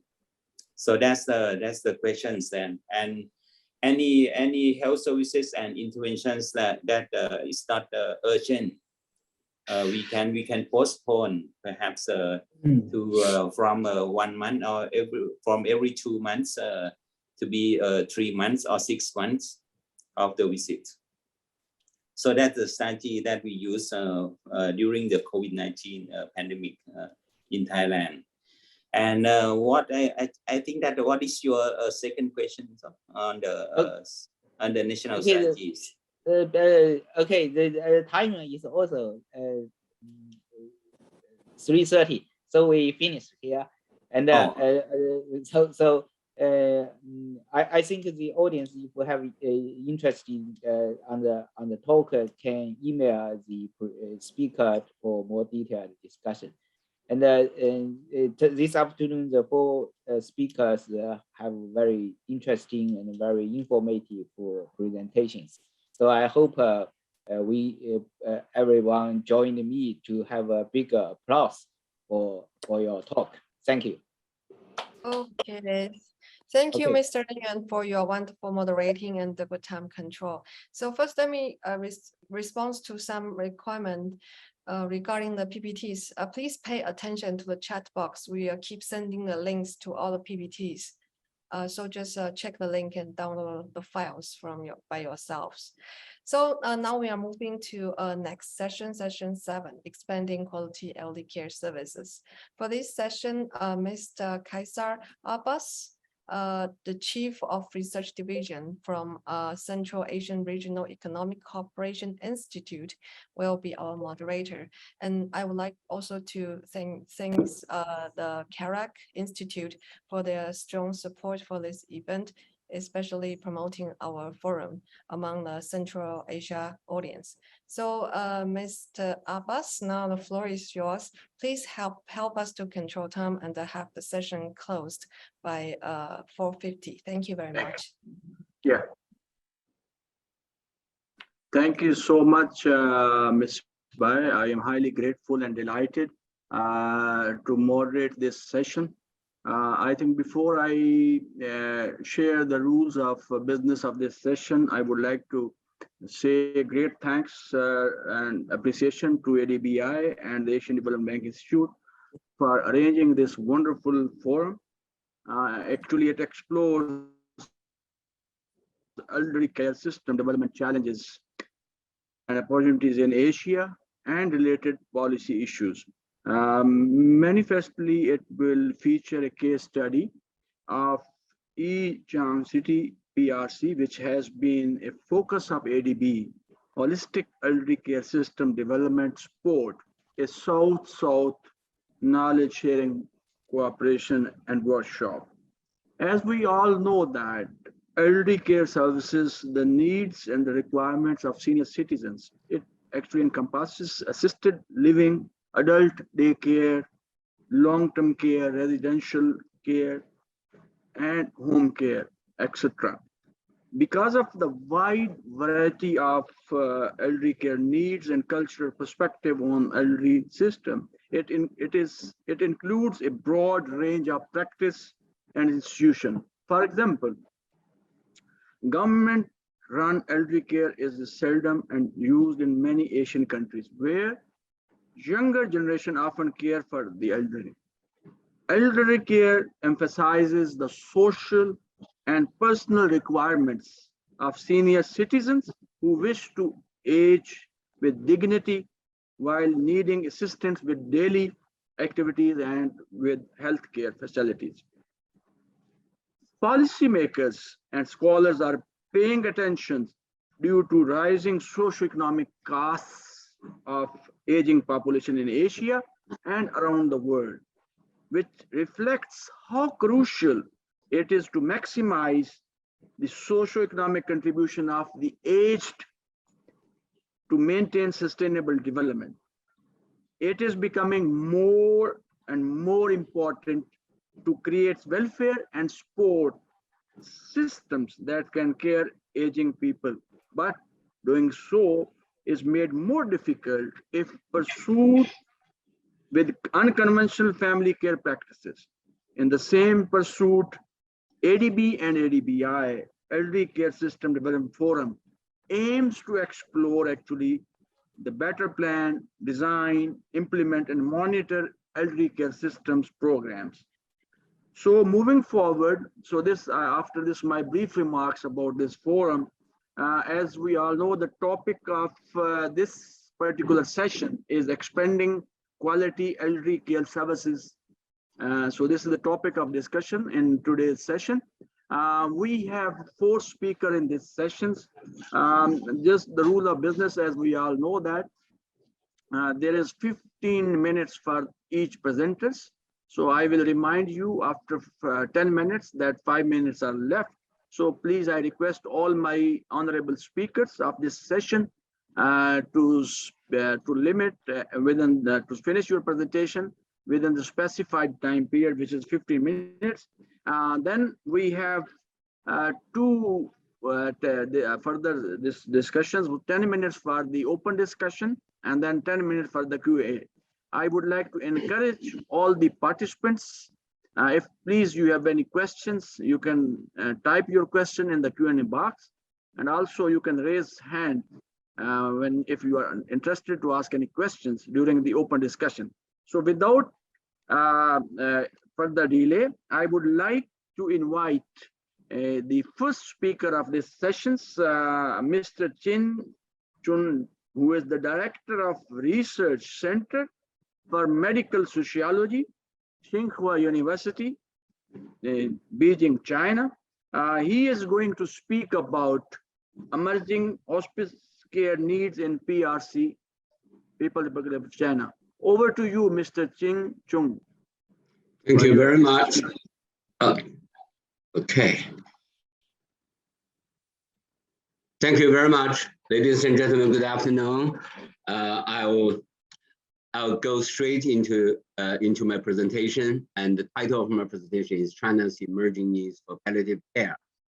I work in the Department of Sociology. I also had the Medical Sociology Research Institute at my university. So when it comes to dying and death, I look at the recent data. Approximately 20% of Chinese who died that year did so in hospitals. So that means 80% of Chinese who died 2 years ago died at home, and many of them have left the hospitals and spent the last 3 months at home. And if you break it down, so there are urban and rural differences, and the proportion of those who died in nursing homes is only 2% nationwide. So when people die in China, most of them do so at home, and that's the reality. So the gaps regarding the process of dying and deaths is close to 10 million people died 2 years ago or 3 years ago, and only 280 of them received certain form of palliative care. The palliative care available is only at less than 1% of medical facilities throughout China. So you might jump to the conclusion that palliative care as a medical service is extremely underdeveloped, and home and community palliative care is nearly non-existent. But there is hope, and there are little hopes in China because we have an association promoting advanced care planning in Beijing. And only 2 months ago, the city of Shenzhen, that has 10 million people residing in the city, in there, legalized advanced care planning. And also Hong Kong Foundation, the Kaixin Foundation, has been supporting 42 hospices throughout China, and 32 of these hospices are located in mainland China, and 10 are located in Hong Kong. And in Shanghai, there is also a personal touch by a top politician in Shanghai. 7 years ago, he received a letter of complaint from one of the relatives of a cancer patient who died, talking about the lack of palliative care and the pain level. So you eventually come if you go to Shanghai, you might say Shanghai's palliative care services are highly developed as compared with other parts of China, even compared with Beijing. So throughout in Shanghai, all the 16 districts offer hospice and palliative care at home. And of these community health centers, 106 offer, inpatient services. So, but I still have questions about Shanghai's palliative care, and there are uncertainties about Shanghai because 3 years ago the city had at least 96 and 100 persons in need of hospice care. But of these people, only 9,700, 15% of them actually receive palliative. In other words, there is a great underuse, underutilization of palliative care, even if you offer it. And in Shanghai, only about 7,000 persons that year received hospice and palliative care at home in 2 years. That means it's extremely hard to promote palliative care at home. If Shanghai has in 2 years only have 7,000 of people, you can imagine very few people in other cities can receive palliative care at home. So palliative care at home is probably the most challenging problem right now. And 2 years ago, I started an interview project, and we received 209 transcripts about people talking about death. And we analyzed this, and essentially, you see when people are talking about death, what do they talk about? For Chinese, they first talk about for the Chinese in this sample, they first talk about the economic suffering. In other words, the lack of money to treat cancer patients, the lack of money to do their funerals, and the lack of money to move from a rural village to a large city to see a doctor. And the second is about pain. And the third is about the burden of care. And then people start to open up to talk about their mental pain, and then to talk about the inner bereavement. So in other words, the material makeup of suffering, in other words, the economic, physical, and burden of care would come first. But if you really go into the interviews, people start to open up to talk about the inner feelings. And also people, when people to talk about the care, they also talk about the pain. They talk about the pain due to not knowing, because a lot of Chinese doctors believe you should not tell your patient that they are dying. And they also, because of not knowing, because of the pain, they become angry. And some of them even use the term called accustomed to painful ordeals. In other words, it was beyond pain. I become accustomed to this pain.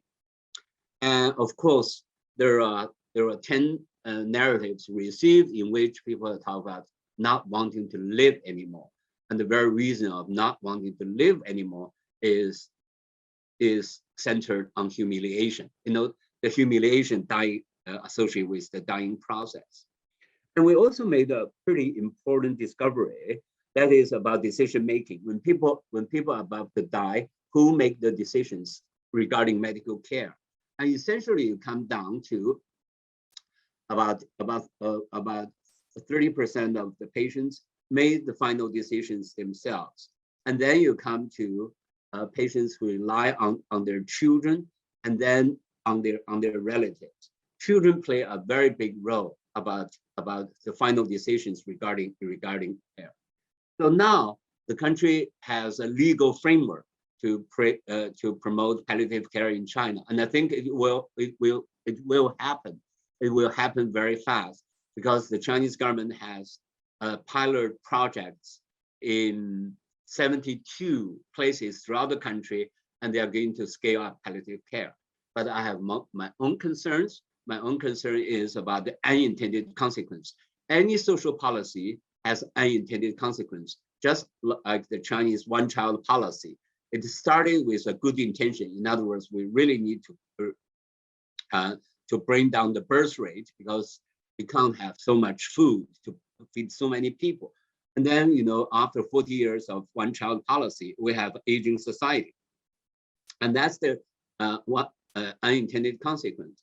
And if the Chinese government is going to have to roll out a nationwide program to scale up palliative care, I have my reservations. One is there is always the issue of that which is seen and that is which not seen. Palliative care is increasingly being seen as a terminal care in China. In other words, palliative care is seen as solely for the elderly, and a few large corporations already package palliative care with funeral services. In other words, palliative care is being regarded as a business, and that is not very, very good for me, in my mind. And there is also that is not seen. Palliative care could become a cost-cutting measure of neoliberalism. In other words, instead of spending so much money treating people towards the last minute, we urge people to save money and offer them palliative care, and that becomes a cost-cutting measure. And therefore, palliative care units could become like morgues for many people. Morgues in the sense that it is the cheapest place and cheapest medical facilities where many people, especially the poor, will go. And therefore, palliative care could also become high-end UWS. UWS means non-responsive wakefulness syndrome, USW hotels for the very rich and very powerful. In other words, on one hand, it could become morgues and the first station for people before they go to crematorials, and it could also become expensive hotels who lie in their vegetable conditions. And that's my concerns. Thank you very much. Thank you very much, Mr. Chin Jung, for your very comprehensive presentation and finishing on time. So highly appreciated. Thank you so much. We'll get back to you again after when we have a discussion about some questions and some comments from the audience. Now I will move to the next speaker of this session, who is Mr. He Zhong He. Doctor, Senior Nurse Specialist, University of North Carolina Hospital. Thank you so much for joining, Mr. He. He is going to speak about Advanced Directive is a key component of high-quality elderly care system. Over to you, Mr. Kha. So the floor is yours. Thank you. Thank you very much, Mr. Abbas. 衷心感谢这个 ADB and ADBI 的邀请和陈海军教授的这个邀请的推荐，使我今天有幸在这里给大家分享生命育足是高质量养老的这个必备。细心的观众可能已经注意到了，我没有用大家现在所熟悉的生命育足这个词。实际上我自己认为生前育足国内现在很流行，但我自己认为这个词汇并不是很特异性，就是说不是很 specific， 因为所有的这个育足我自己认为都是生前的，死后应该是没有什么育足了。所以这个今天我的演讲的过程中间的所有的生命育足、生前育足和后面我要提到的这个有关的医疗照护或者是医疗照护决定书，都是就是 advance directive 这个词，就是一个意思。希望大家能够理解。同时呢，我还想强调一下，因为我这里现在是早晨4点钟我的大脑应该是处于一个深睡眠的状态。如果讲得不好的话，请你原谅。但是呢，你只要记住，生命育足是高质量养老的必备，也就够了。现在国内的网上流传一句话，如果你不知道生前育足，就等于没有过上现代人的生活。由此可以看到，吴老师，您有那个 PPT 吗？有啊，我已经上来了。有 share 吗？有，哎，没有 share screen。哦，sorry。OK， please， 你 share 一下你的 screen。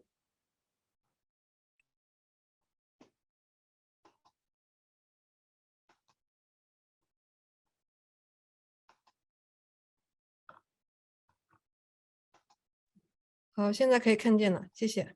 现在看好，就是重复一下，就是今天我要在这里面讲到的所有的生命育足和生前育足后面的这个医疗决定书都是讲这个 advance directive， 就是同样一个词汇使大家就是说不要混淆了。现在国内流行了一个这样的说法，你不知道生前育足就等于没有过上现代人的生活。当然，可见这个已经引起了大家的足够的重视。为什么会是这样子的呢？就是因为随着这个心脏复苏术的发展和这个医疗的进步，现在要想得到一个平平安安的自然的死亡已经不是很容易了。那么针对特别是现在大家注意到了，这个耶鲁大学最近俘获了一个死处的一个猪，让它就是死而复生。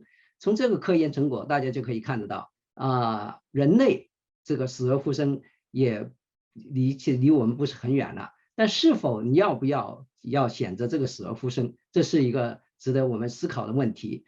那么中国有句俗话，就是生不由己，但是死是不是由自己决定，这是每一个养老人必须思考的这个问题。这个思考这个问题要就是从这个法律从各个方面你思考，当你思考这个问题，你的结果，每个人思考的结果，用法律的形式把它固定下来，写下来，这就是生命育足。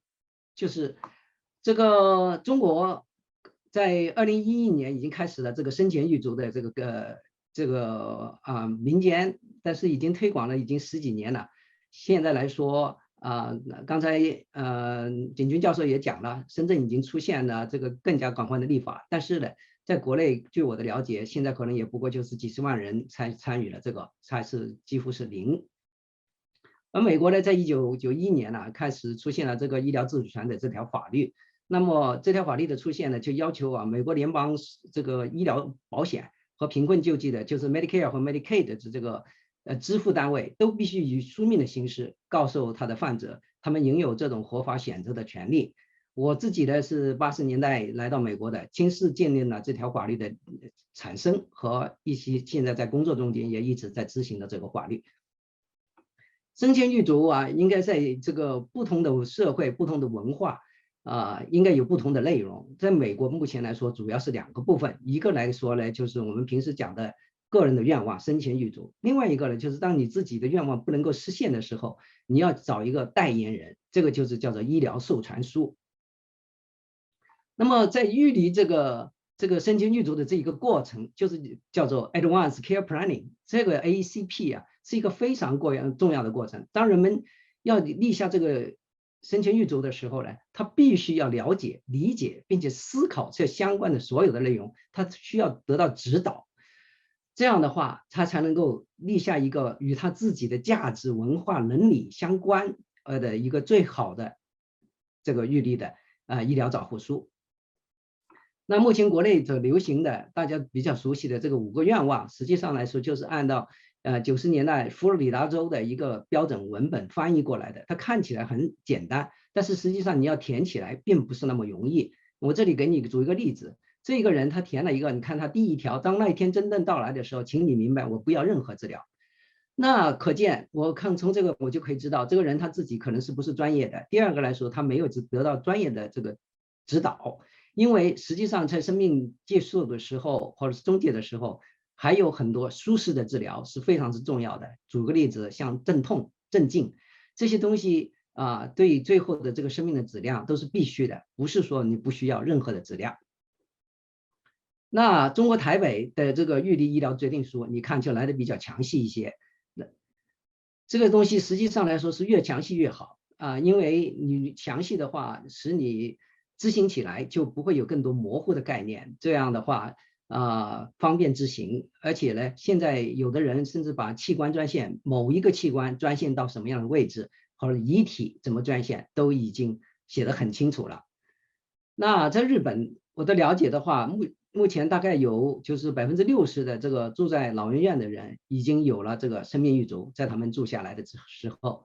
那美国的情况呢，在2004年的情况下，也跟日本的现在差不多，现在可能应该要高一点，65%。那这里讲一个成功的案例，这就是在美国的威斯康星州的一个拉库斯的一个城市，一个不到10万人的城市，但是因为有一批护士的努力，到每个家庭去宣传，讲这个生命预嘱，使他们这个城市里面的96%以上的成年人都立下了这个生命预嘱。这个是一个非常了不起的成就。当时的美国各大媒体进行了这个广泛的报道，其中他们的 NPR 就是相当于中国的中央人民广播电台也进行了报道。这个它的结果出现的话，就是使最后2年生命末期2年所花费的所有的医疗费用，远远低于了这个美国的平均水平。就是在这个拉库斯这个 town， 虽然预立生命预嘱不是为了省钱，但是它的结果确实是省下了不少钱。那为什么要谈省钱，是吧？这是我们国内也平时所说的谈钱就伤感情。但实际上来说呢，大家如果要注意到了，就是当我们国家现在的这个养老资金的问题，11万，这是在11万亿美元的转出，在2011年。那么现在到2028年，我们的收就不抵支了。这些问题的出现的话，自然大家需要考虑到这个省钱。那怎么省钱呢？那就是应该是健健康康的活，平平安安的死。那平平安安的死要想实现的话，就必须要有这个生前预嘱的出现。那生前预嘱的话，也就是推广安宁疗护至关重要的一步。那谈到安宁疗护的话，我们国家已经这个国内早出现了国家层面的文件。我非常欣慰的就是官方用了安宁疗护这个词，而不是用这些过时的陈旧的像临终关怀、姑息治疗这样的概念。那如果有的好的安宁疗护，像这样的悲剧就不应该再发生。那怎么样在一个医疗结合单位推广安宁疗护呢？那首先就是要问我们的照护者，他要想选择什么样的医疗照护，让他想一想，我需要什么样的医疗照护对我来说是最合适的。那生命预嘱如果弄好了，它有它这些重要的意义，一个是接受了生死的教育，有足够的时间认真思考生和死，为自己的生命做主。接受死亡是一个正常的过程，选择自己认为最好的死亡，给单位和家庭留下清晰的愿望，为医生和医院提供明确的指示，为国家和这个家庭节省不必要的医疗开支。那这里呢，我在过去的10几年内一直在国内推进这个安宁疗护这个，但是呢不是那么容易啊。国内现在已经开始了，但是据我的了解，进展的并不是那么顺利，就是说特别是高质量的，还几乎很少。那我受这个重庆医科大学青港医养中心的邀请过去的去了好多次，为他们的基础推广了，建立了一个初步规模的一个在医养结合单位的安宁疗护中心。同时呢，我还邀请了成功大学的这个赵克思教授跟我一起去，他是我在美国的同学，也是一个很好的朋友，他是中华文化环境里面这个安宁疗护的领袖人物，为中华文化环境的这个安宁疗护做出了非常大的贡献。这是青港的这个中心。那么我到这里第一次去给他们讲这个生命玉足的时候，当时主办方非常的担心我会把这个死亡的东西拉出来，老人不能接受。但实际上讲完以后，这些老人非常的兴奋，然后首先谢谢我，然后呢又问我是不是现在马上就能签订这样的生命玉足。可见呢，只要讲好了，老人是可以接受的。那同时呢，在他们这个单位当时有一个植物人状态的一个老人，这个你看他嘴巴上插了一个气管，绑在这里非常的不舒服，但是他已经是没有任何意识的了，但生命体征还存在，这是他的先生那么我帮他解释了这个他现在的这个情况，然后帮助他做出这个决定，拔掉这个气管，然后我们给他了一些止痛镇静的药物，使他很平平安安的走了。他的先生非常的感激，他觉得他在世的时候也是在受苦，那么现在平平安安的走了，他感到很欣慰。Mr. Khan, may I remind you, you have just 3 minutes left, please. Sure, okay. Yeah, you have to wrap up 3 minutes, please. Yeah, thank you. 为什么讲生命玉足是一个高质量养老的概念呢？你看看这个高质量养老的 indicator 就是这些指标，其中就有一个 end of care 就是 advanced care planning 所以这个那怎么照顾好这些中末期的这个老人？我们需要整个社会需要有法律法规这个体制的更新这个财政的支持这个专业的照顾大众的科普和这个专业的这个标准。那么在这个6个大指标里头，其中有2个是谈到这个 education。实际上来说，深圳这个出现，大家刚才已经说过了，实际上就是对我们国家中国人来说，是一个死亡教育的开始，等于是开课。那么讲到这个教育就实际上每个人退休了、养老了，离开了我们熟悉的工作，那么现在进于退休的状态，实际上就是一个重新再学习的过程，有很多东西我们都不太知道。那这个在西方的国家现在有了一个新的职业，叫做 Certified Professional Retirement Coach， 就是退休教练，他们帮助老人学习和提供一些他们需要的知识。那么这个职业他现在开了世界的第6年的年会了，他们的这个收入从事这个职业的人也不低，100块钱到300块钱1个小时，可见有市场。那我最后的思考就是，生命教育是生死教育，是每个人，特别是从事养老人必须要的。这个生命玉足是对个人、家庭、国家甚至全世界都有益的。理解安宁疗护是美国从事老人工作必须的义务。生命玉足安宁疗护在国内继续推展，需要推广。民政部门呢可以联合卫计委指导推动安宁疗护，财政部门应该投放这方面的投入。很欣慰的看到这个 ADB-ADBI 这些给这个宜昌的这些支持，那么民政部门呢可以推动生命的立华。那最后我希望就是我们能继承这个儒家的传统使我们的整个社会形成一个养老、尊老、爱老的这个文化风尚，因为我们大家都在变老。谢谢。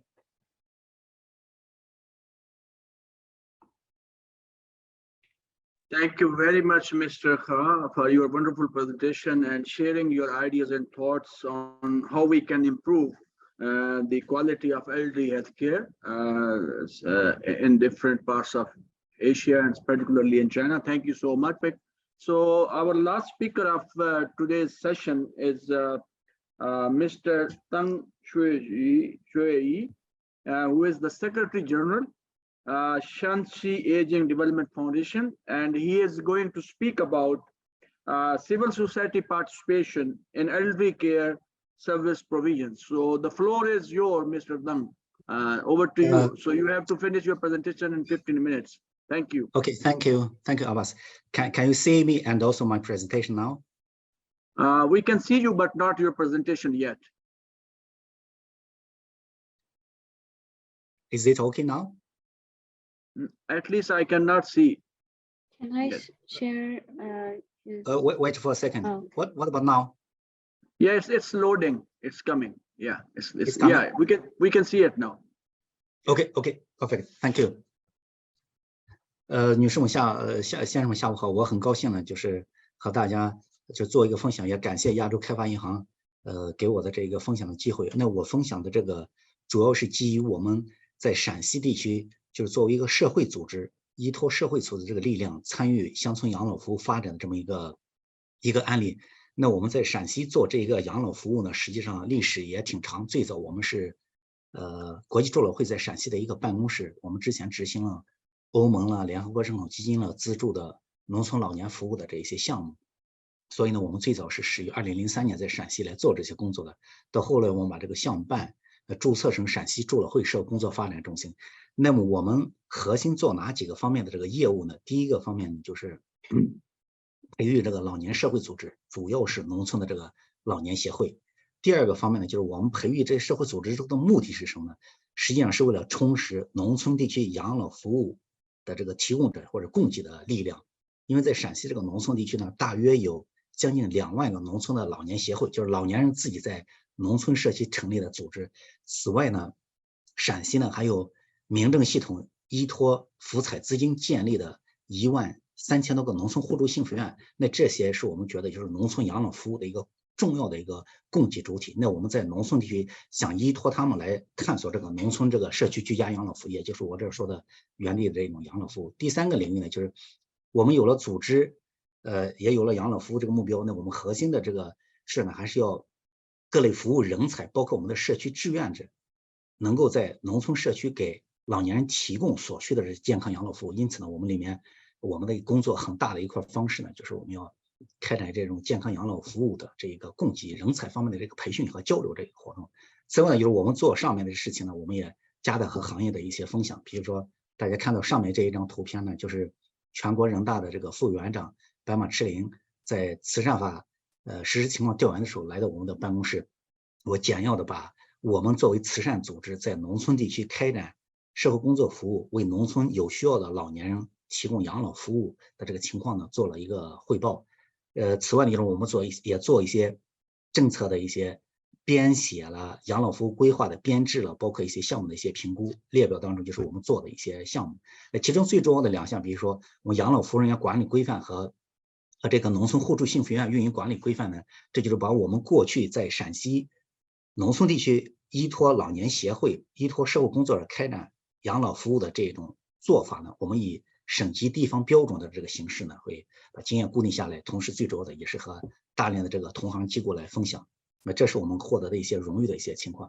那人口老龄化这个情况呢，时间关系我就不再赘述，因为我们前面许多专家也都提到了。那我们在陕西地区就是特别想强调，就是陕西呢，它还是一个欠发达的一个地区。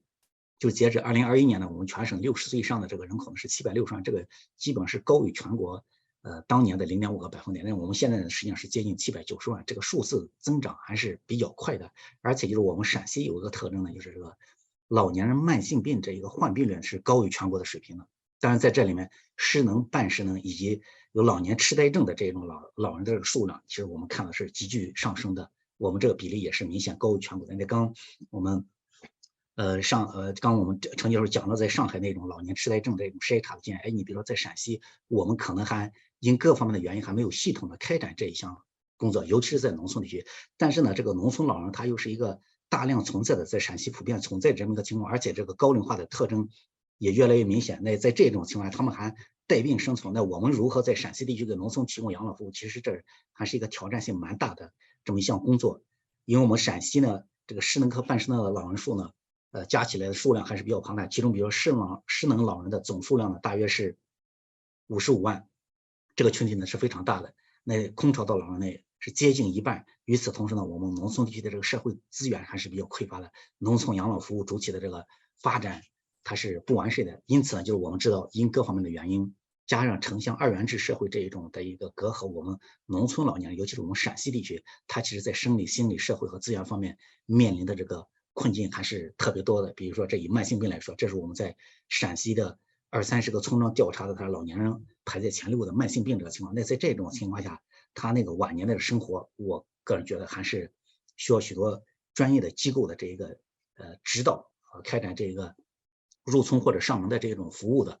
那在农村呢，我们陕西现在是一个什么情况呢？就是这个农村养老服务的资源，如果从外部资源来看的话，就是我们陕西虽然有我说的将近2万个农村老年协会，也有13000多个农村幸福院，但是呢，我们这些社区的，尤其是农村地区社区的社会组织做这个养老服务的话，我觉得这个系统性的这个工程、持续性的这个事儿呢，我觉得还是比较难的。主要是资金方面的一些困难，当然也有技术和经验方面的一个问题。但是我个人觉得，就是我们整体省市县3级的这个财政投入在这一块的资金呢，我觉得可能是还需要再进一步加的。当然，从另外一个方面来讲，我们福彩资金过去若干年，大约是7、8年的时间，我们花了6亿多元。在陕西建立了13000多个农村互助行院，我觉得这个是一个我们在农村养老服务设施方面取得的一个重大的一个成就。但是这些设施如何更好的在农村养老服务供给方面发挥它应有的作用，我觉得这个是我们下一步面临的一个突出的一个挑战。再一个就是从这个社会资本或者从商业领域来看，那商业的目的是要逐利。那么在农村地区，目前我们陕西有不少老人在农村地区他带病生存，而农村老人我们知道前面有老师提到这个养老金数量是非常少的，他的购买能力、他的支付意愿都是非常低的，而且现在在农村地区也没有正规或者正式专业的养老服务的这种供给组织或者服务的团队。那在这种情况下，商业的公司我觉得它不大可能大规模的进入到农村地区去开展这种农村养老服务。那我们再看政府兜底这个，我们之前也做过全省这个农村特困人供养服务机构，就是我们俗称的这个敬老院这个星级评定。那我们陕西呢，大约是460多个农村的这个敬老院。那这一种情况下，它只招收这一个五保户，城市里面它叫社会福利机构，它只招收城市的3无老人，实际上本质上是一个同体。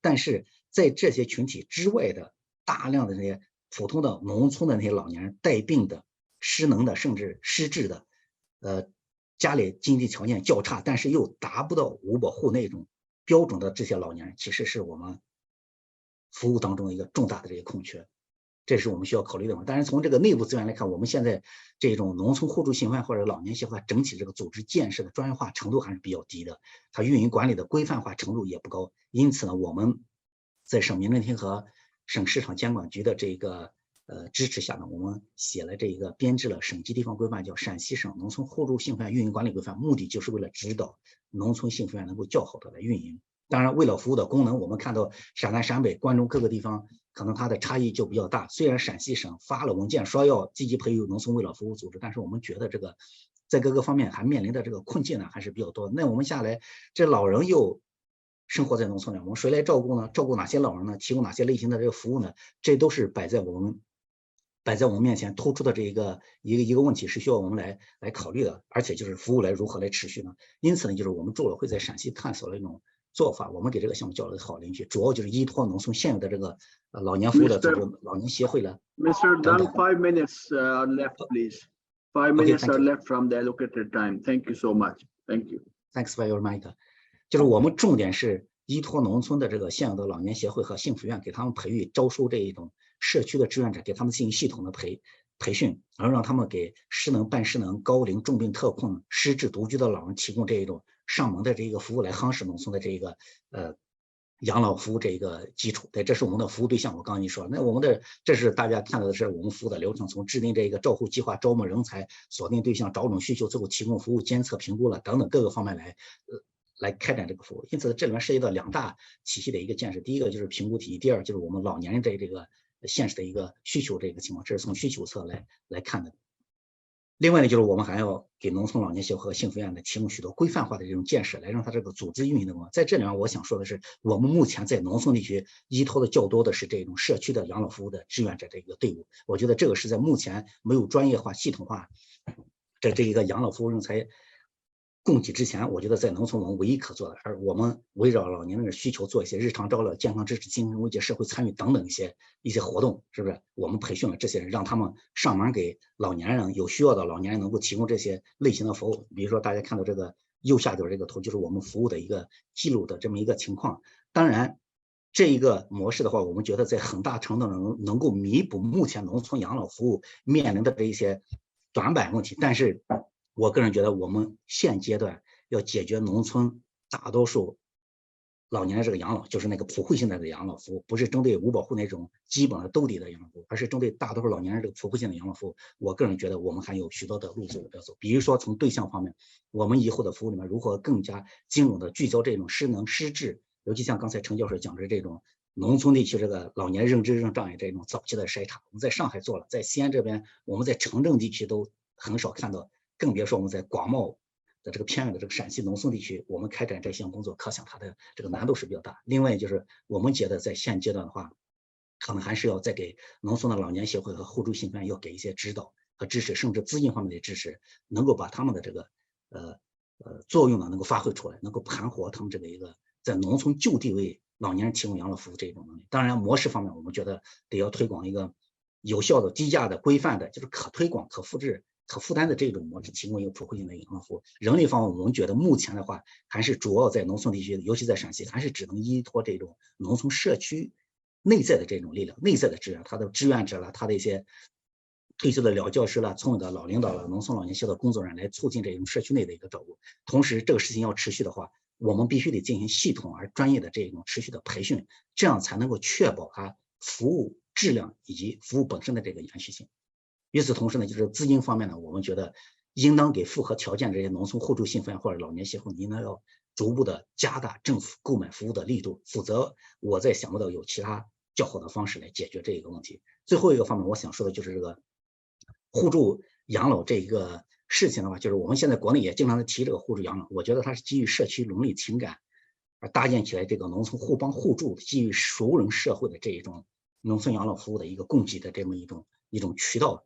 但是我个人觉得它也有很多天生的一个不足，比如说我个人觉得在现阶段，我们农村养老互助养老就没有办法解决专业的这个医疗康复或者认知症照护了，甚至说临终关怀。我们刚才也有清华大学的这个景军主任呢提到这个临终关怀，像这些专业的事，我们在农村都没有办法做到。而刚才景主任也提到了，我们80%的这个老年人都是在家里面去世的，是严格来说，他的这个生命质量、死亡质量是极低的、不高的。那我们怎么样为这在陕西，比如说如果也是这个数字比例的话，我们如何为80%、90%的在农村社区里面的这些老年人提供有质量的这个临终关怀服务，甚至说提供认知症这种早期的筛查和积极的干预服务，这都是摆在我们面前的难题。而我觉得这些是不能指望农村现阶段的互助养老来解决的，只有依托专业的社会组织、政府加大购买服务，我们和医院了、康复了，还有整个专业的社工机构来联合，才可能较好的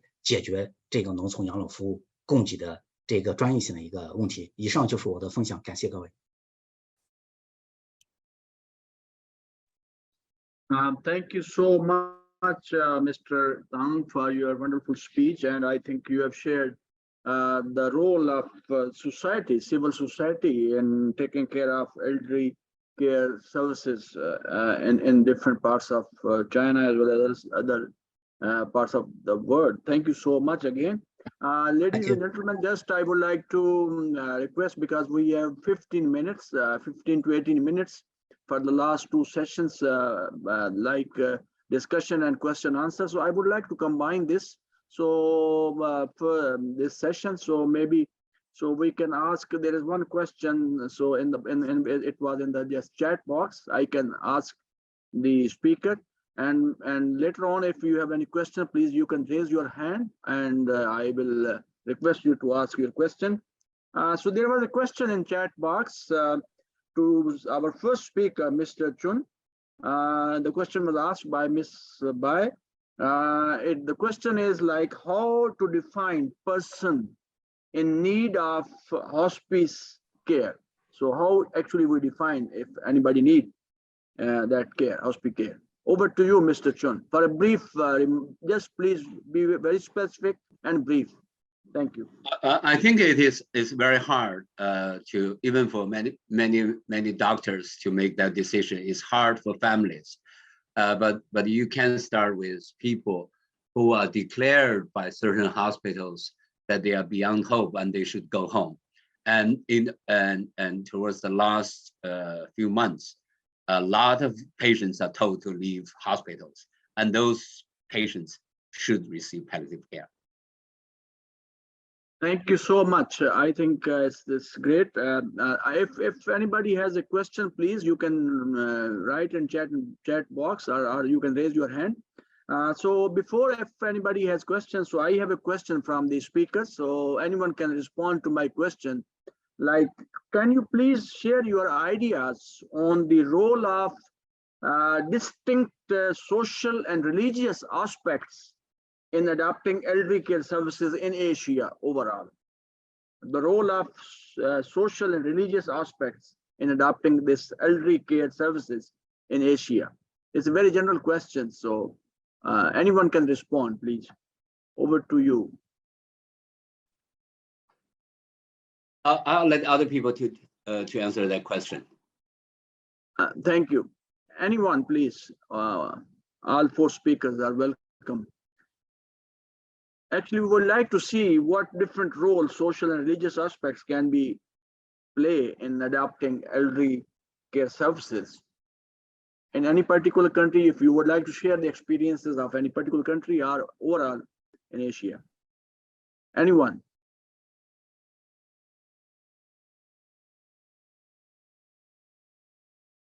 Maybe someone help me to translate this question in Chinese, so it would be great. Maybe some speaker, if maybe they understand what I'm asking actually. So my question was, could you please share your ideas on the role of distinct social and religious aspects in adopting elderly care services in Asia?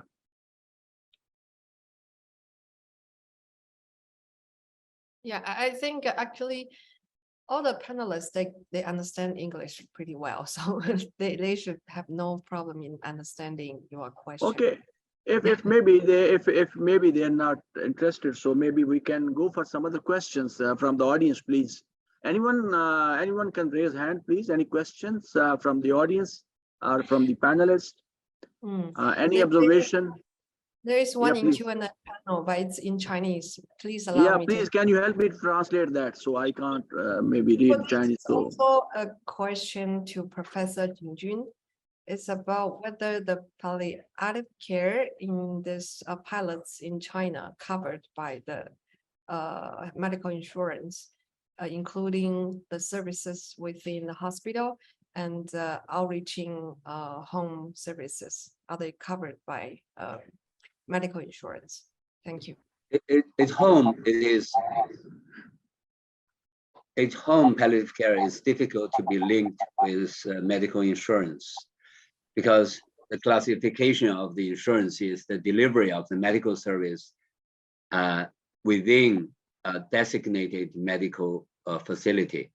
But in many cities, in hospitals, palliative care is being covered by medical insurance, all right? But at home, it's difficult to do.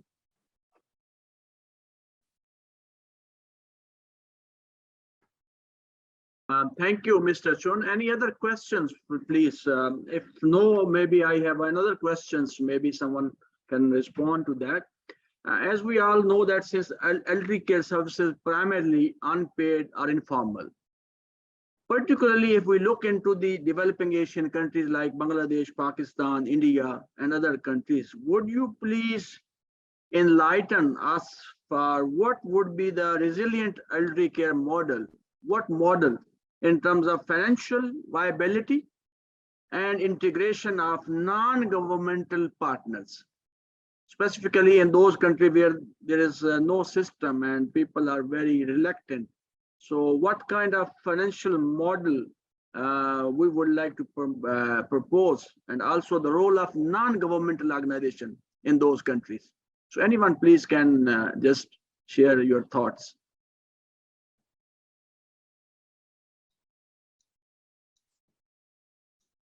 Maybe Mr. Deng Xueyi, because since he has been working with these non-government organizations. Yeah. You are right. You are right.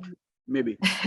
Yeah, Mr. 邓老师，您跟那个 Help Age 合作过，能不能跟我们分享点经验？ Okay, I think for the developing countries, especially in countries like India, Bangladesh, where I visited before, I think it's somehow similar to where we are working in China for now. It's a vast area, marginalized, and many old people left behind, where social services are pretty poor. Yes, and I think in those areas, I think in terms of provision of the elderly care for the targeted population, I think we probably need to divide the older people into different kinds of groups. For example, in China, and just sharing some examples. Okay, in China, in rural setting, for the old people who have no solid source of incomes, who have no families, who have no capacity to work, to survive. So the government give them so-called kind of social security scheme. We call it 5 guarantee schemes. In Chinese, 五保户, for example. So for such group, the government set up, the government runs residential care facilities to provide care services in a centered location for those kind of group of people. But then there are some other kind of old people, like what I just mentioned. They are not such kind of groups, but they are also poor. They have a lot of health conditions. They are struggling in their families, like Professor Jin just said. For example, in terms of palliative care, a lot of people could not access such kind of services in those countries. So I think for currently, easier or feasible way is to rely on the civil society sectors to provide some kind of ongoing services for the communities in terms of the care provision. I mean, the community care and home-based care, because this is something special for the Asian region. We support each other. We are familiar with each other, so it's cheaper and it's probably more feasible for us to do this kind of community care in a cheaper way, so that we can replicate. Of course, the key challenge, I think, is the funding issue, where the money comes. I think the government must allocate enough resources for the eligible NGOs to provide the care service, or else I think there is no other better options, unless we can mobilize other charity resources like some kinds of big donors or the local enterprises. They can donate some money. For example, this is what we saw from Vietnam, countries like Vietnam. So this is basically my. Thank you so much, Mr. Tang. Thank you for wonderful response. I think that we have another question in Chinese, maybe in chat question Q&A box. Maybe if someone can miss by, maybe you can help me if there is something in question Q&A box. No, I think it's not a question. No, I think that next one is in English and it's for Mr. Deng. I think you can just direct this to Mr. Deng, right? Do you see it? It's from Lei Xin. Yeah, I'm just yes. Yeah. I would appreciate emailing. Yes, yeah, this one. Yes, maybe. So thanks for replying. Informative session. My question is to Mr. Tang. Is your organization the Aging Chinese Development Center a non-profit organization? First part. Second part, rural population affordability for the elderly care services is quite low. Third part of this question is, how do you balance the quality of elderly care services you provided with your operation cost? So many questions. I think maybe you need to be very brief in 1 or 2 minutes, kindly, if you wrap up. So response, maybe later on you can, they can contact you on email, but please kindly wrap up in 1 or 2 minutes. Okay. So first, ACDC is a charity organization, non-for-profit organization. And secondly, our operation costs, I think it's not high because we apply the fund from donors like EU or another Hong Kong-based organizations. So basically, it's cheaper. What we tried to do a few years ago, but we failed, is we tried to ask the provincial agent authority. We persuaded them to purchase the services from ACDC. In other words, the government provided the funding so that we can replicate the model to at least 200 villages. And then later we could not make it simply because, you know, there was a government structure reforming.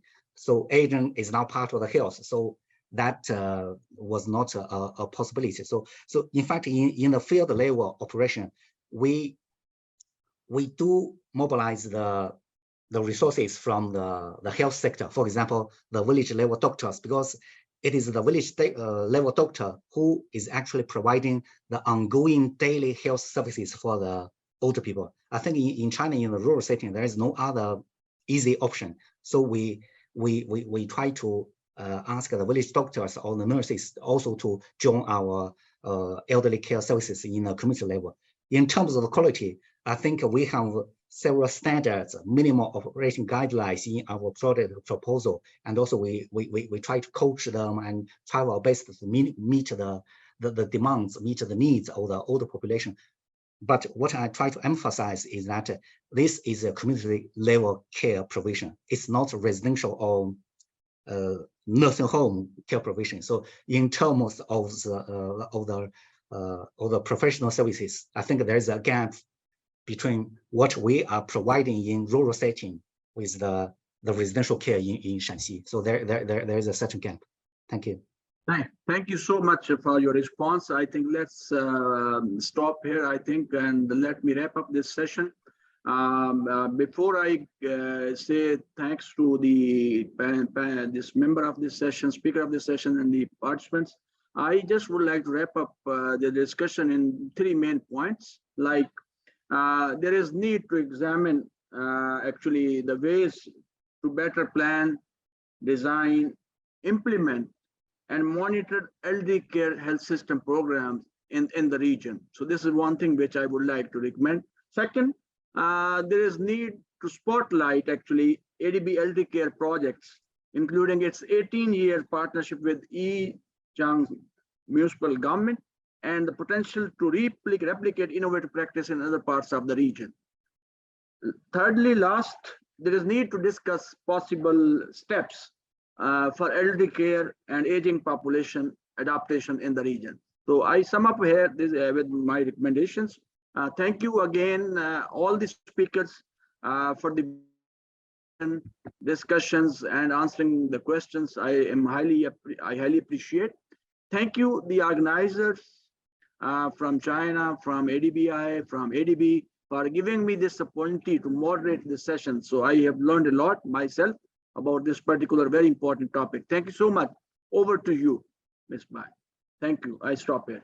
Hey, thank you, Mr. Abbas. Thank you for very nice moderating and very good time control. With this, I think we have completed all the sessions of this forum. Now let's move to the closing session. Ms. Yichang, now the floor is yours. Thank you. Thank you very much, Beijie. Thank you, everybody. Thank you, Abbas, and all of our panelists today and participants. Now, we are coming to the end of this forum. I have a question to all of you. Can you imagine how many people registered this form from how many countries? If you give the answer, you can put in the chat box or Q&A. Actually, I want to let you know 1557, 1,557 registered representatives, participants from 39 countries. So I really appreciate your innovative ideas and new knowledge shared with so many people. Thank you all. And among these 1,557 participants, 63% are women. So we can think of, just like a professor mentioned, elderly care, the many old people are women. So even women care about this elderly care too much. Thank you. Thank you, every participant. Now, let's welcome Dr. Pavers Safda to give us his closing remarks. Actually, Safda is the advisor of EARD, East Asia Department, ADB, and he joined ADB 20 years ago in 2002, and he became a director of CWRD from 2016. Now, the floor is yours, Safda. Thank you. Idea, please. Yeah. Ladies and gentlemen, good morning and good afternoon. My name is Safdar Parvez and I am from the East Asia Department of ADB. And on behalf of ADB, I would like to thank you so much for participating in the Elderly Care Systems Development Forum. Over the past 3 days, we have had very exciting discussions on emerging challenges from population aging and frontier knowledge and solutions to build sound elderly care systems in Asia and the Pacific. We were privileged to hear from global inspiring leaders, such as our chief economist, who set the scene for discussion in the follow-up sessions. This forum was indeed an important occasion to showcase close linkages between ADB's technical assistance and loans, as well as sustained and strategic partnership with the Yichang municipal government to develop the city's elderly systems. I especially appreciate the role of the ADB Institute, the Social Development Thematic Group in organizing this forum, and other partners who have provided technical support, including the Harvard Social Technology for Global Aging Research Initiative, the Central Asia Economic Research Institute, the Social Technology Innovation Center for Aging of Jiangsu Industrial Technology Research Institute, the Asia Pacific Finance and Development Institute, and the Chinese University of Hong Kong, Shenzhen. Please allow me to share a few key takeaways. First, an interdisciplinary approach is increasingly demanded for elderly care. In addition to the long-term care, healthcare and social care systems, we also need to adapt the economic, infrastructure and financing systems to aging society. Prevention and care needs to be integrated. Technology solutions need to be socially appropriate. I couldn't agree more with Dr. Klinman that care should be at the center of everything to engage all stakeholders in discussion, particularly the local communities from the very beginning. Second, we need to develop broad partnerships to address the future challenges in elderly care. We have been working closely together with government counterparts to strengthen public elderly care provision, and we have been promoting PPPs to leverage private sector investment and expertise. However, this is far from enough. There is a bigger role for civil society to play in not-for-profit care, particularly in rural areas where affordability of elderly care is lower. Collaboration with financial institutions is needed to create innovative vehicles to fill financing gaps in elderly care. Collaboration with innovators is needed to advance invention and application of technologies that may compensate for human resource shortages. Third, we need to continue attaching high importance to capacity building and knowledge sharing. Compared to other sectors, knowledge and expertise of elderly care is lagging in most developing countries. We have learned that capacity building is an important tool to align goals and principles with government counterparts, which is imperative for decisive and concerted actions. We have heard from panel discussions how inspiring cross-learning among cities and DMCs can be. And the most effective way of learning is to see it with our own eyes. It is a pity that we were only able to provide a virtual study tour for this forum. Now, as we are getting to the finish line of the COVID-19 pandemic, hopefully, we'll continue to provide more on-site learning opportunities for our counterparts. In conclusion, I can say with confidence that the forum has brought new vision and knowledge and created extra momentum for us to develop elderly care systems to respond to the fast-growing aging population in our region.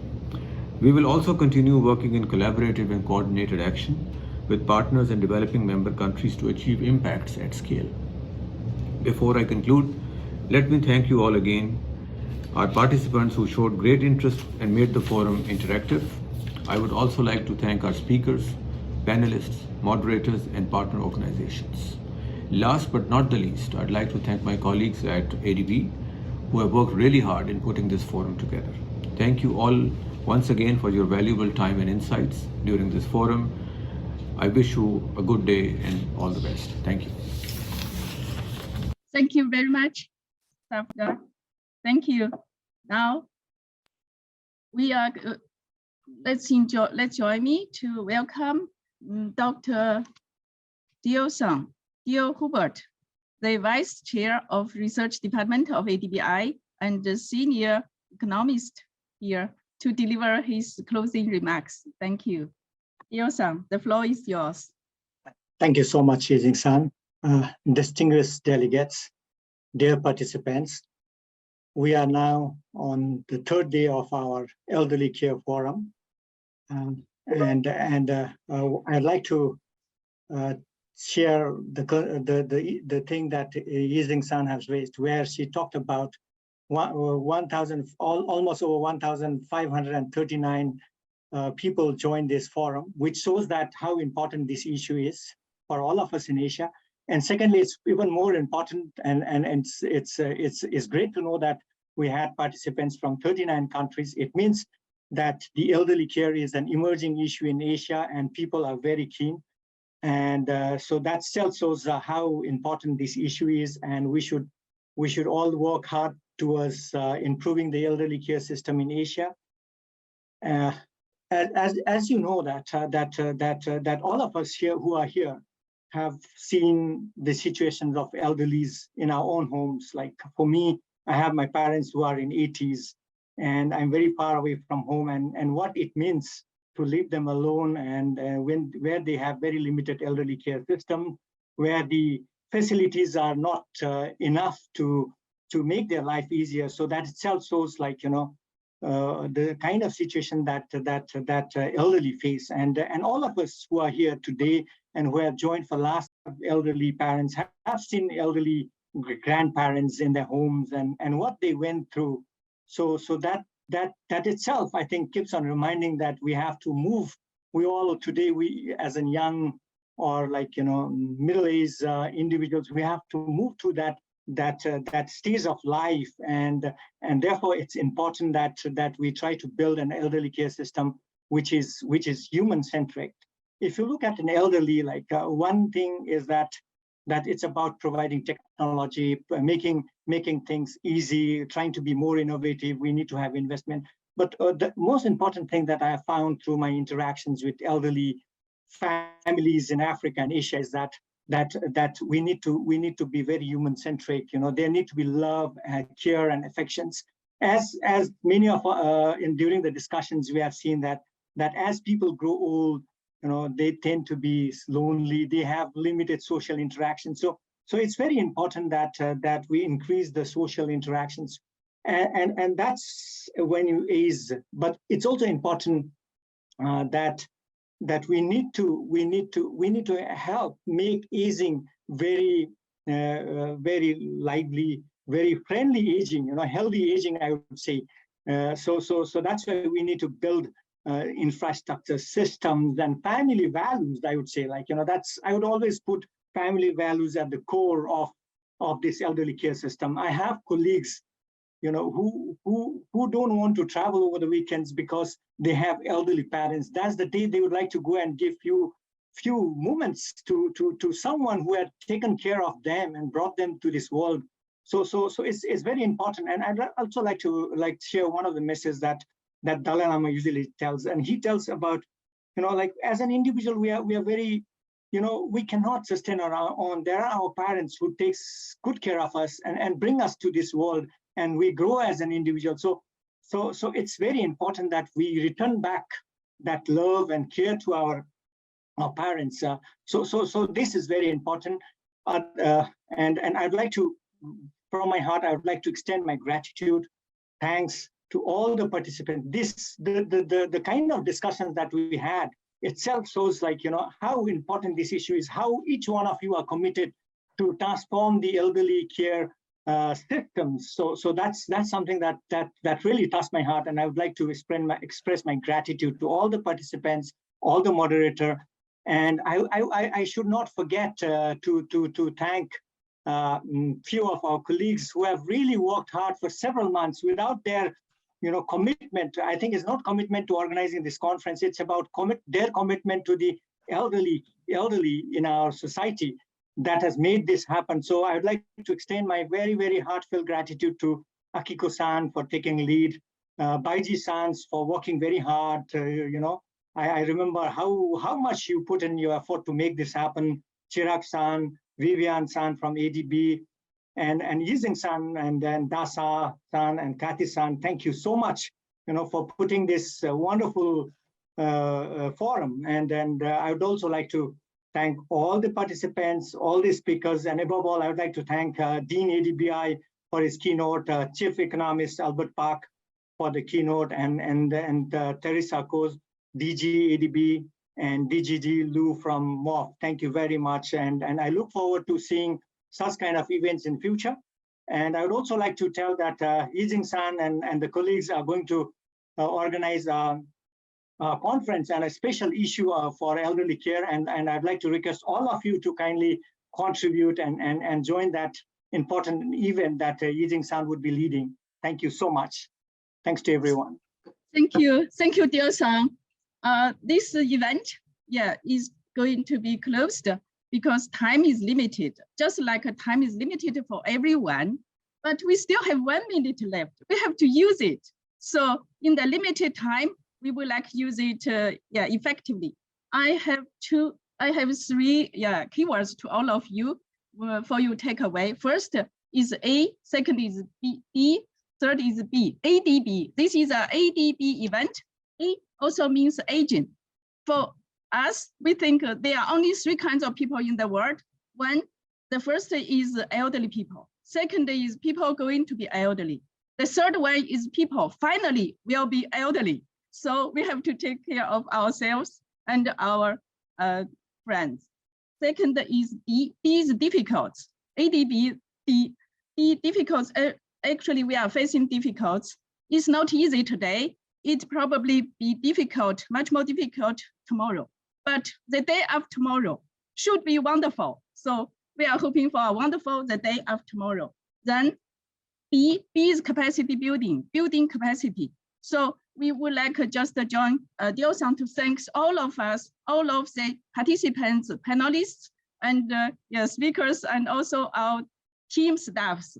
We have a capacity building here, but 3 days is long, but not enough for elderly care capacity building. So next year, we ADB and ADBI, we are planning to host another conference on elderly care, and ADBI will call for paper for elderly care, from all over the world. So all the participants, panelists, please join us, and please, submit your talent ideas with research paper to us. So thank you all. ADB, welcome you next year. Thank you. Please join me. Have a very big warm applause to all of us.